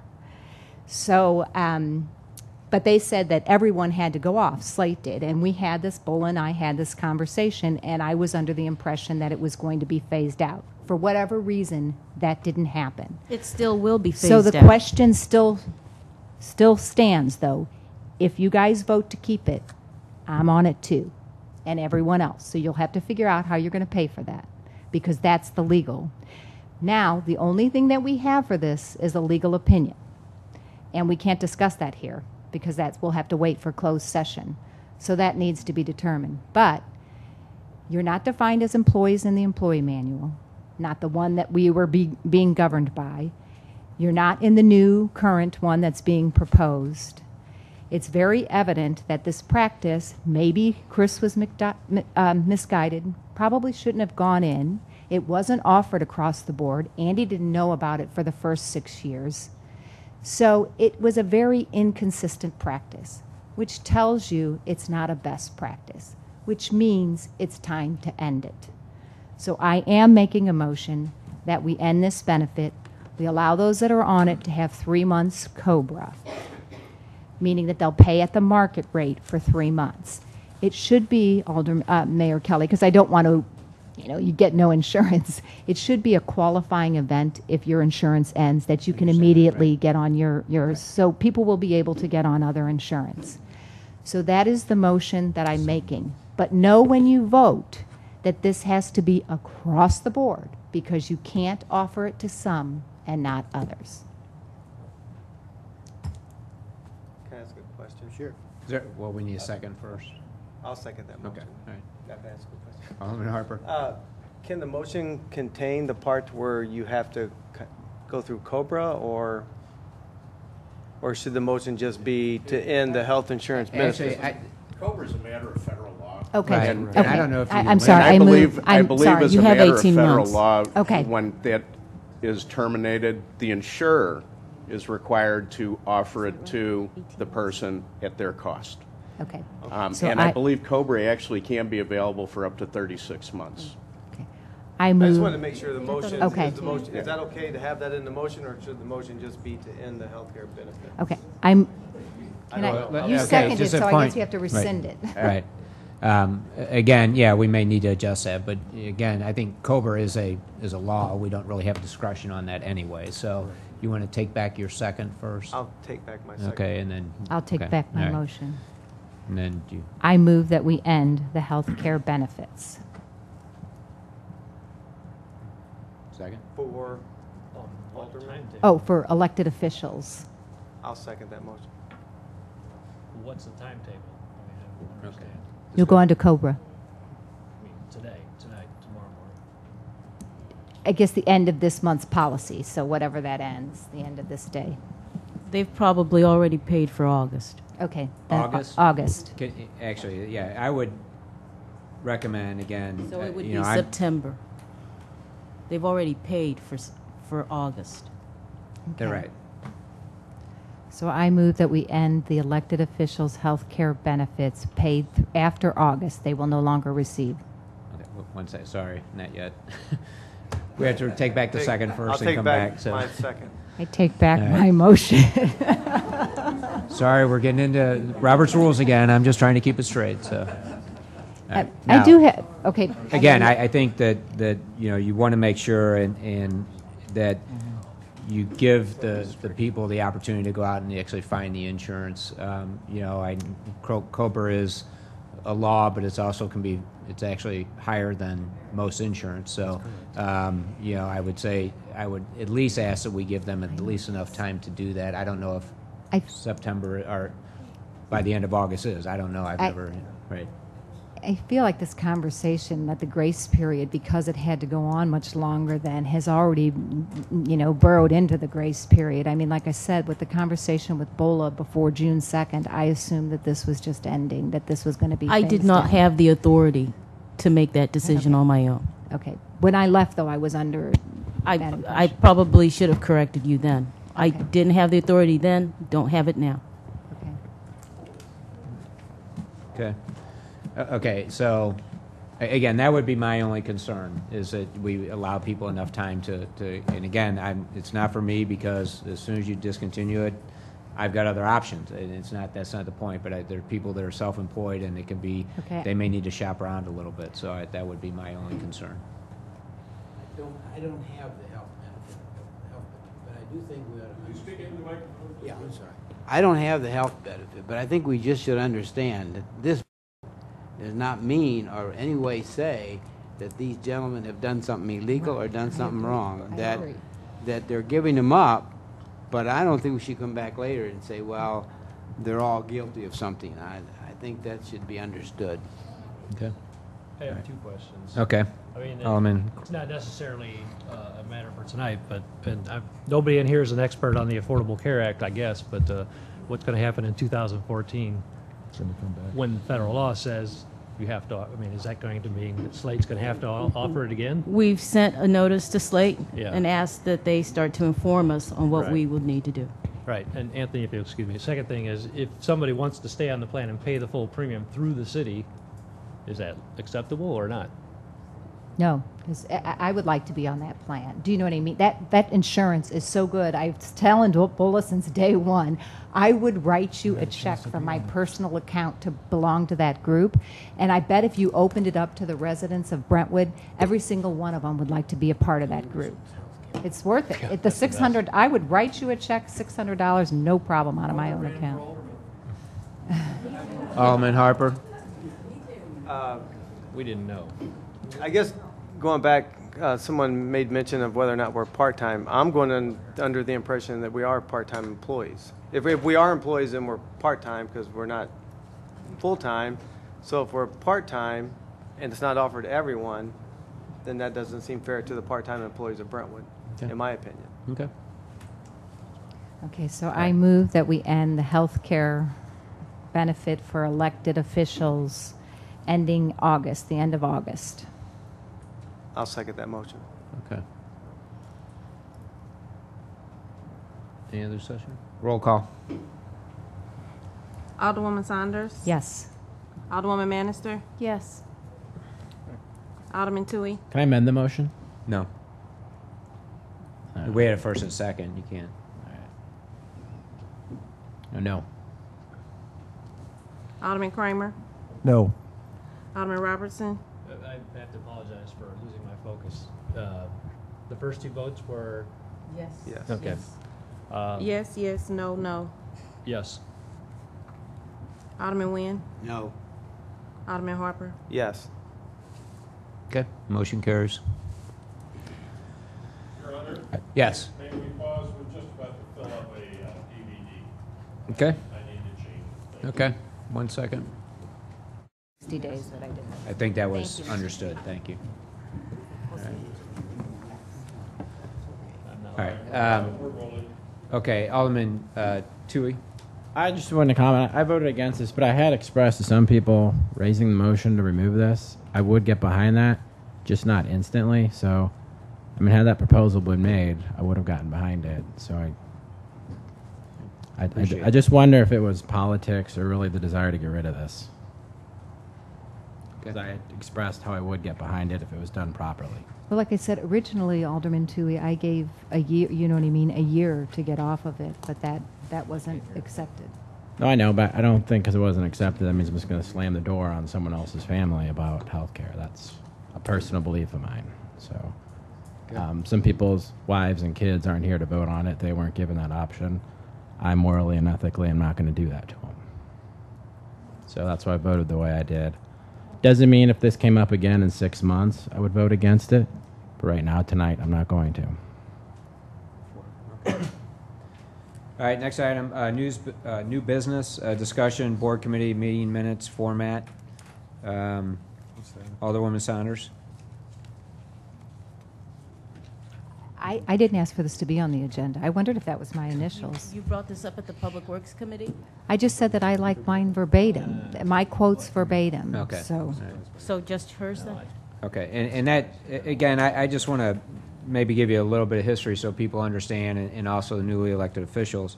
You know, I think in the last few months, and I think, you know, transparency is good and giving people information is good and everything too, but the city can get bogged down with information sometimes. And what I mean by that is at the committee level, historically, and I will say too that they didn't always keep the best records, but the things that were kept track of were the actual motions and the votes from the committee level. And because no official business is taken at the committee level, that's all done here at the Board of Aldermen level. And I think if, and even for the board meetings, if we're going to get to a point where we're doing every meeting, you know, and I pronounce it wrong, but word for word, you know, you can imagine what the document would look like if we did that for tonight's meeting. I guarantee you would probably have about 200 plus pages of the minutes if we did it that way. And so, and at the committee level, I think recording the meetings and then, you know, trying to do that same thing there, it just becomes too cumbersome. And I, to be quite frank, I think we'd have to hire another employee in order to help do that on a timely manner. So, you know, I think if an alder person wants, you know, their comments word for word for a specific reason, I think that's fine. But I think we need to, you know, take into account the amount of work that requires. And also the problems that can cause sometimes in you know, saying one thing but thinking another, and then you go back and, you know, when really the vote is the important thing and the final action all takes place here. And so, you know, that's my only comment. But Alderwoman Saunders. For me, right now, it's just that we've just been thrown with so many different issues and so many big topics. Do you know what I mean? And I'm trying to digest it all, so I want to make sure that my message gets out there correctly. I'm brand new. Hopefully, in time, I'll be fine with summary minutes. Do you know? But it's just a lot to process. Right, so I it. apologize for being slow on the uptake. No, that's fine. Alderman Lay. Frank, under state statute, can the minutes be in any other form but written? All state statute requires, and I don't have it in front of you, in general terms, is that the minutes contain the roll call of who's present, and in effect, the yeas and nays of a vote on ordinances and other votes. It's good practice to have at least a summary So there's something to back up the vote, but there's no required format for the minutes. Other than, right, okay. Okay. So, do we need more discussion? No, Okay. I just have another new business. Sure, okay. I wanted to talk about the employee manual, and just basically because we're reviewing and we've spent time and I've made this concern noted, and Frank, this is probably for you, but the document is policy, it's personnel, and it's not in line with our current code, the adopted code. It actually, when talking with the attorney, McMahon Berger, the labor attorneys that were there, they were not tasked with making sure that it was in line with our code. And they had said that if they had to go, they would just blue line items. But that's the idea of that blue lining, is that you inadvertently made a mistake where you're not consistent with code. But in my opinion, this document is not consistent with code. So I want a legal, I need to know whether that document is legal, because it seems to me that it breaks the law. And in the process of trying to research this, I also found that during the recodification, staff is putting forward new things to go into the ordinances, some changes made, not due to state statute conflict and not due to, ordinances added later. And I spoke with Marge at Sullivan, who's doing the recodification, and she said there's like a 60 to 70 page document. She called it legal review, but these are the kind of the changes that are going back and forth. And those things need to go through committee first, and then to the Board of Aldermen, and then to Sullivan, instead of us coming up with a 1,000-page document, and there's a sentence in the preface that says, if there's new sections by the adoption of this code, they will become ordinance. And so I want to know what changes we're making to our ordinances, and I want to look at each of those individually.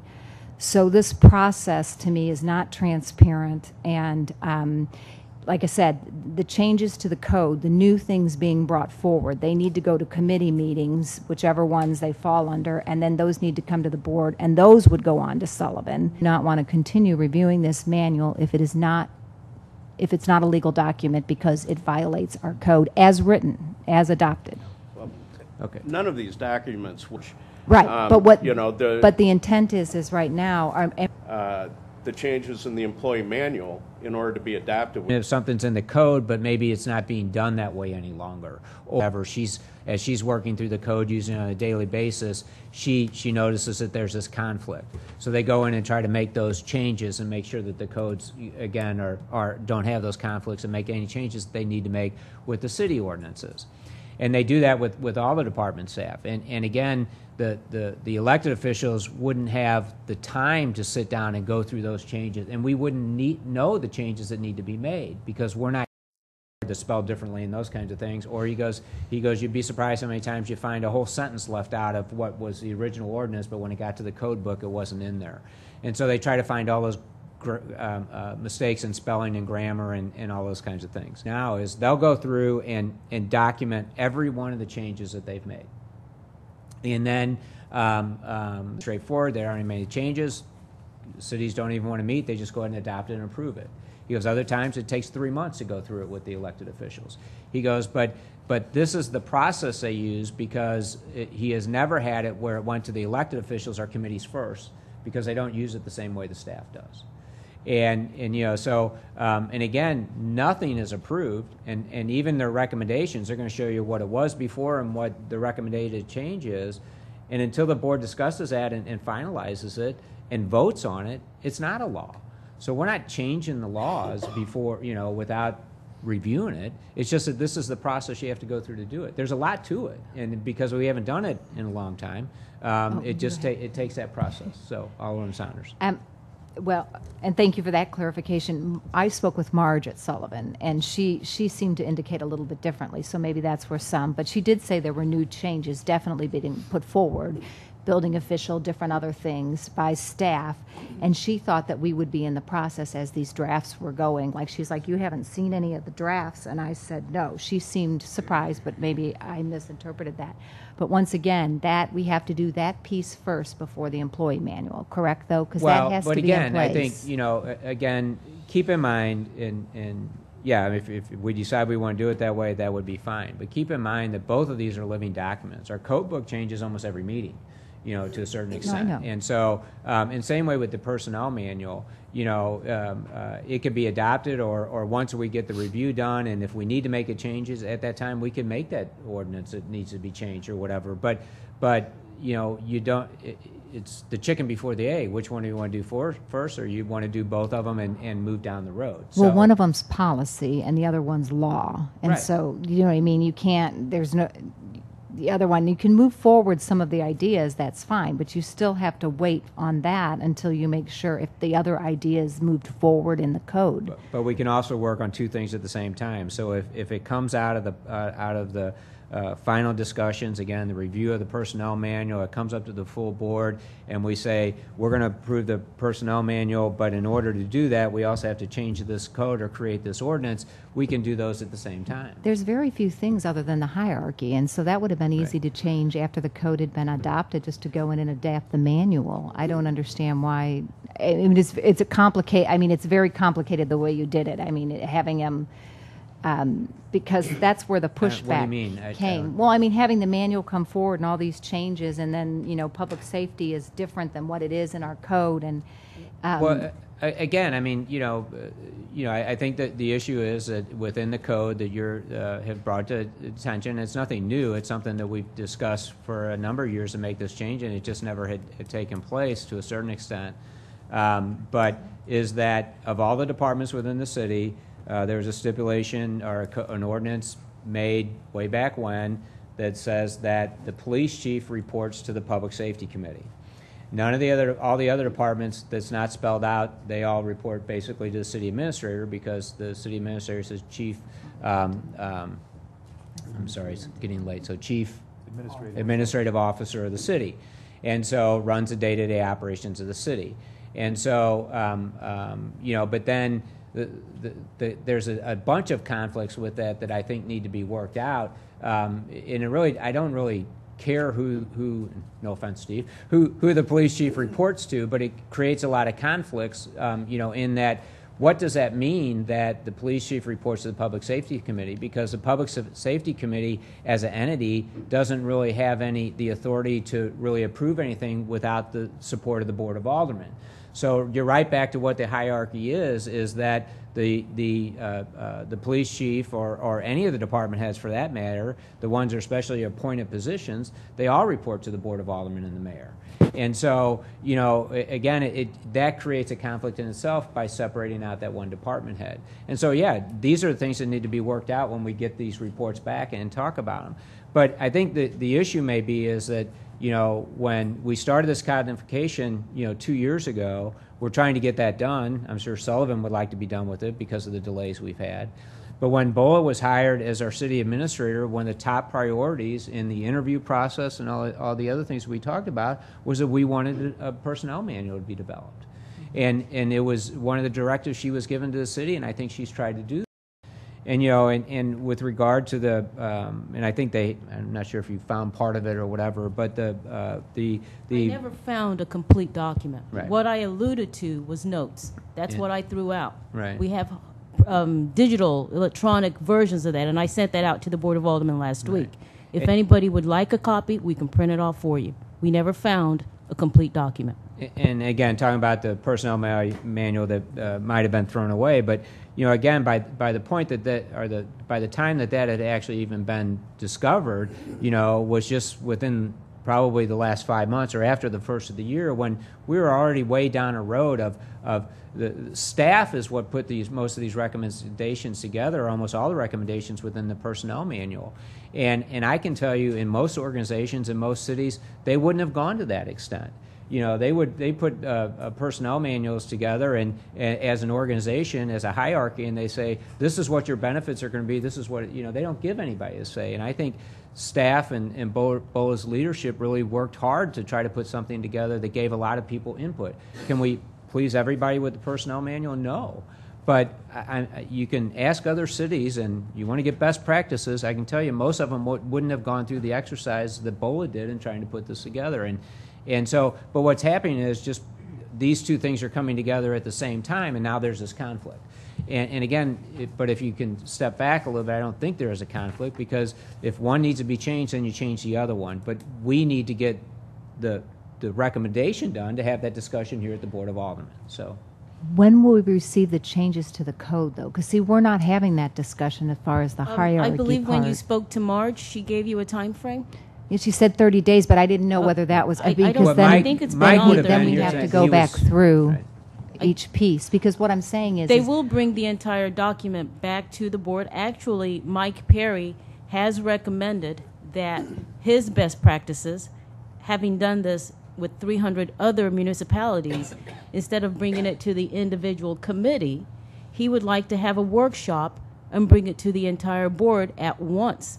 Otherwise, it delays the process even further. That's his recommendation. That's what I was planning on proposing to the board if you all were in agreement. But if you all would like it to go to the individual committees, we can do it that way too. And I called Mike because I was hoping he could actually be here tonight to explain this process. Again, I'll take the arrows if people don't want, but, I'm just giving the information he gave me, but he was actually driving to go on a float trip today when I called him with his family, so he's going to be out of town. But, he said this is the way we've handled it, and they're compiling all that stuff right now, and they need to put it in an order where it will be able to be reviewed. There are very few places in this new code that will be brought before you that aligns with the employee. Yeah, I just had a question for clarification. The city administrator, if he has reporting to the city administrator, how is, theoretically, how ultimately all the decisions come back to the Board of Aldermen, but it's just the management on the day-to-day part is what we're talking about reporting to. So if I'm hearing you correct, so then it's been this way forever, and I was just unaware of it sitting in on those meetings. Right. I think, and without trying to be, the change that somewhere back, 20, 30, 40 years ago, there was a board that decided they wanted to separate the police department from the other departments.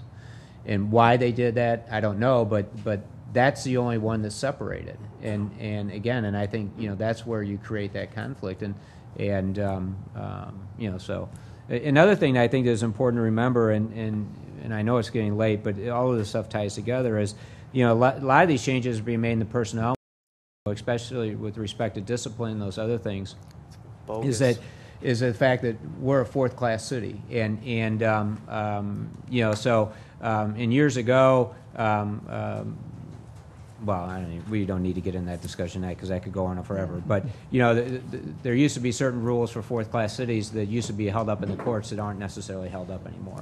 And so, I think those reasons for some of the changes as well. But so just so I'm clear, so Thursday the fire department does not need to show up to the public safety meeting. Is that correct?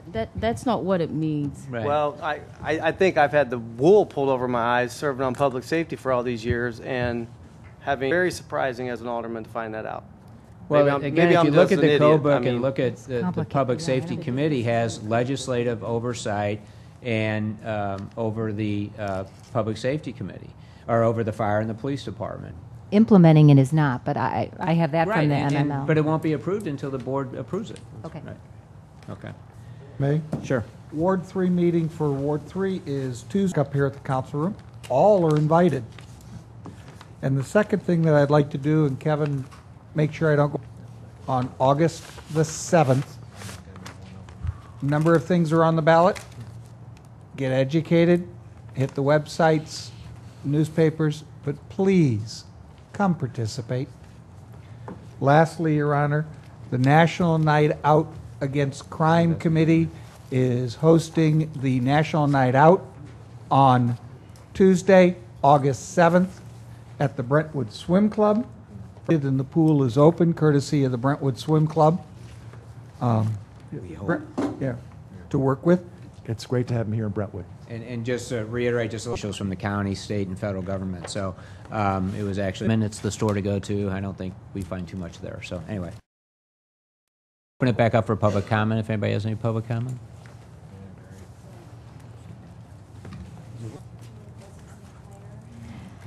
Pat, I just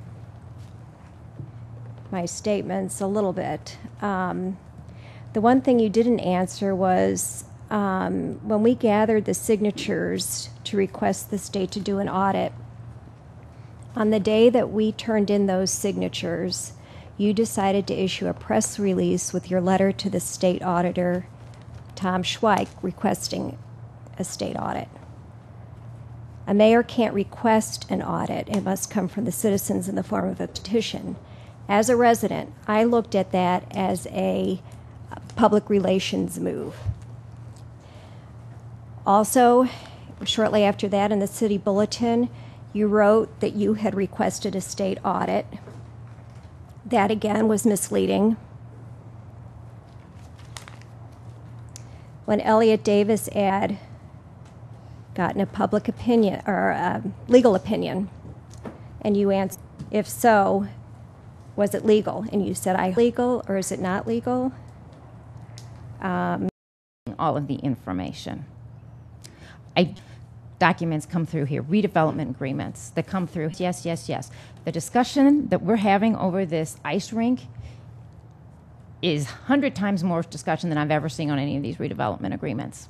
And questions asked by the board is more than I've ever seen. And those are way more complex.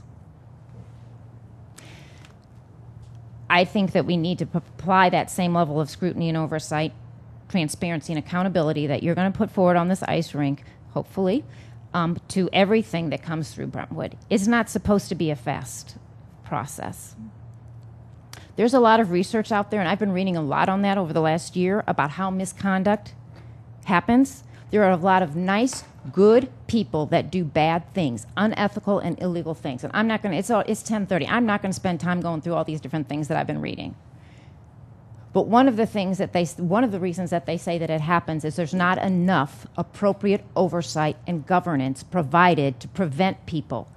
Good people have an opportunity, something comes before them, and in and of itself, that particular opportunity might be bad, might not. Well, they think they might try it, and there's not good oversights and governance to prevent that would cause them to think twice. How do you provide that oversight in government? You ask questions. Another thing that has been said is that sometimes the relationships are too close. They're friends, and so they're willing to overlook some bad behavior. So given the discussion that happened earlier tonight about some of the letters that were written in Chris Seemeyer's behalf, I wonder if some of your friendships might have caused you to overlook some things that we should have been doing. We're not accusing you of being illegal or bad people. I don't know any of you well enough to say that. But I can question the behavior and the actions as a board, that piece of it you're doing right. Valley Park hasn't killed that mayor, which they should have done. He did some things that were questionable and need to be asked.